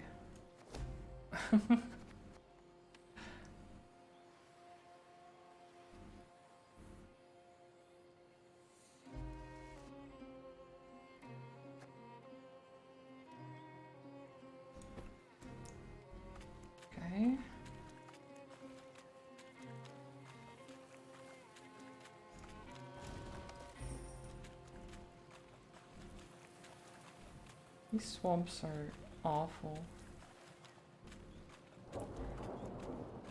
The Lyrians marched in silence, too tired to keep in step with the drums. Suddenly, the wind rose to a howl, and there was a loud crash of thunder. Blast! Meve leapt from her saddle. We camp here. Pitch the tents, quickly! Quickly! As the soldiers rushed to unload the wagons, a wall of water came down, soaking them to the bone. Later, they sat in their leaky tents, huddled, teeth chattering, violent coughs rocking their frames. The storm raged the night through, then finally passed before dawn. Meve emerged from her tent to wring out her coat. Reynard approached, his gait heavy, his face grim. Your Majesty, several men of the 11th, a dozen or so, sought to flee last night. Sentries stopped and bound them. Now they await your judgment. Meve fastened her still wet coat. Why do people always try She to knew flee? well why the men had tried to desert. They longed for their kin, had lost sight of victory, perhaps even no longer believed. Yet the marching and fighting seemed destined to go on forever. The Queen sympathized. She too was spent, and many doubts plagued her. Yet she knew the deserters had to be punished. The question was, to what extent? Meve entered the tent where the prisoners stood. Some of the men looked away, ashamed of their deed. Others raised their gazes to meet hers, their eyes red, tearful, pleading.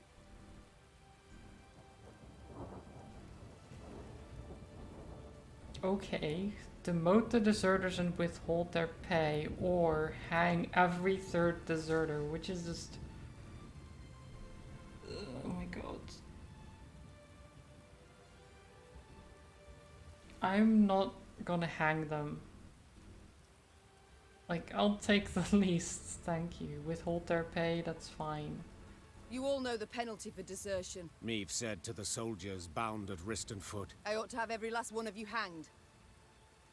Yet, we've come far along a treacherous road.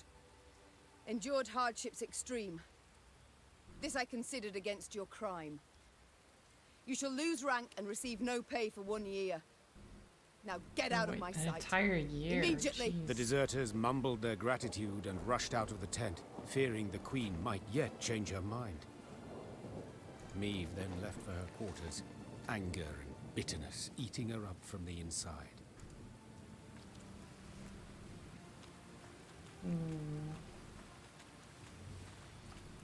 Gods, have we passed the very threshold into hell?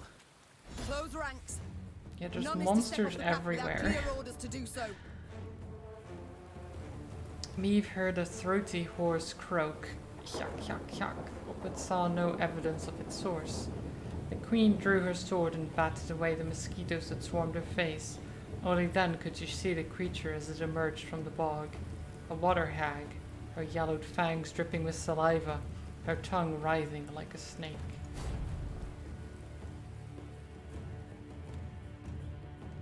This swamp is a terrible place. Why do people even live here? There's so many monsters and things around.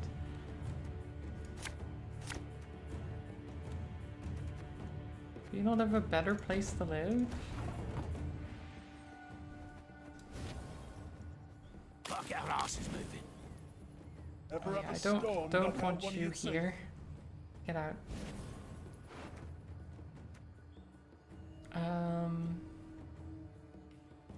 I'll play the pitfall trap and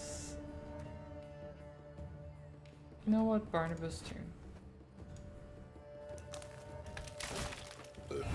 Sorry, turnips back for an encore. Have it the white of an eye from half a league away. Well then, that's a turn. Bigger they are. I have 73 on the first turn. What are they gonna do? They've got a pitfall trap on their side as well.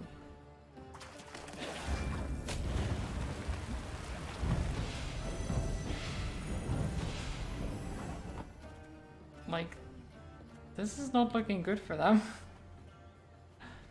at all.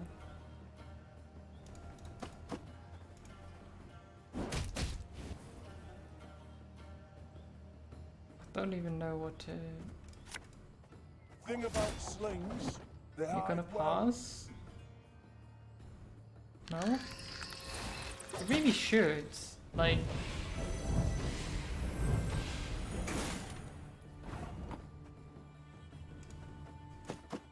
You really should pause.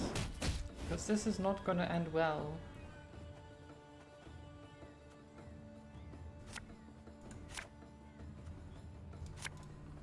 Elven blarney.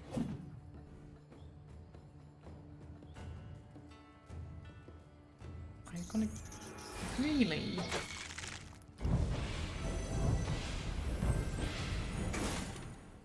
You know what? I'll pause.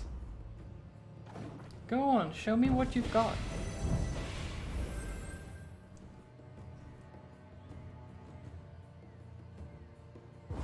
Okay, and then they pass. And they're like, oh, actually, yeah, maybe we shouldn't try this.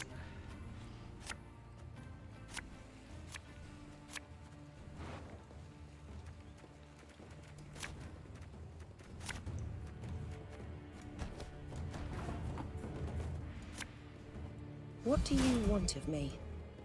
I Oh, think Barnabas you really is like back. this one.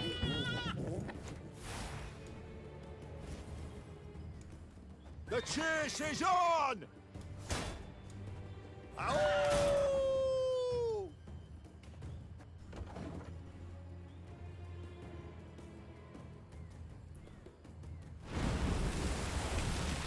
Okay.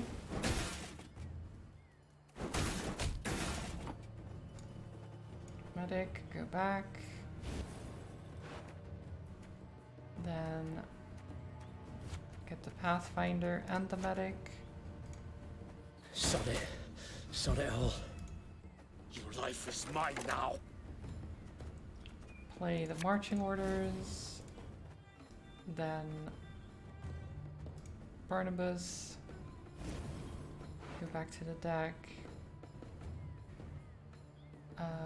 Get Barnabas back out with then Xavier. Feel any burning? See a local healer or wise woman. Oh my god, this is insanity. No time for that.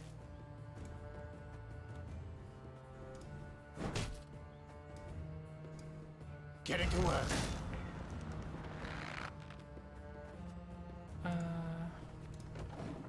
Still don't understand the rules of the duels.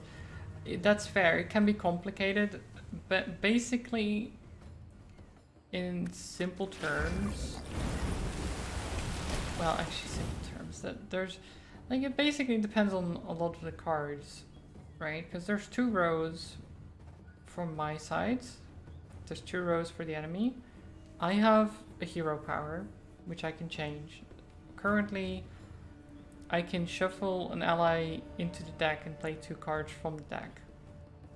Meaning I could just put an enemy ally back into the deck and play it again. And then they get to activate whatever they use as well. They have like different things like deploy, which activates when they are summoned. Order, which is whenever I want, basically. They get a charge. How many charges they have, so this one has 2. They can use the orders that many times, and whenever they gain additional charges, they can use it more. The hero power counts as an order as well, but I can't recharge that very easily. I don't know, there's no simple way to truly explain the game because it's so dependent on the battle. And because for example this water hag, after 5 turns on turn start, spawn torrential rain on any row only once per battle, which has already happened. Yeah, it's difficult to understand when you don't play them, and especially if I'm just playing it and you're just watching me play. I can imagine that not showing you necessarily what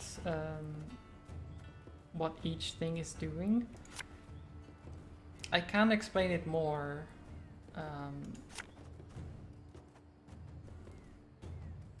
But I don't...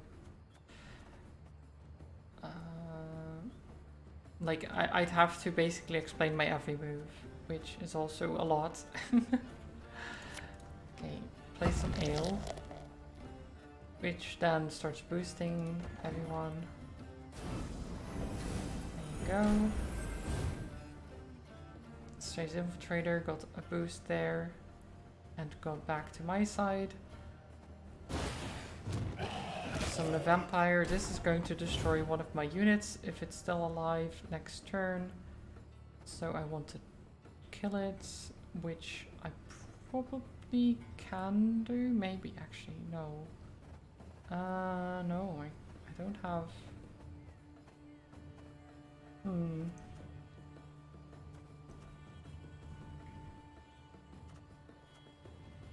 can't do that much damage.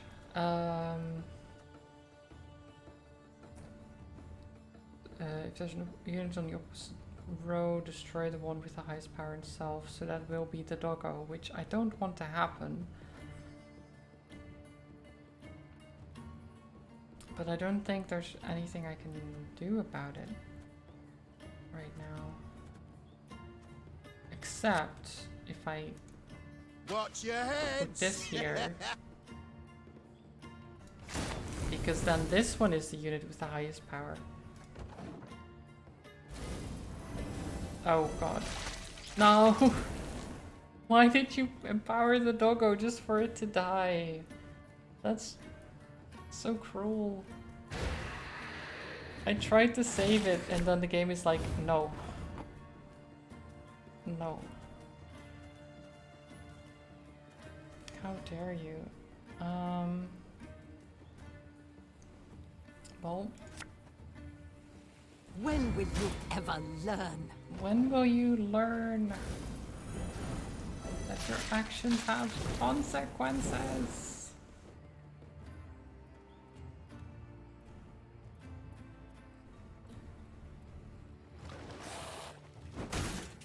No. How much damage is this? 29? So that's enough to kill all of them. GG.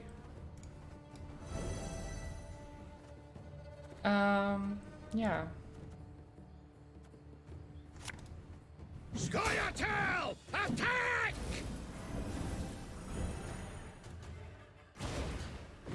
Not quite. The row they're in just it doesn't matter much.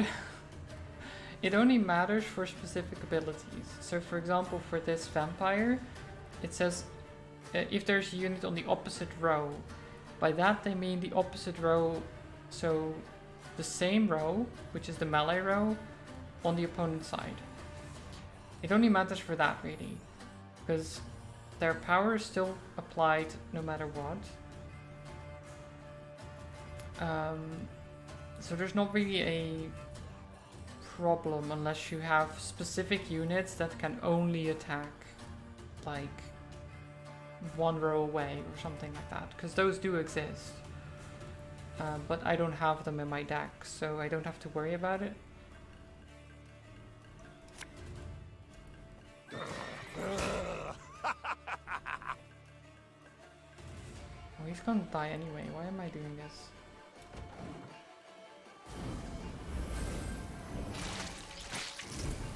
Well.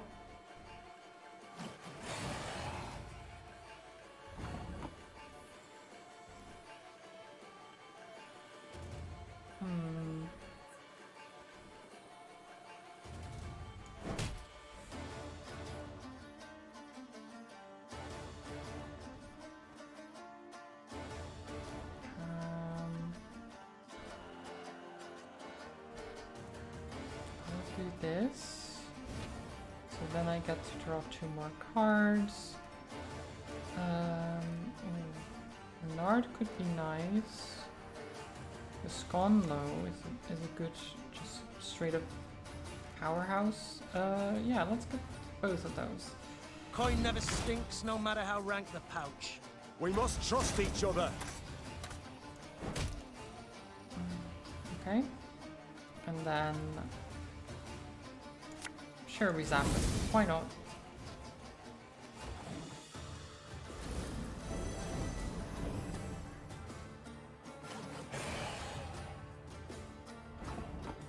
These guys... These vampires... Why can't they just leave me alone?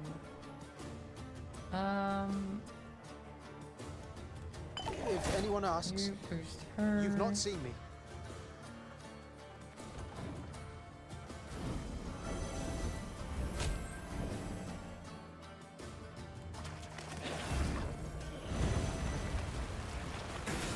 Okay, yeah, you're Catch! You're done.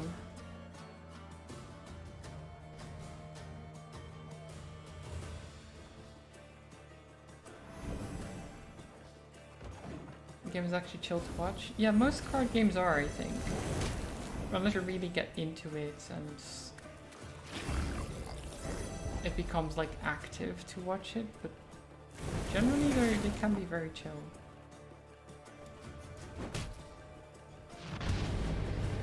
Boom. GG. God, I really love just the oh god, what's her name? Isbel Destroyer. I love it so much. It's just like, oh, you hurt me for this much? Now I'm gonna hurt you for this much. And because I have way more cards that I'm playing, they tend to take a lot of damage. Okay. Is there any treasure around here? No? Okay.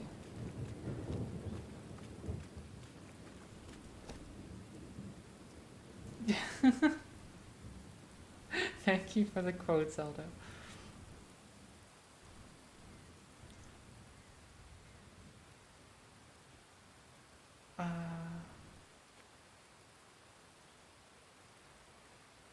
There are people inside the cocoons. Judging by the college Nova Guardians, I'd say most have been reduced to skin and hair. The body sucked dry of their innards.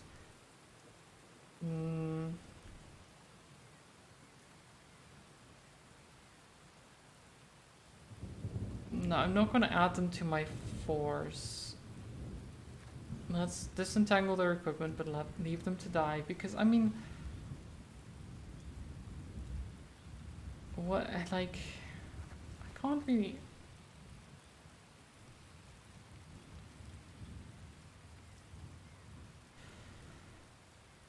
I don't know. Have a good lurk, Zelda. Thank you for being around. Like, I don't need soldiers. I really don't. I could use the wood and gold, but I don't think it's worth it. For the morale? I guess the morale in the end doesn't matter too much. It's fine. We just get some money.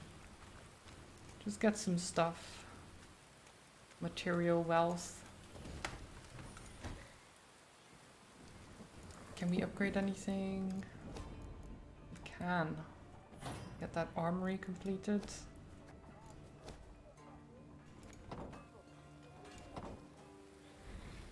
Then fight some more. Oh, whoops. I didn't mean to click load child lost checkpoint. Okay. Start battle.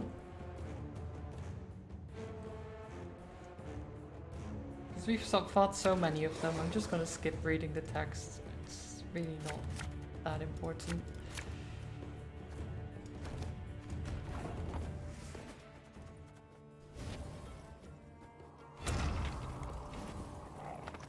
So much anger and suffering. For what? For what? That is a good question. Cursed traitors.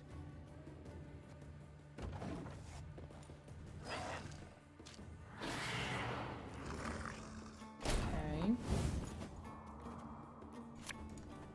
You mad? Don't shake that!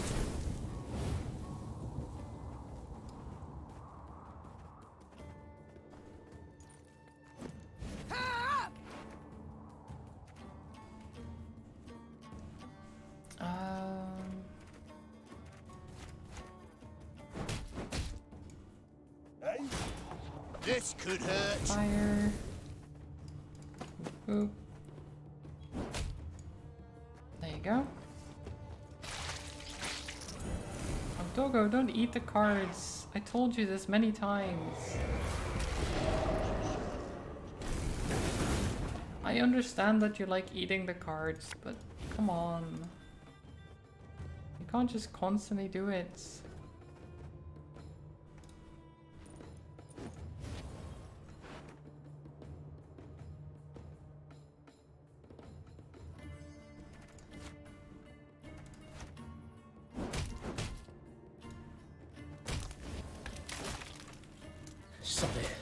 Sod it all.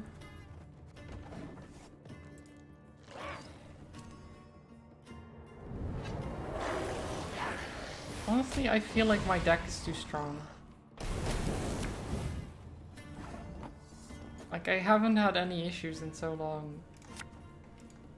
Ever have a stone knock out one of your teeth?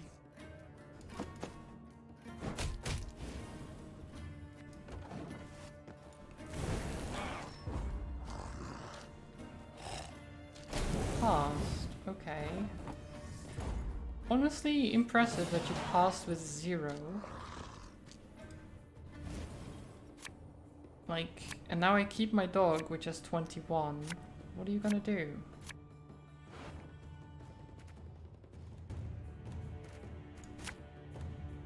Actually, yeah, that's fine. Passing with 0 is cutting losses. It is. But it's not gonna help, is the problem. They think it might, I'm sure, but Watch your it heads. won't.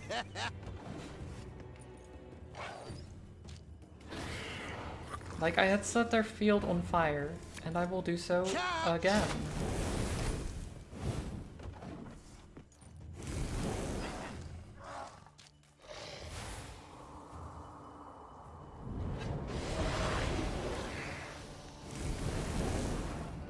It gave a sliver of hope, yeah. But they didn't expect the dual bomber strat. Where I keep putting them back into my deck and drawing them again.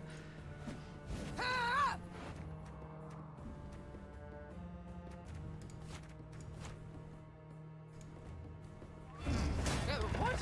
Oh, yes, I'm on it. Sure.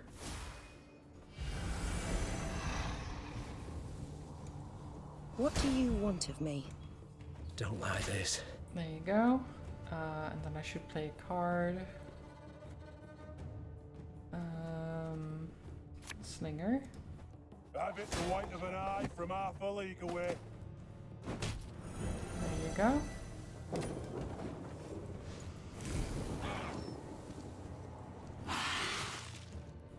Oh, don't seize my slinger. I need that. I was gonna use it. I'm fine. You can keep him, I guess. You go there. You might burn to death, but that's okay. That's a risk I'm willing to take.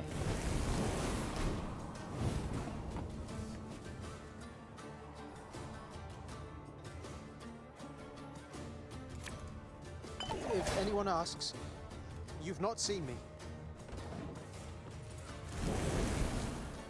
Oh, he died. He died. It's okay. It happens.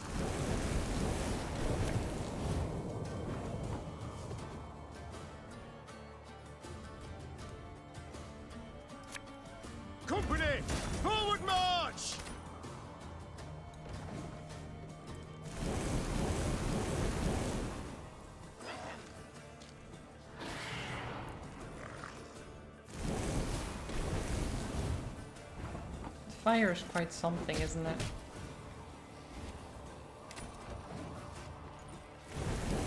They really can't deal with it.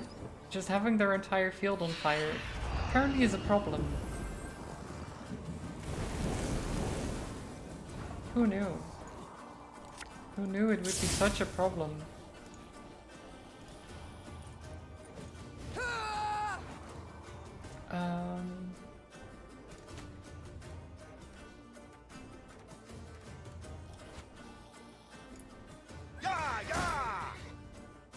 There's been a mistake. I'm no mage. Fire is so dangerous that even the art of war says something about exploiting infernos. Yeah.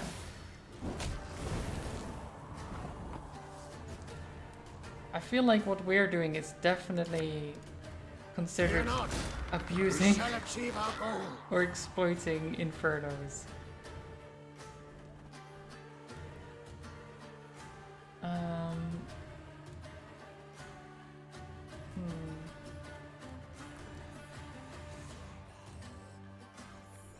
Okay.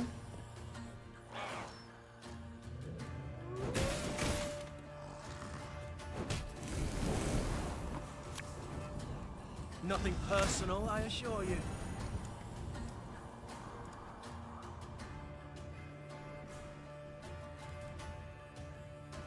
I mean, we're so far ahead. I can...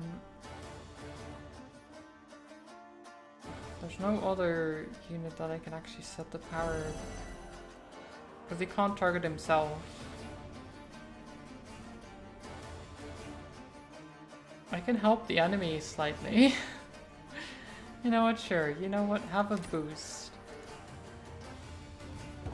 I take pity on you.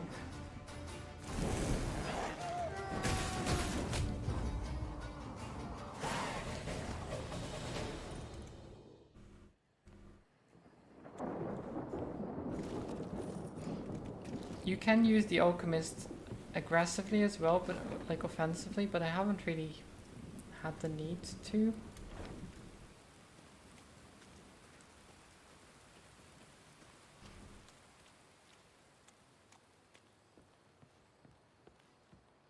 While accustomed to life mid swamp monsters and black magic, Angren's denizens never dared enter Isgith. The Lyrians only once saw signs of a human presence there, when they spotted a group of thatched roof huts amongst alders. That settlement, is it inhabited? Meve asked, turning to her scouts. Impossible to say from this distance, Your Grace. The Lyrians entered the village, swords in hand, prepared to fight. But not a soul nor a beast came forth. Very Some sus. homes had collapsed from rot, while tall grass concealed the paths between them. Yet, someone had been there not long past, for fresh ghoul cadavers lay by the well.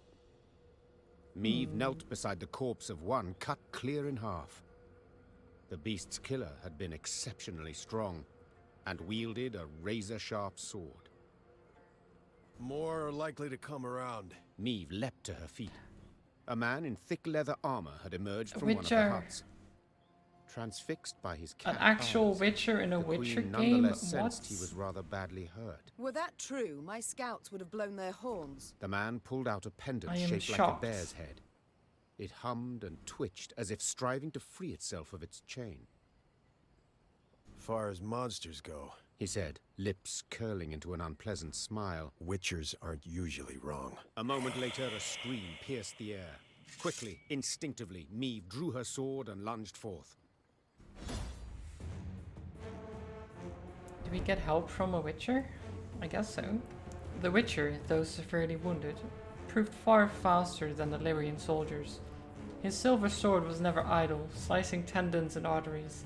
Finding cracks in the chitinous armor, Meve watched on in wonderment, at least until the ghoul howling behind her reminded the queen that she, too, must fight. Okay, what does this Witcher... what can he do? Also, what's his name? Maybe important as well. No. We can do that. Maybe we don't need Saviators yet. Yeah, that's good.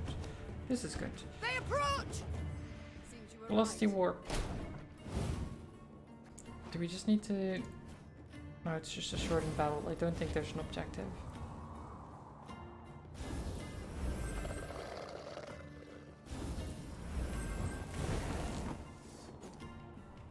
Ivo of Belhaven. Every turn on turn start damages a random bronze enemy by half of Ivo's power. If that unit was already damaged, destroy it instead. Ooh. I'm just gonna... Nani? Nani? Like combat. Elven blarney. Coin never stinks, no matter how rank the pouch. No, Gascon, go back into the deck. We don't need you right now.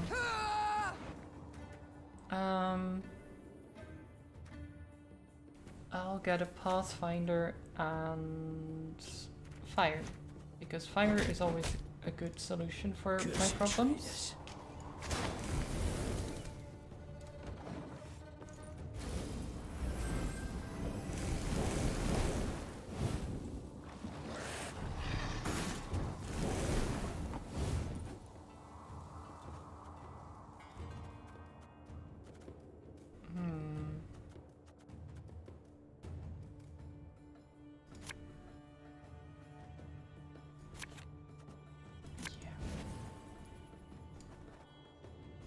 Get the bomber back into the deck.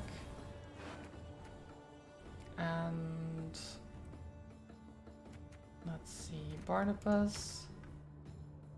And one of the slingers, I think.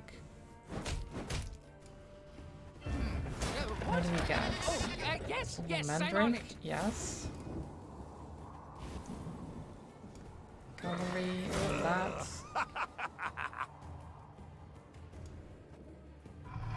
There you go. Thing about slings, they hide well. Okay. So far, so good.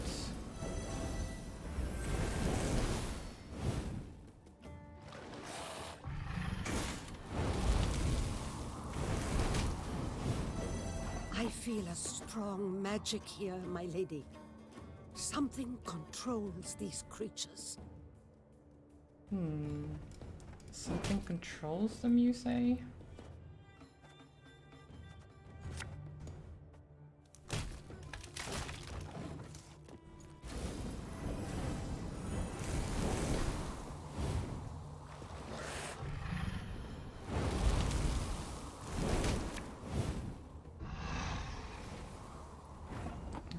Okay.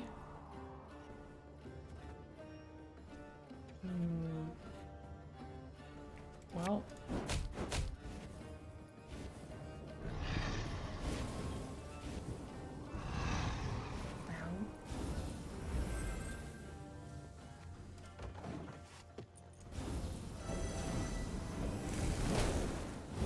This is fine.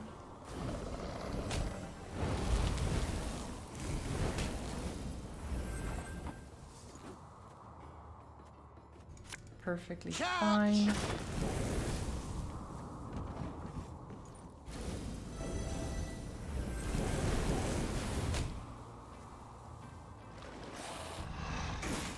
Ow.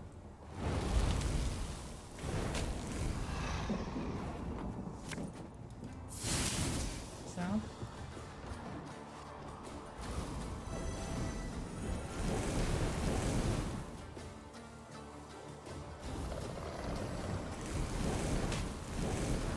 Okay, you go back into the deck. And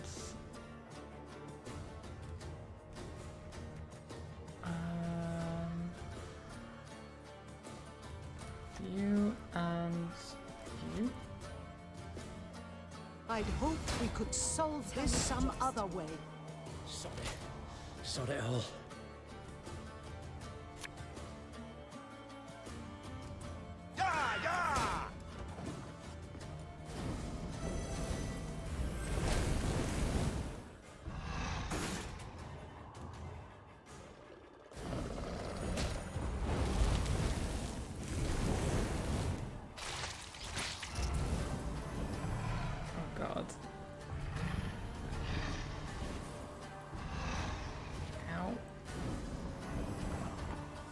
Okay, well that's not great, is it? Hey?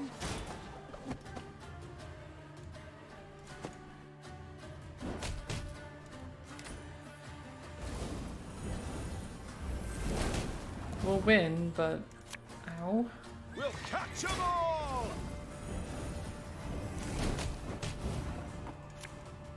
Ever have a storm knock out one of your teeth?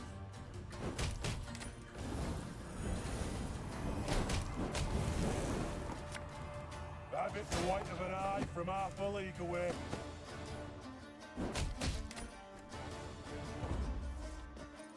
That'll be the last of them.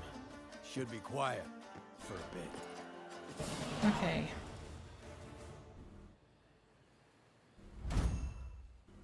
Magical barrier. The Lyrians emerged victorious, due in no small part to the Witcher. Thanks for the help. Name's Ivo, Witcher, School of the Bear. Meve, Queen of Lyria and Rivia. Well, well. Didn't expect to see anyone out here. And certainly not a queen with an army in tow. We're not here by choice. I bet not. No one plans to pass through Isgith. And you? What's brought you here? A contract, perchance? That's right. Hunting a monster. Who offered the coin? I know your services to be rather dear. Who could afford a witcher's bounty in these wretched swamps? Nilfgaardians. Of course. Blast, of course. Preparing the land for settlement. Cull the monsters, drain the swamp, then bring in slaves. Doubtless from the north. Maybe. I got paid in advance. I didn't see the need to ask any questions. But did you have to take the coin? Don't you see what they're doing? Forgive me, your majesty, but seems to me you're confusing witchers with knights errant. We don't fight oppression, right wrongs, or avenge orphans. We slay monsters for coin. And it don't matter whose head's on the front or whose coffers it's from. I mean, fair. Like the monsters, right? It's... As long as they're being slain, it tends to be a good thing. This beast you're out to slay, what is it? Hang on. You mean to tell me you've led your force into Isgith and don't even know what lives here? I believe I was clear. We're not here by choice. Yeah, but now that you are here, it'll take a minor miracle to get you out. Isgith swamps, realm of a truly dangerous being. Elves call it Thronebreaker, the Bloody Mistress. Over generations, locals twisted the name until it became Guernicora. Yeah. We have not heard of the name. And I have a sword that had some kind of legend attached to it. Said to clean the swamp of blood or something like that. Which probably has to do with the Bloody Mistress. Indeed. I've heard it. So you've also probably seen her beloved fruit. Leeches and ticks. You'd all be wise to stay away from them. What is it exactly? This Guernicora. What is she exactly? Depends who you ask. Elves saw a fallen goddess in her. Never managed to cut her down while they lived here, but they did stem her growth, kept her from growing stronger. As for the local humans, spirit of a cursed princess, that's their take. Deep belief, actually. Care to elaborate? Stories that she was riding north to marry a Temerian duke. Whole retinue and caravan got lost, wagons got stuck, everybody drowned in the bog. Quicksand got him, that sort of thing. Guernicora grabbed a root before the quagmire swallowed her whole. Hollered for hours, but there wasn't a soul around to hear her. Leeches, hundreds covered her, settled in for a royal feast, sucked her dry, drained her to pretty much the last drop. Fear and revulsion so completely overcame her spirit, she couldn't pass into the afterlife. So she came back, revived by Isgith's magic. Ugh. A chilling tale. Yeah, Sepp made up, probably. Don't believe the elven legends either. Guernicora's a monster, plain and simple. Extremely dangerous, sure, but just a monster. Simple leeches and ticks, why worry? The leeches and ticks. You called them her fruit. It's kind of complicated. We've time enough. Gurnikor is a little like a vampire. They're kindred creatures. Except, instead of feasting on the blood of others, she feeds them her own. I'm not certain I understand. They're parasites, right? She puts them on her body, feeds them her own blood. Then hangs them on shrubs and trees. Ugh, to what end? To other monsters, they're delicacies. Sweet, juicy, full of Gurnikora's blood. Irresistible. Any beast that tastes that loses its mind, turns into Gurnikora's slave. So, if your paths cross and push comes to shove, she's not gonna be alone. Find yourself fighting the whole damn swamp. How do we defeat her? How are we to fight her? How might she be killed? Sorry, sharing secrets.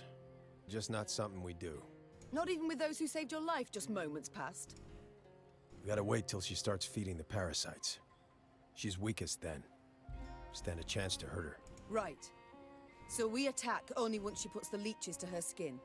Yeah. And when you kill her, if you kill her, any beasts under her spell will weaken considerably. And then, you gotta burn her corpse. I mean it, understand? Burn it.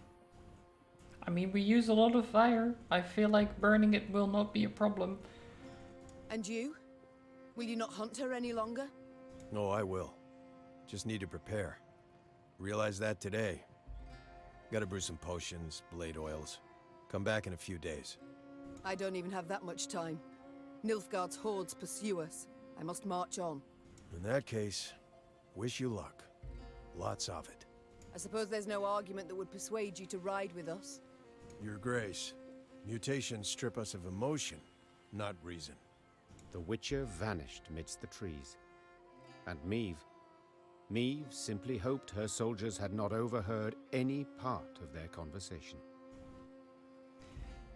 This is gonna be fine. I'm sure this Gurnikora is a pushover and not like one of the strongest things we've ever fought.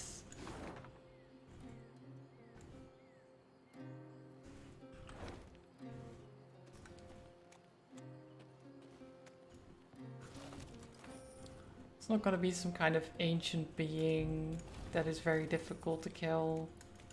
Nah. Oh. Card.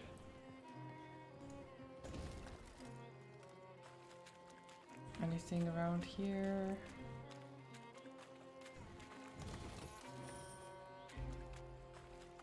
Just loot strewn about.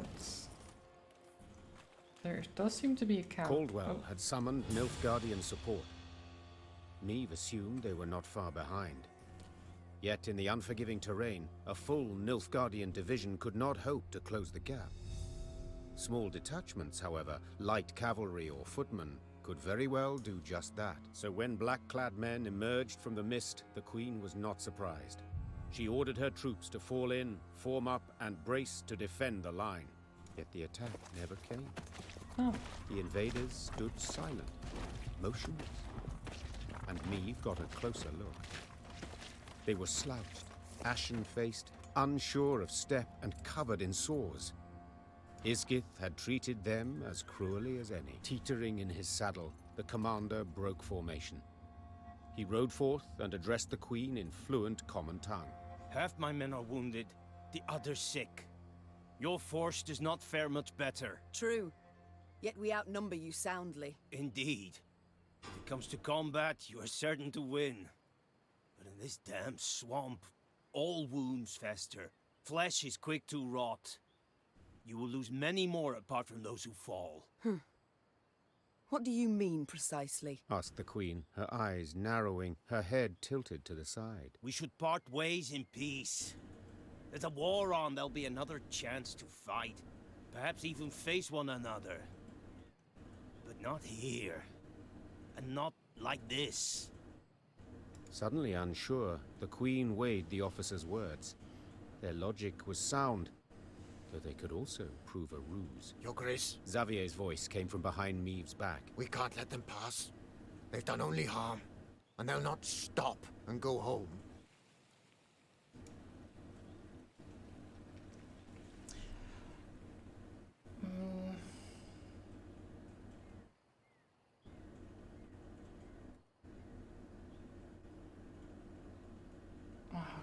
god, I hate these decisions sometimes.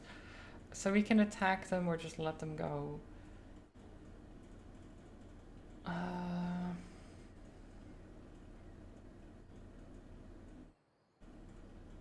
Let them go. So be it. I accept. Meve answered after thinking a while. We shall cross swords some other day, beneath a clear sky, on solid ground. I will hold you to your word, Majesty, replied the Nilfgaardian, then raised his arm in salute. The retreating Imperials marched past the Lyrians. Along the slim path, their shoulders nearly touched. Meve soldiers glared from beneath their brows, their eyes locked on the foe till the last vanished in the woods. Then, collectively, they let out a sigh of relief.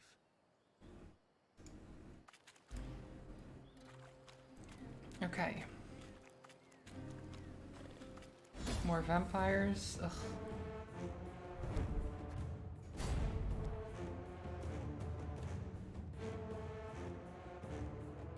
There's a Nilfgaardian camp that was just destroyed by vampires. It happens. Doo-doo-doo. This is looking good. Okay.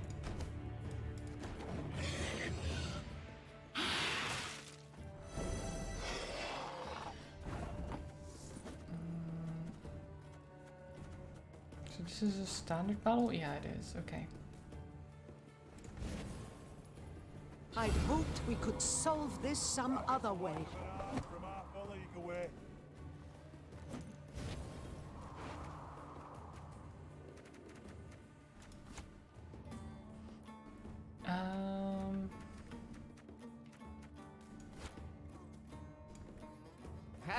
Not supposed to be any smoke.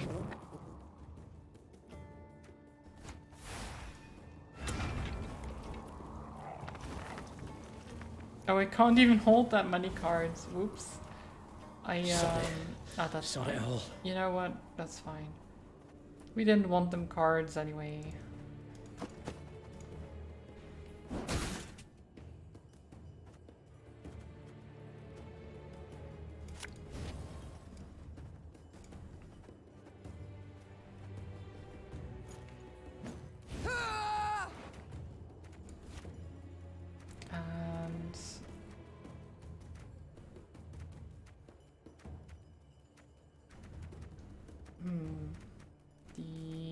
Let's get another slink. No.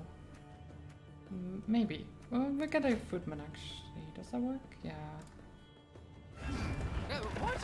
Oh, yes, I'm on it. Yep. Damage. Wait.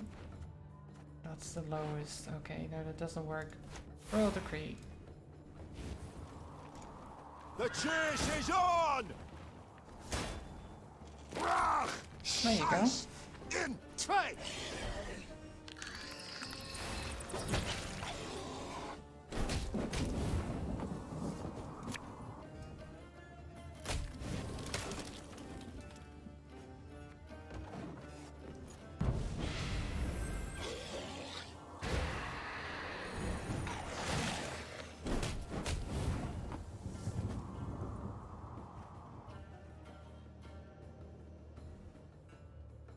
I'm just going to pause.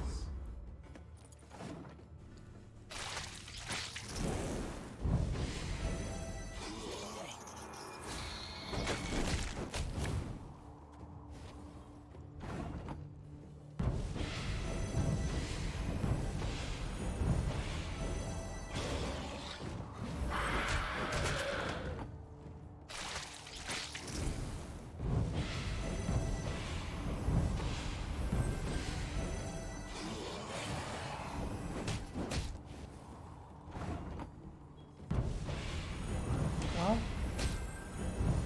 they'll win, but at what cost? They've got 4 cards, I've got a full hand. Well, it also means that 2 of my cards are going discarded, but that's fine.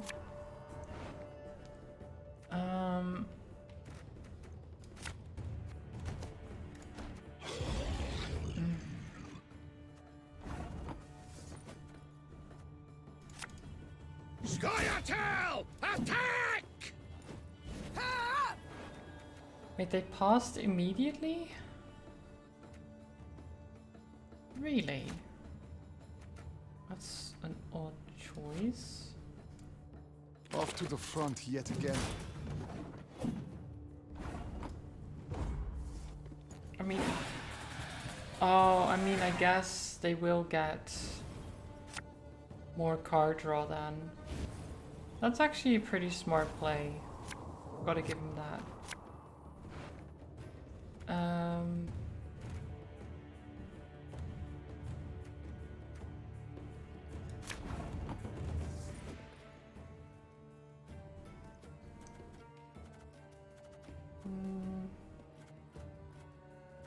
Let's start with some ale.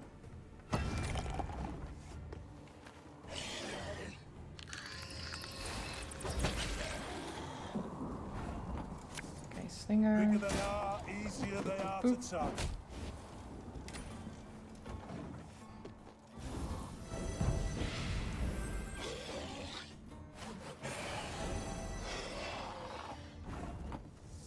Let's raise cavalry.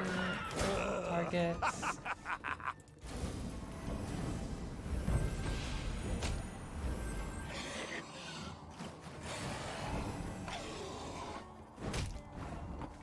Slinger. Thing about slings, they hide well.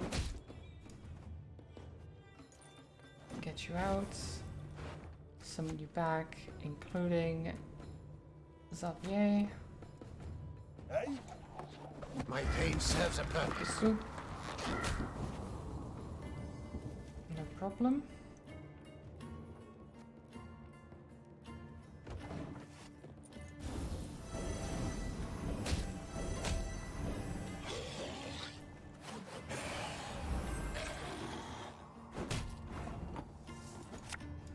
Ever have a storm knock out one of your teeth?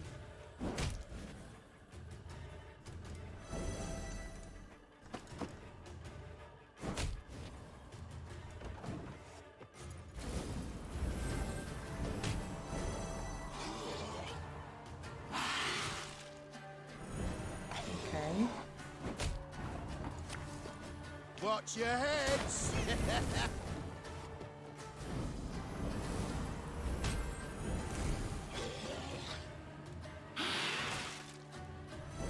I don't seize my units.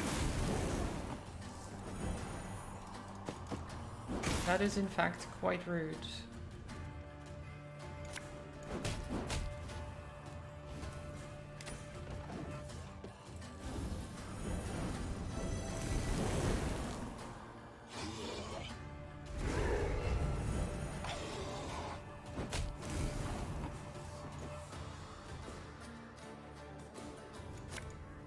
Don't like this.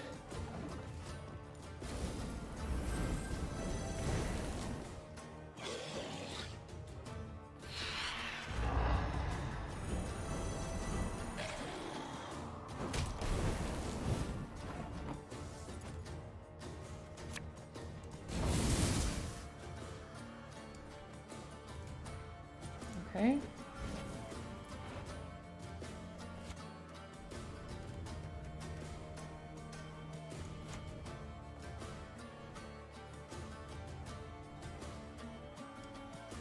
Coin never stinks, no matter how rank the pouch.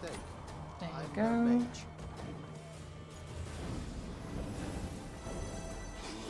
I don't think it matters what they play at this point.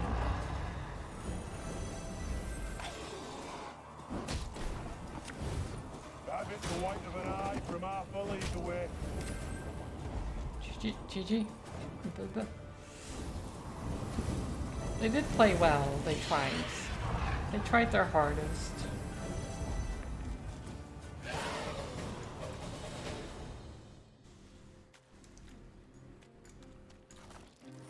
Nice. All that loot. Sweet, sweet loot. Oh.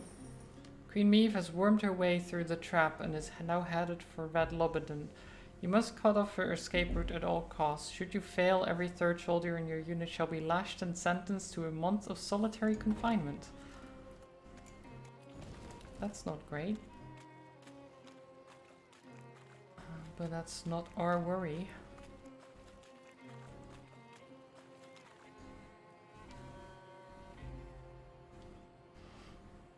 The Lyrian force had reached the very heart of Isgith. From every branch, vine and shrub hung leeches and ticks by the dozen. Swollen with blood, their abdomens glistened, glowing red in the misty air so putrid it set Maeve's head to spinning.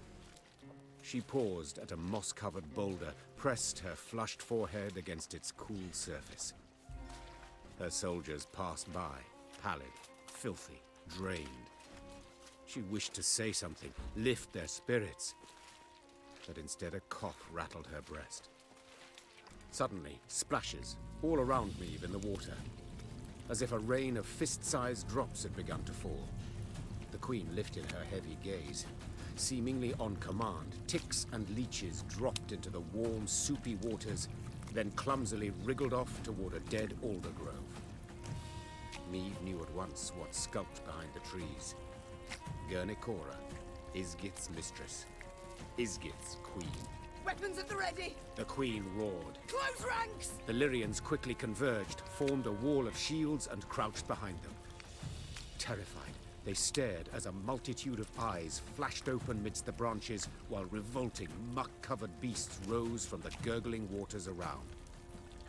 Maeve silently uttered a prayer. Hail, Melitele, great mother, maiden, and crone, ever have us in your care. Well, eliminate Gurnikora.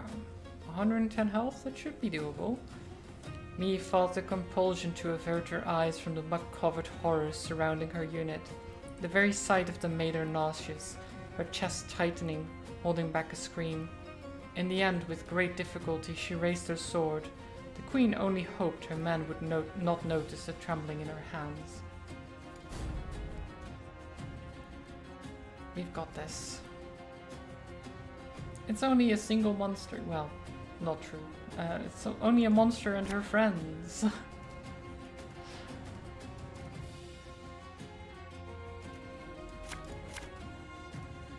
you yet.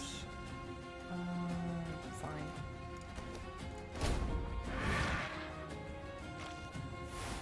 Everyone, rally to Bunny, me! hi, welcome. Okay. Every 2 turns on turn end, move every ally to this row and transform self into Gurnikora Mother. If on the ranged row, drain Gurnikora by 3. When this unit's power reaches 10, explode and damage all enemies by 3. Okay. I see. So this. Fear not. And We this. shall achieve our goal. Doggo, nice.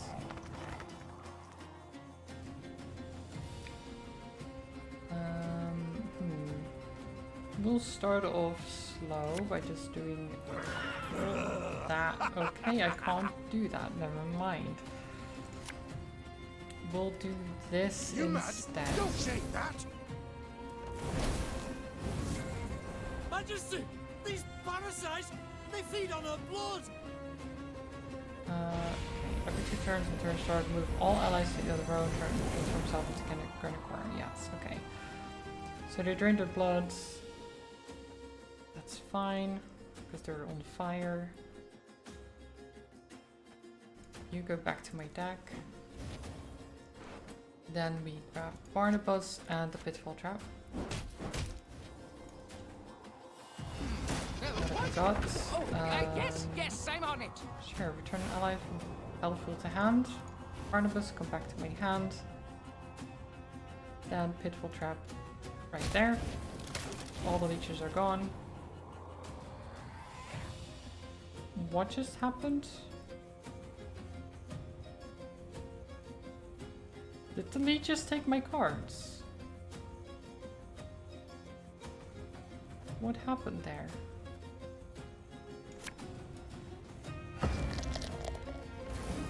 I'm confused. Should I have looked at them after they moved? Maybe something changed on their attacks or something. I don't know.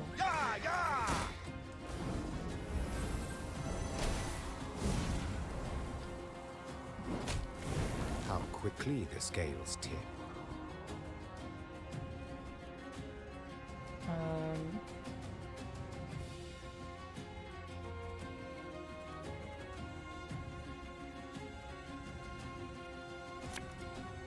There's been a mistake. I'm no mage.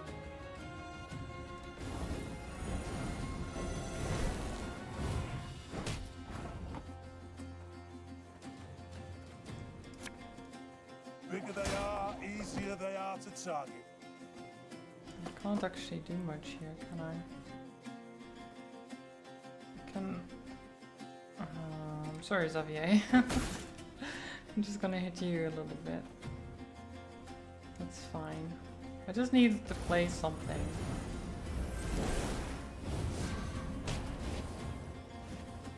Wait. Yeah, why do my cards vanish? What These is that? ghastly beasts can be slain. They can be overcome. Can they? Because they destroy my cards. I need my cards.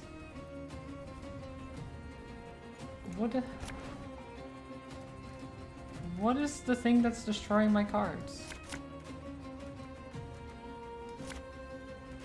Cards are overrated? Well, the problem is, if I don't have any cards, I lose. Need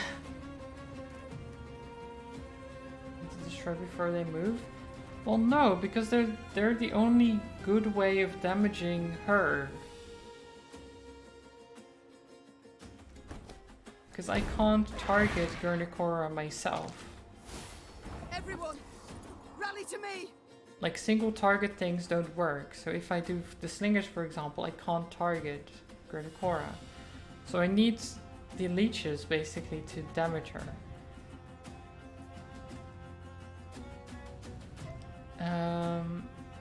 Whenever a Gurnikora fruit is destroyed, Meave discards a random card from my hand. So basically, I don't want to destroy them. I actually don't want them to die. Ever. So Pitfall Trap is actually the worst thing, because they will just die when they go on that row.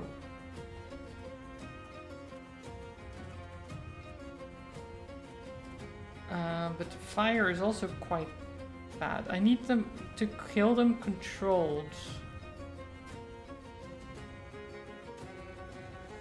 Yeah, I need to keep them from reaching 10, but keep hurting them. Yes, exactly. Bigger they are, easier they are to target. Go back.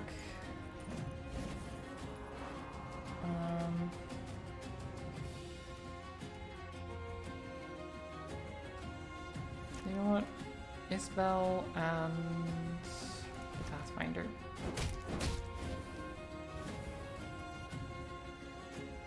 Oh, it's because... Right. When will you ever learn? Sod it all. Stupid Arbalist. Okay. Well, that's a terrible start. Feel any burning? See a local healer or wise woman.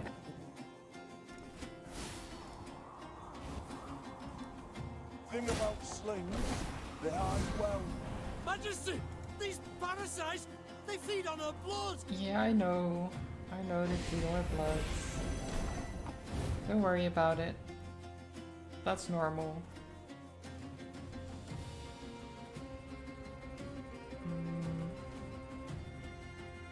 So I can do this, which will do 2 damage to them. That's fine. Okay. Play you. Don't like this.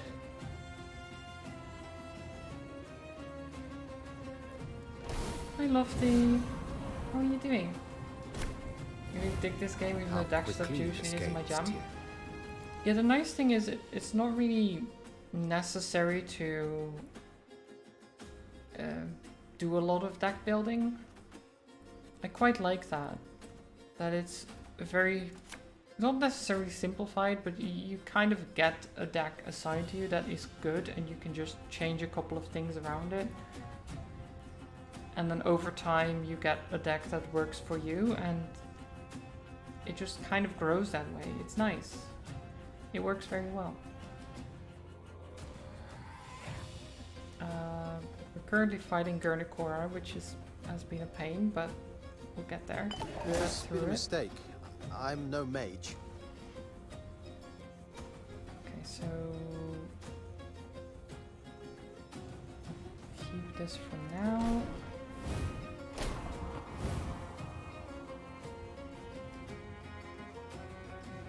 So I can apply fire, but that might be problematic.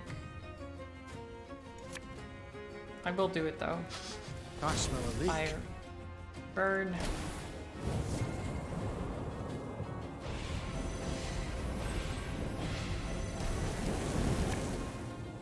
Okay. These ghastly beasts can be slain. They can be overcome. Tell me you jest.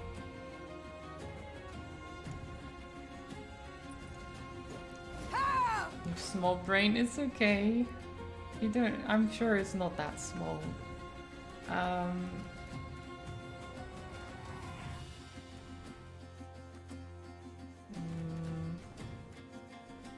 It's too bad my current strategy that I tend to use doesn't really work. Discipline shall bring us victory. Nothing personal, I assure you. Because I like to set the entire battlefield on fire, but if I do that now, I lose all my cards and well, lose.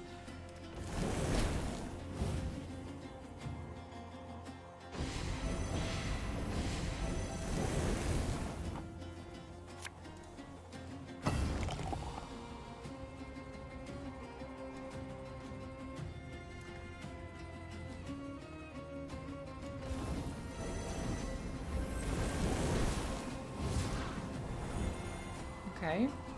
So Remember far, so that good. unwarranted arrogance kills, slowly and insidiously.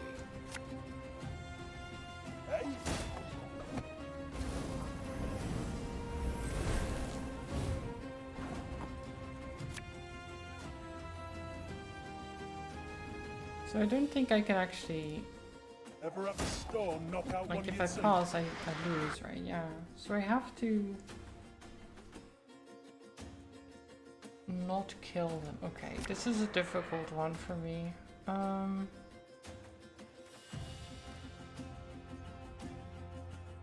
have to not kill them.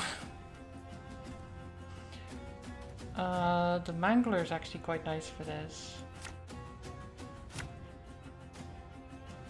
Pitfall Trap is not.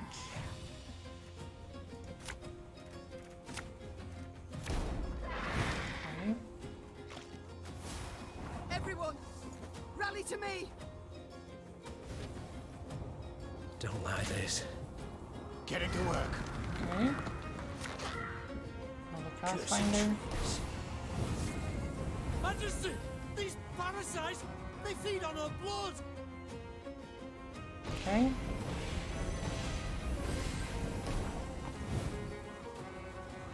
Noise of winds. There's Doggo. This is already a lot better than it went previously. Now I can do this. I'm doing well, Lofty, thank you. I'm quite tired because I keep going to bed late, but otherwise I'm doing well.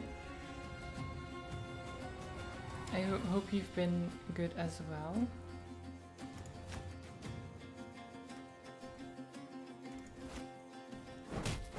Okay, Barnabas, help us. Oh, Highest unit on the battlefield by 15, the lowest by... what's the lowest? Okay, yeah, but that will then explode, right? Probably don't want to do that.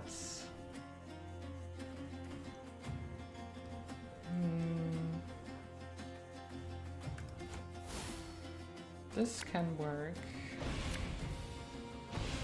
There you go. Scoia'tael! Attack! At least gives us more cards to Never work had with. your kneecaps broken!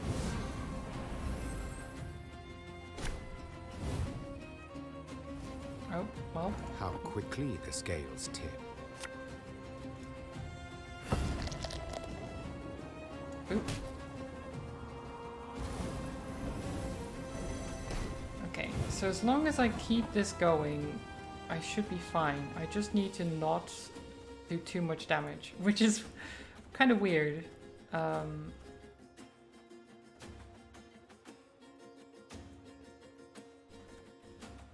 What if I... What if... Fuck, our arse is moving.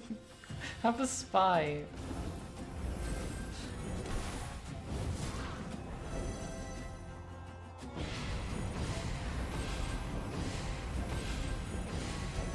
These ghastly beasts can be slain. They can be overcome. Thing about slings, they hide well. Okay.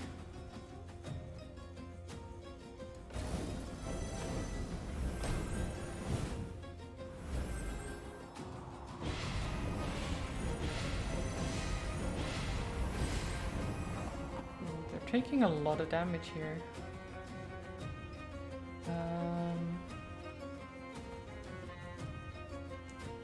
But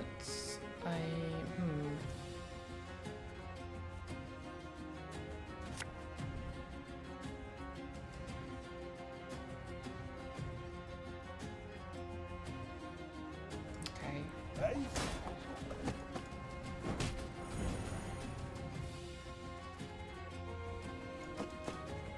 There you go.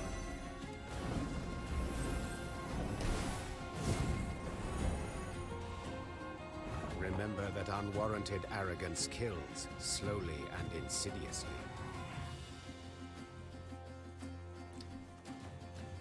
Okay, I can't do that. Alchemist. There's been a mistake. I'm no mage.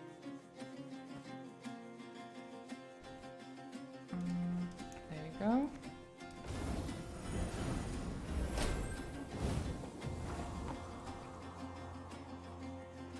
So if I do this, if they shoot this one, that's a problem.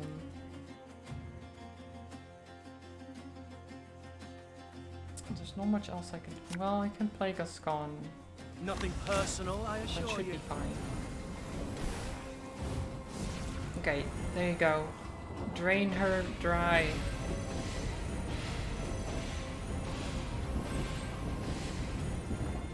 Nice.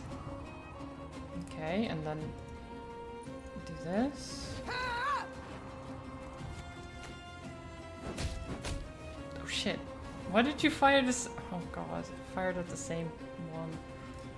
Ever have a storm knock out one you'd see? Okay. And do that, and then do this. Then the pitfall trap, and I don't know if the pitfall trap works actually. Either way, actually I can actually put it there. Nice. Oop. It's not too late to walk away. There we go. GG.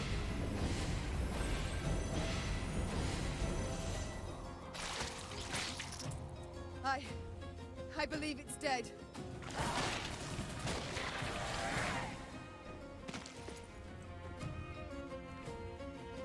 Of the battle in Isgith, Meve remembered very little. It seemed a nightmare, its details a haze, the sensations very real. Amidst a thick fog, she fought in a frenzy, desperately hacking at the scourge that advanced from all sides. In the end, silence fell over the swamp. Its boiling waters lay calmed. The ticks and leeches were gone, while Guernicora lay among rotting leaves, covered in blood, unmoving. But still a fearsome sight. Burn the corpse, Rasped the queen. and we move on. The soldier's eyes darted about in a series of silent glances. It took Meve a moment to realize the difficulty. They still feared it. Though the monster's lifeless body lay on the ground, they dared not go near. were she to repeat the order, they would carry it out. Yet she did not wish to force that on them. Swallowing her own revulsion, she walked up to Gurnikora's corpse and set it alight. The air soon filled with the suffocating stench of burning hair and flesh. Sparks belched out as melting fat fell on flame. Until finally, nothing was left of the bloody mistress but scorched bone. The Lyrians resumed their march towards the banks of the Yaruga. They forced their weary legs to maintain a swift pace and stole no second glance at what they'd left behind. Ooh. I don't like that card. I don't like the animation of that. That's terrifying. That's gross. What does it do?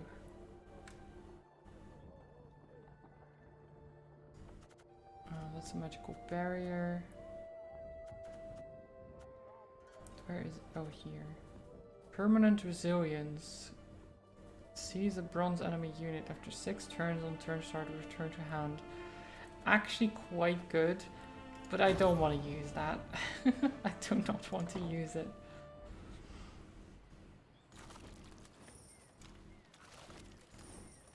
Okay, loot. Motivation is low. Morale is just down the drain. But that's fine. We don't need morale.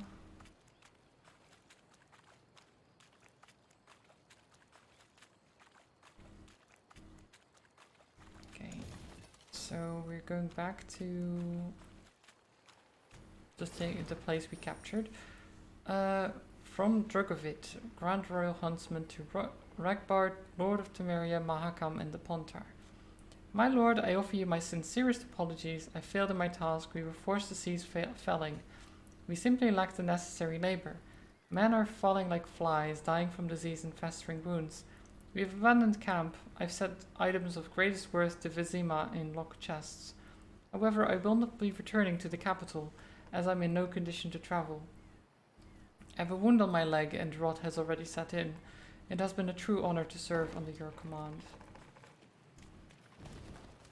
And there was a key there. One day, well, the quartermaster approached with news to report. Descent. Alas, bad news. Your Grace, our food stocks have near run out. And about villages, folk have naught to spare, not even to trade. The Queen dispatched small groups of scouts. They were to scour the countryside for hunting camps, beekeepers, charcoal burners, any souls willing to trade food for coin or goods. The first scouts came back around dusk. The last 3 detachments returned not at all. At first, Meve suspected they'd fallen prey to monsters, the beastly or Nilfgaardian kind. Later, she learned the men had left naught of their belongings behind. She'd been soft-hearted toward deserters. This lot decided they, too, would give it a try. That night, Meve lay still but sleepless. Beneath thin covers, she was cold, hungry, irate. Damn deserters. How dare they? Towering alders grow thick in Isgith, their crowns weaving an expansive canopy that obscures the sky. Any sunbeams to slip through this twisted thicket scatter in the milky mist below. Nice. Thus the marsh abides in a state of perpetual twilight, wherein a sense of time and direction I hope you enjoy are that, easily lost. As the force moved along, a glow appeared in the trees. The Lyrians squinted, their mouths agape in wonder. An orb hung over the water, pulsating, humming. It circled the soldiers, darted off a distance, then hovered as if waiting. A will-o'-the-wisp, that is, Whispered one of the footmen. believe it's keen to show us something. Okay. Let's follow it. Meve knew Why the not? wisp could prove treacherous, lead them into a trap. Nonetheless, she followed, though not entirely certain why.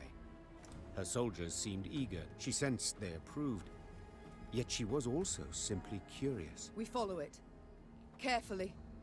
Weapons at the ready. Okay. Over this way.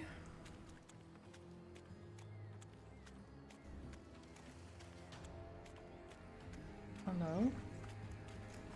As the wisp led the Lyrians down a narrow, winding path, Meve surveyed her surroundings warily. Beads of sweat emerged upon her brow, but her fears in the end proved unfounded. For at the path's end, the troops found what appeared to be a caravan's remains. Its wagons, rot-eaten, half buried in the bog, had sat there for decades, perhaps longer. Despite this, gilded panels and scraps of silver-threaded fabric showed they'd once been rather ornate. Oh. Inside the wagons, the soldiers discovered many steel crates. Rust-covered but intact, they contained truly dazzling treasures. Sacks bulging with gold coin, pearl-encrusted goblets, exotic velvets and silks in beads. Blimey, the sheer amount. And here of all places. A footman muttered under his breath. Meve quickly pieced it all together. She too had once ridden in such a caravan, splendid and laden with gold, when she'd left her home to marry. The rest of the story was not difficult to divine. This was a maiden's dowry. She and her retinue lost their way. Isgith proved their grave, unbeknownst to any other. The wisp circled Meve's party, blinked several times, then faded into thin air. The troops resumed their march, and all seemed in order. Seemed, for soon several footmen were discovered to be gone. Greed had been their ruin. Course. They'd grabbed too much. The loot had weighed them down, and the marsh had embraced them. Yeah. I mean, we got a lot of money though. So the deserters took our money, but then we got money back. So I'm pretty sure we're good.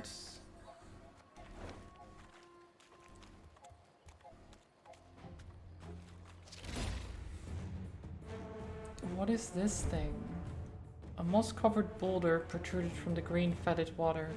The Lyrians breathed a cautious sigh of relief, for perhaps dry land was finally close at hand. However, when they drew closer, they discovered it was no stone at all, but the shell of a monstrous behemoth. Those sneaky behemoths, always. So sneaky.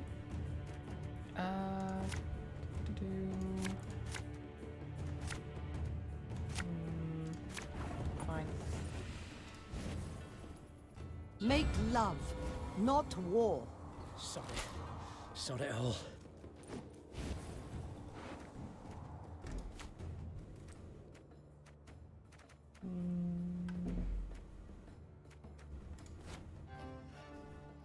I think you'll really like this one.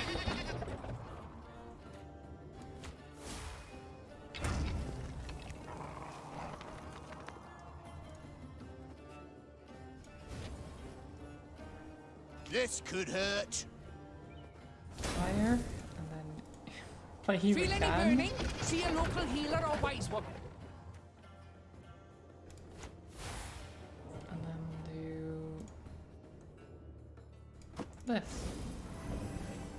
There you go.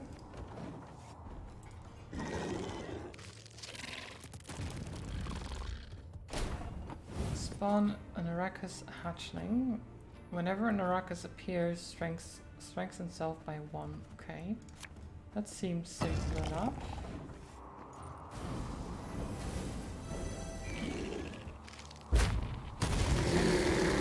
There's a bear. Okay. I was not expecting the bear.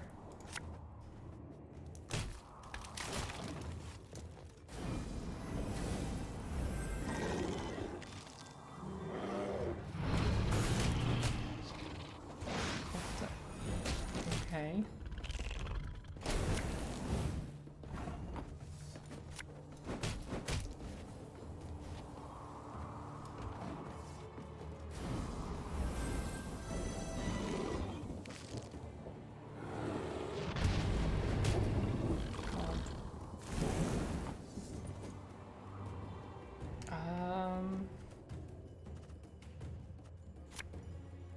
Have it the white of an eye from half a league away.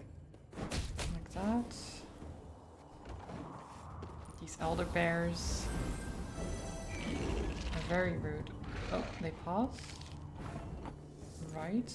How many cards do I have? 7. So I will fill my hand with this.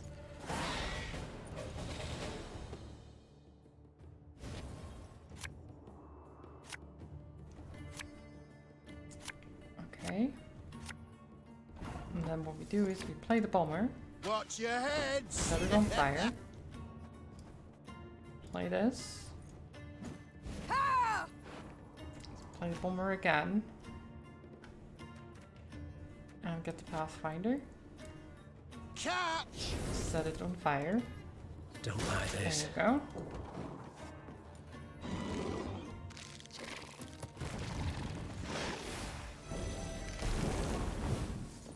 Then marching orders. Get rid of the bomber again. And this time we get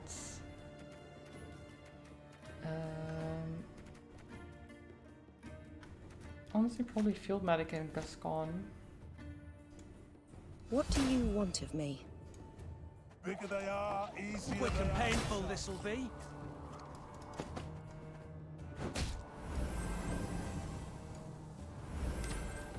Give Gascon lots of buffs.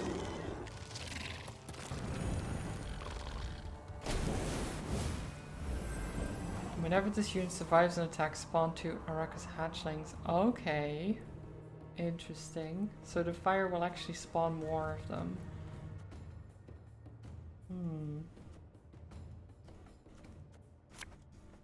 Thing about slings, That's they fine. hide well. Just spawn more.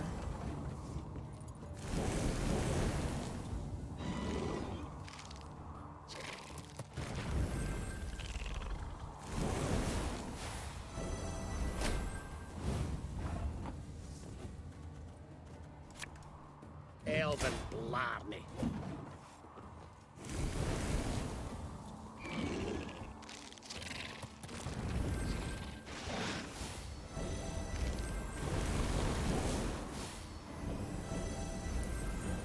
There's quite a lot of them, isn't there? When will you ever learn? There you go.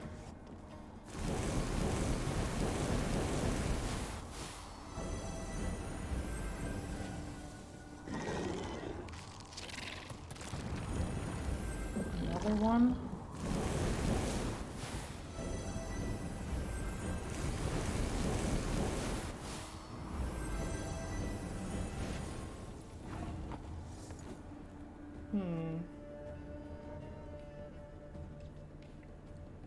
I've got an odd play that I want to do. I really shouldn't though.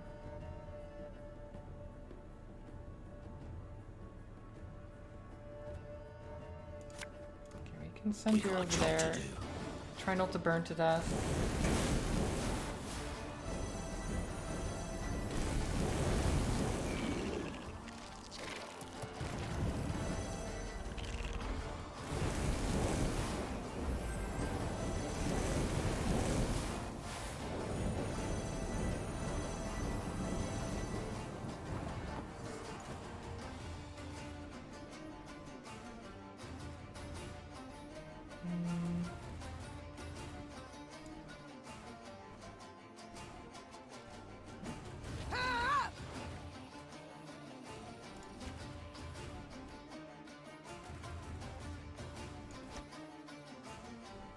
You must sweat like a swine in that jacket. Fear not. We shall achieve our goal.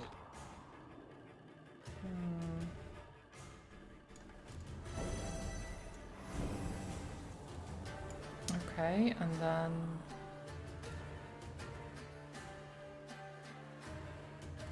play you.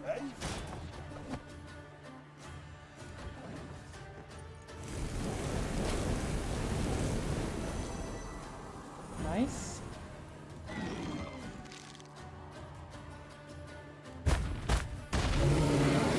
Savage bear.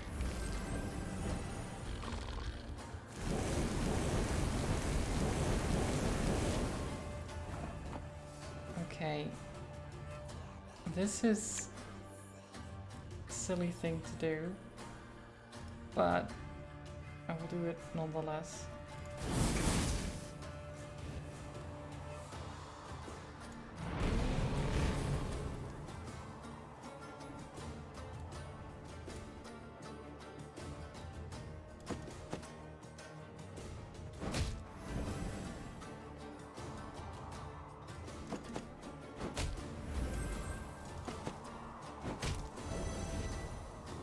There you go.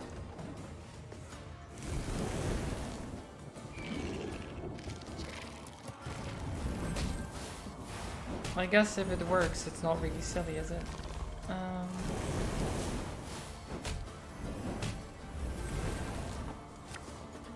Her Majesty is exceptional.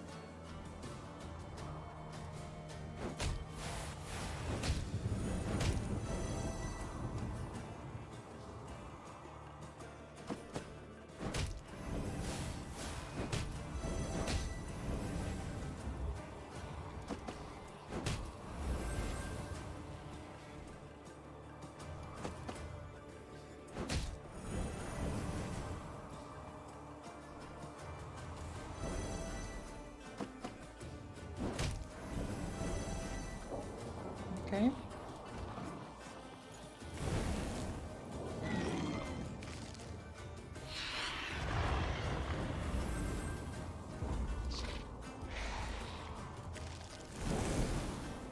Take past. There's been a mistake. I'm no mage.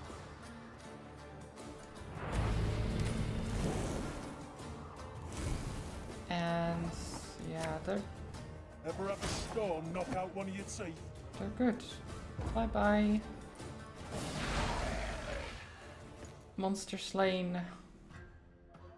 The swamp is gonna have no monsters left after we're done. We're just destroying all of them.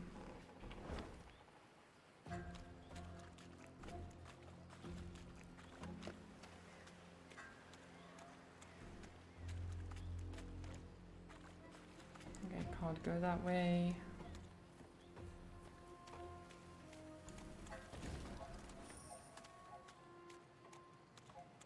So we're in... Ooh, golden chest. That's the one that's locked. Dagger 2 blades for the multiplayer game, nice. And there's a puzzle. What kind of puzzle? Doggo! Oh my god. Knickers is, by and large, a polite dog who heels, shakes paws, and on good days even sits when instructed to do so. Especially when his ears are given a good scratching beforehand. One day, however, Knickers strayed from the Lyrian retinue, lured by an appetizing scent. The wafting aroma led him to a cavern from which not a single light escaped, to enter or not. He pondered it for a moment, licking his snout and tilting his head. In the end, he decided that the world belongs to the brave. He then let out 2 quick barks and leapt into the dark. Help Knickers reach the end of the cave without turning back and collecting all soup and wine along the way. Use your leader's ability. Okay. So Knickers is out on an adventure.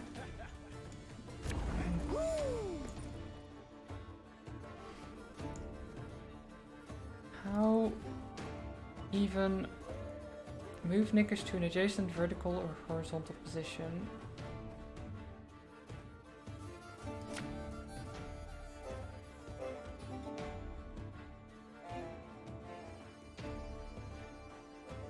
What? Wait, without turning back, right?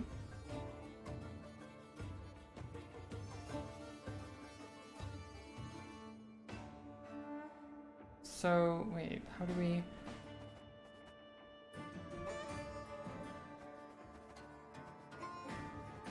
How? I guess? I don't know.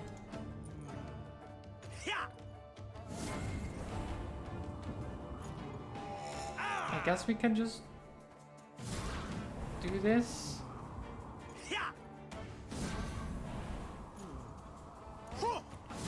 It is quite slow though.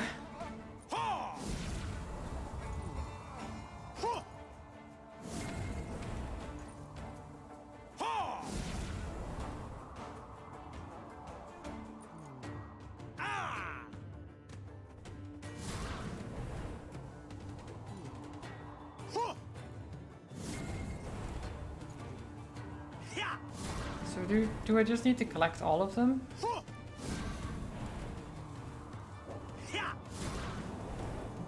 So I just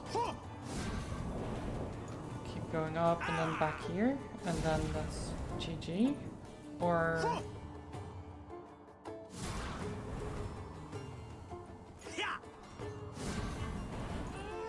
What? What do you mean? Wait. Do I have to get the wine last, maybe?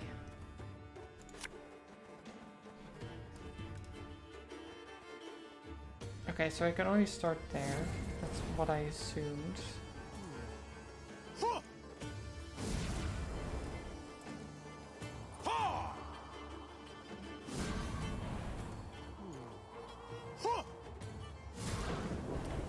I guess if I have to get the wine last, then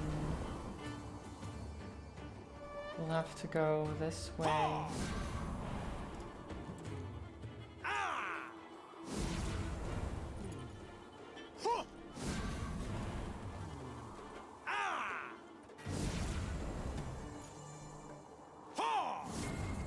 Ah, oh, oh.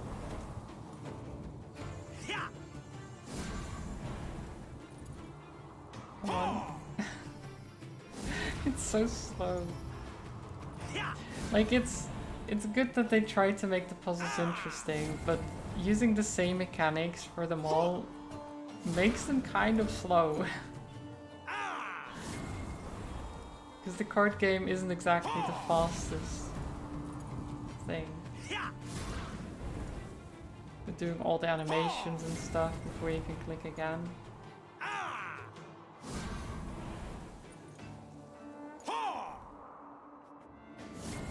And that.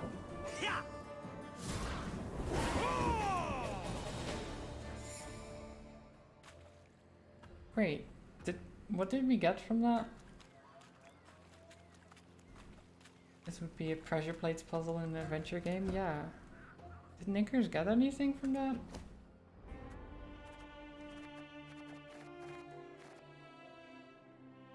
No? Not sure.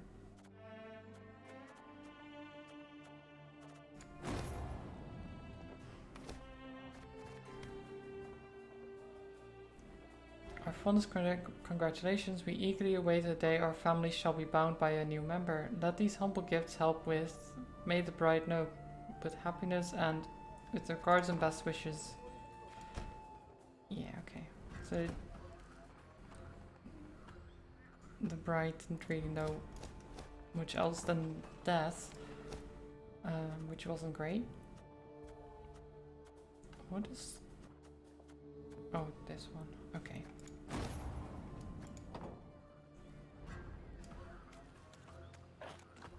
Notice board. Did we miss anything? We did not. Okay, great.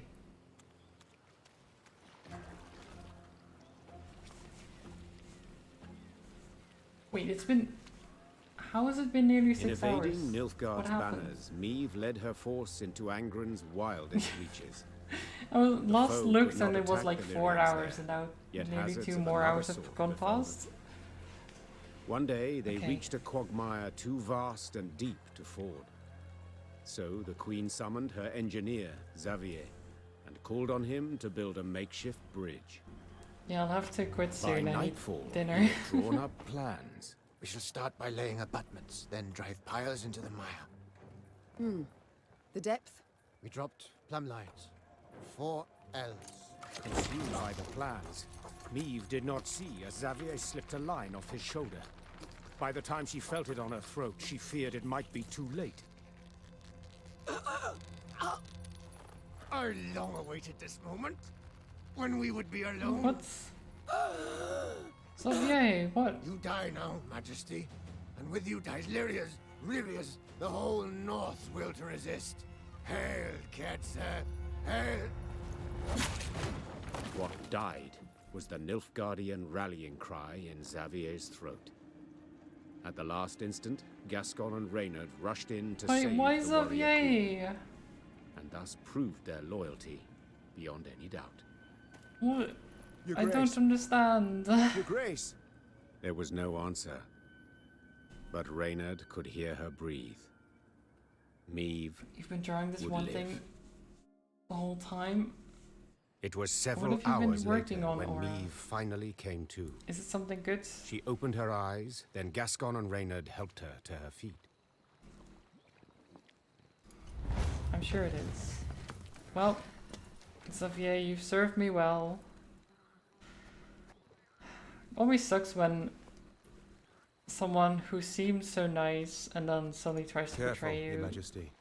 And then I lose the card. Ugh. I should have been more careful earlier. Damn it. If you two hadn't... No need for words. You needn't mention it. I couldn't disagree more. We're due for a long conversation. First of all, I owe you thanks. Second, my trust in you both has been heavily tarnished. I believe that goes without saying. Yet today you proved beyond all doubt that I can rely on you. So I thank you. To serve under your banner, Majesty, it is an honor.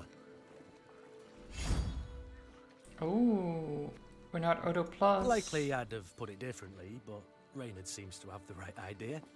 Very well. We've reassured ourselves of admiration for one another enough. We've matters to which we must attend. I trust as I lay there dead to the world, you did not sit about with your thumbs up your bums. Have you at least learned why Xavier betrayed us, sided with the Empire? So, I'm hoping that Renard's promotion will be better than Xavier's loss, I guess. You actually reminded me to take out your second breakfast as you had no time to eat at work today. Oh, Sunburn, need to eat food. Food importance. In a manner of speaking, yes. But second breakfast, yeah. Nope. What do you mean nope? Food is important. It is your first one. Right. It's your first food today, is what you're saying? I mean, at least you're eating. That's good. You can't eat in the morning, that's fair. I know people who are like that as well. I always eat in the morning, but I understand if you don't. But of course you still need to eat for, you know, sustenance every once in a while. You can't just go without food, sadly. Your Grace, the rogue who lunged at you, in truth, was one Gwalter ep Luinoch, a Nilfgaardian spy. So it... Wait, was it not Xavier? Did they kill Xavier and take his place? How did you ascertain this? This discovery you made how? We found in his toolbox a concealed compartment, letters inside. Though encrypted, we managed to decipher them. They were the Grey Rider for you to read. A swine. An Imperial spy in my ranks this whole time. But to wait so long to You'd like strike, to get a pill why? instead of eating? Yeah. He'd only just received the order. Another letter in the But box. you'd still signed need by to remember General to take Ed it. Dahi stated, the Gwalter ep But Luinoch. yeah, that would be simpler Eliminate than them to at actually first make food and opportunity. stuff. Honourless bastards. They'll stop at nout. Now, Maeve, you'll gain nout by getting riled. No sense to it. This is good news, in fact. Is that so? Think. Ep Dahi had a spy in our midst. He knew our movements, had his eye on us, his finger on the pulse. He knew our plans, who we parlayed with, and yet he didn't order your assassination. For you posed no threat. Well, clearly so much changed. Congratulations. Nilfgaard fears you now. And rightly so. You saved my life in Mahakam. Yeah, but there could have been reasons for that. Just a moment, that makes no sense. He saved my life in Mahakam, on the bridge. He did, for he had to. In one of the letters we found, Ebdahi orders Gwalter to watch over Elder-in-Chief Hoog. The Scoia'tael in the mountains was sent there by Nilfgaard to recruit dwarves, but their commander, the Vixen, they feared she'd attack Bruva himself, something Ebdahi wished to avoid. Naturally. For someone else could seize power, someone not so neutrally inclined. Someone more likely to aid me, gods forbid. Right. What about his scar? But we found him in the rubble at Rosberg, midst the ashes. Precisely what placed him beyond suspicion. We suspect Gwalter enlisted with the Edanians some years past, infiltrated that army. He had a hand in Rosberg's defense. Then, when the time was right, he lent that same hand to its demise. Caused an explosion that tore a hole through its walls. That actually It makes worked, a lot but of at a sense. price, he suffered severe burns. If not for our medics, he'd have... Stop. So it was not elves who brought about the fort's fall as he claimed? A filthy lie to stoke the fires of racial hatred, to stir conflict and chaos and rage that would make the realm of Edirn waver and fall. If we're to judge by Rayla's actions, he was rather successful. Bastard. Yet even so badly hurt, in such pain, not for a moment did he drop his mummer's act. I've heard much of Nilfgaardian spies, Your Grace. They're trained from childhood, face constant indoctrination. They do anything for the Emperor, anything and everything.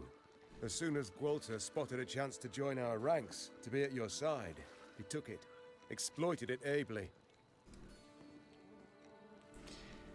Traitors, traitors To be all brief, I've around. traitors all about me. Your Grace, you resent our actions, I understand, but...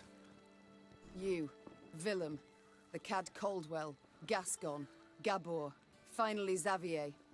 Tell me how. How am I to trust anyone? You can't.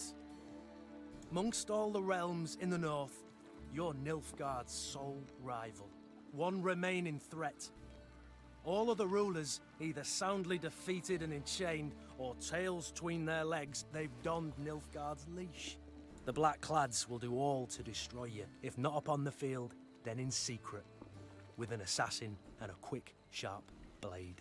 What's left? Prayer. Melitele too is sure to turn and take Nilfgaardian gold sooner or later. Ugh. It's time we moved on. We've talked enough. We must Oh, form up. She Move on. changed quickly. Majesty, you ought to rest. Your stand swaying. Your step can't be too sure. Only my horse needs step true. Maeve, you've just about had the life choked out of you. No time to play the hero. I'm not Gascon. Quite the opposite, actually. These damn swamps, they terrify me. I wish to get the hell out and never, ever look back. The Aruga lies near. I sent scouts ahead. They've secured a barge. We can sail to Red Lobington. Splendid. Sound the horns. We march. Okay. Almost back. Almost.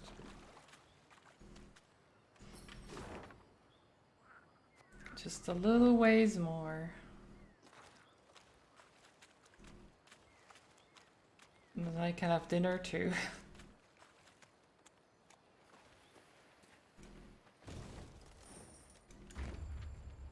There we go. Sandflies and mosquitoes blanketed Maeve's face and neck. She did not bother to brush them away. She'd been in Angren long enough to know more would come in their place. Your Majesty. Reynard called from behind. Our scouts have returned. We've a large force of Blackclads on our tail, infantry and horsemen, and they draw nearer. Blast! Maeve wiped away the sweaty hair stuck to her brow. What say you, Reynard? Shall we give them a fight? We're but a few miles from the river, where a barge awaits. It makes no sense to battle now. Though near her strength's end, Maeve stepped up her pace. She could not wait to stand upon a barge deck and leave Angren's infernal bogs behind. Alas, in place of the promised vessel, they found only severed moorings. No! No, it can't be! Suddenly, Maeve drove her fist into the trunk of the nearest tree. Fortunately, a soft and rotted one. This isn't so! Your Grace, have mercy. I stepped away but for a spell. Croaked a scout, pale as a ghost. And thieves jumped out the underbrush. fell upon it. Whole band of them. A white-haired warrior, a minstrel, and a lass what had a bow. Well, is that all? Interrupted Gascon. No vampire sat upon an ass with no saddle? You're cocked up, man, damn it. Meve, what now? The Queen turned back towards the swamp.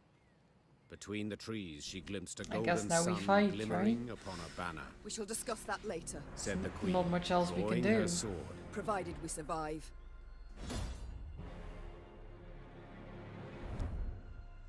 And so, rather than board the barge, Maeve mounted a horse. Furious with her misfortune, she clenched her jaw and led a charge against the enemy. Should I ever come upon those thieves, she thought, I will have my vengeance.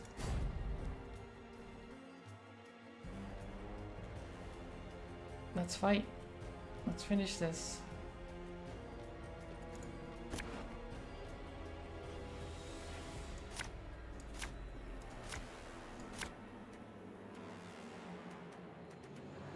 Yeah. Your life is mine now. Everyone, rally to me! Drive them back!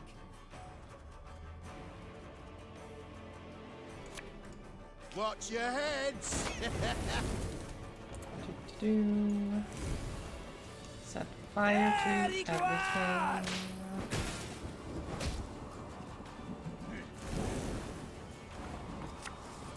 Catch! Burn it all down. Wise choice.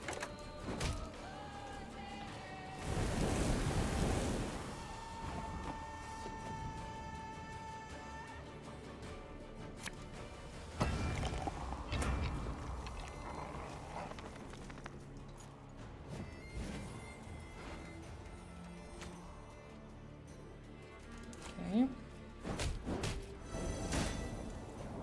Ever have a storm knock out one of your sons? Sorry, turnips back for an encore.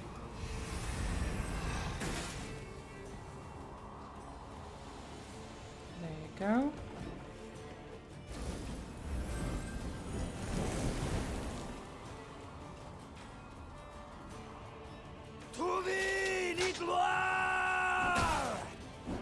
So they'll keep drawing cards. Interesting.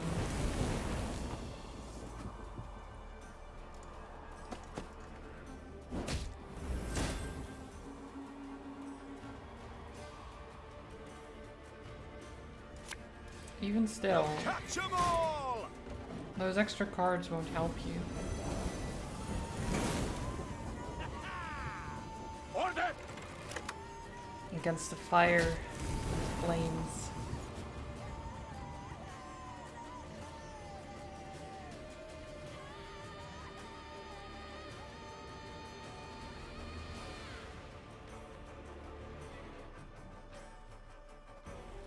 You know what?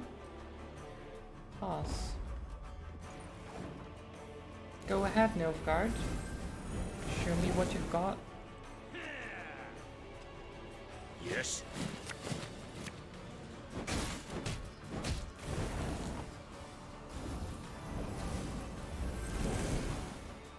Hail, Kerzer!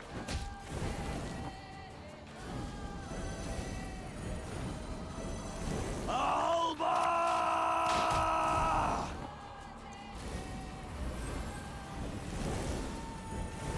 Destillat Seisel!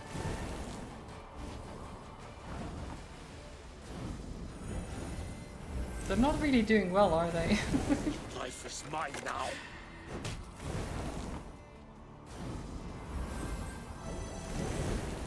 Come on, Nilfgaard, you're better than this, right? Surely.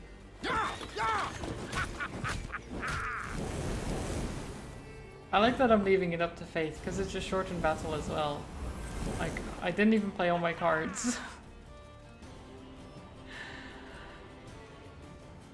Burak!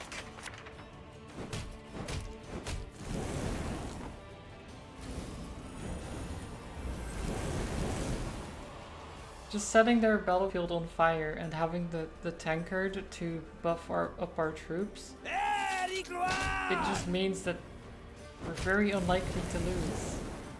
Because they can't actually build up their troops at all. My boots have got sand aplenty. Okay, they've got one more card. Will it be enough? Most likely not. Nope. Your Grace, that was but their vanguard. That was but their vanguard. Well, I mean, good thing that was just our vanguard, otherwise they would have been pushovers.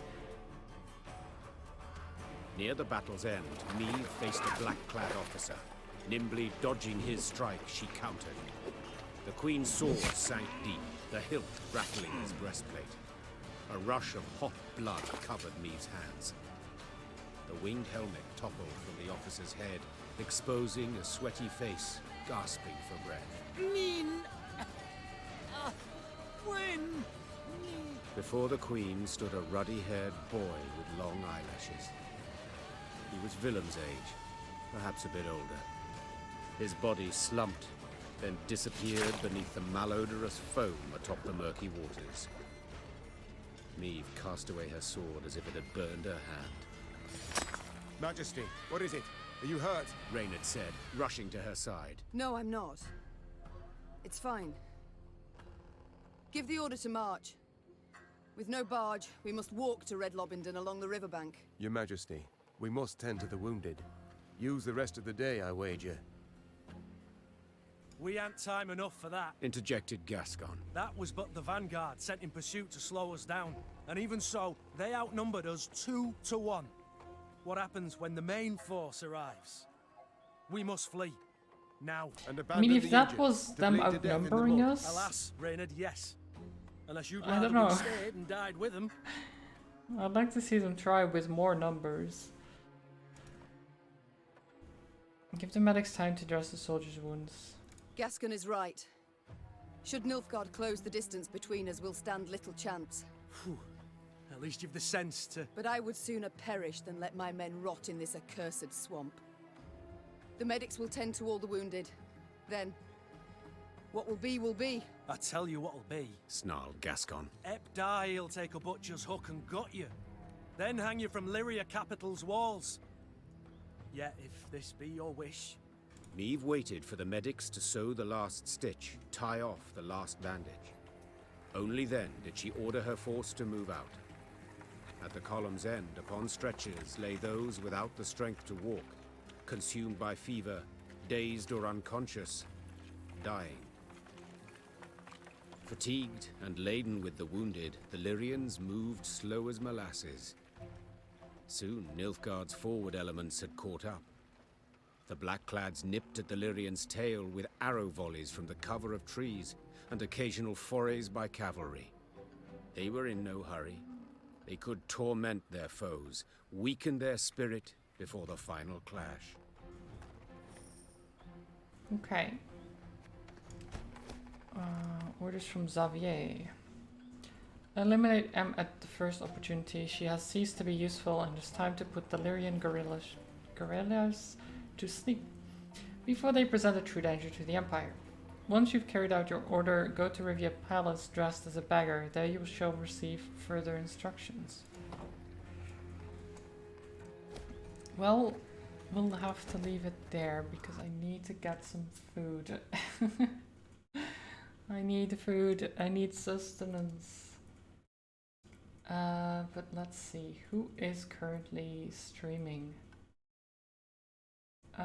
Quite a lot of people, in fact. Let's see. I will send you over to Alibi, I think. Because they're streaming together, like Alibi, Zato, Tam, Robin. They're all playing Minecraft. Thanks Funny. for stream. Thank you so much. Thank you for the bits. I don't know why the animation doesn't replay. I need to look at that actually. But thank you so much. Let's see. Raid Alibi. There you go. Yeah. So we've shown the Nilfgaardians that we're not so easily dispatched of, but it's still not over. It's quite a ways to go, in fact. You Alibi, how dare you, Sunburn? Alibi is lovely. Look, you can torment him with the Ulu song, right? So, there you go. But I hope everyone enjoyed the stream. It's a good time, as always, with everyone here. I will be back on Saturday with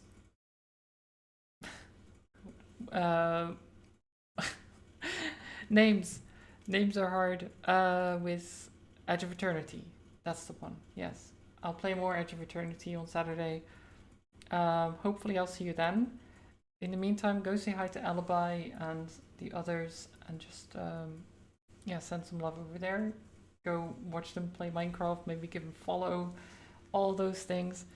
But yeah, I thank you for watching and have a good one. Bye bye. Bye bye. Need to have some food. Bye.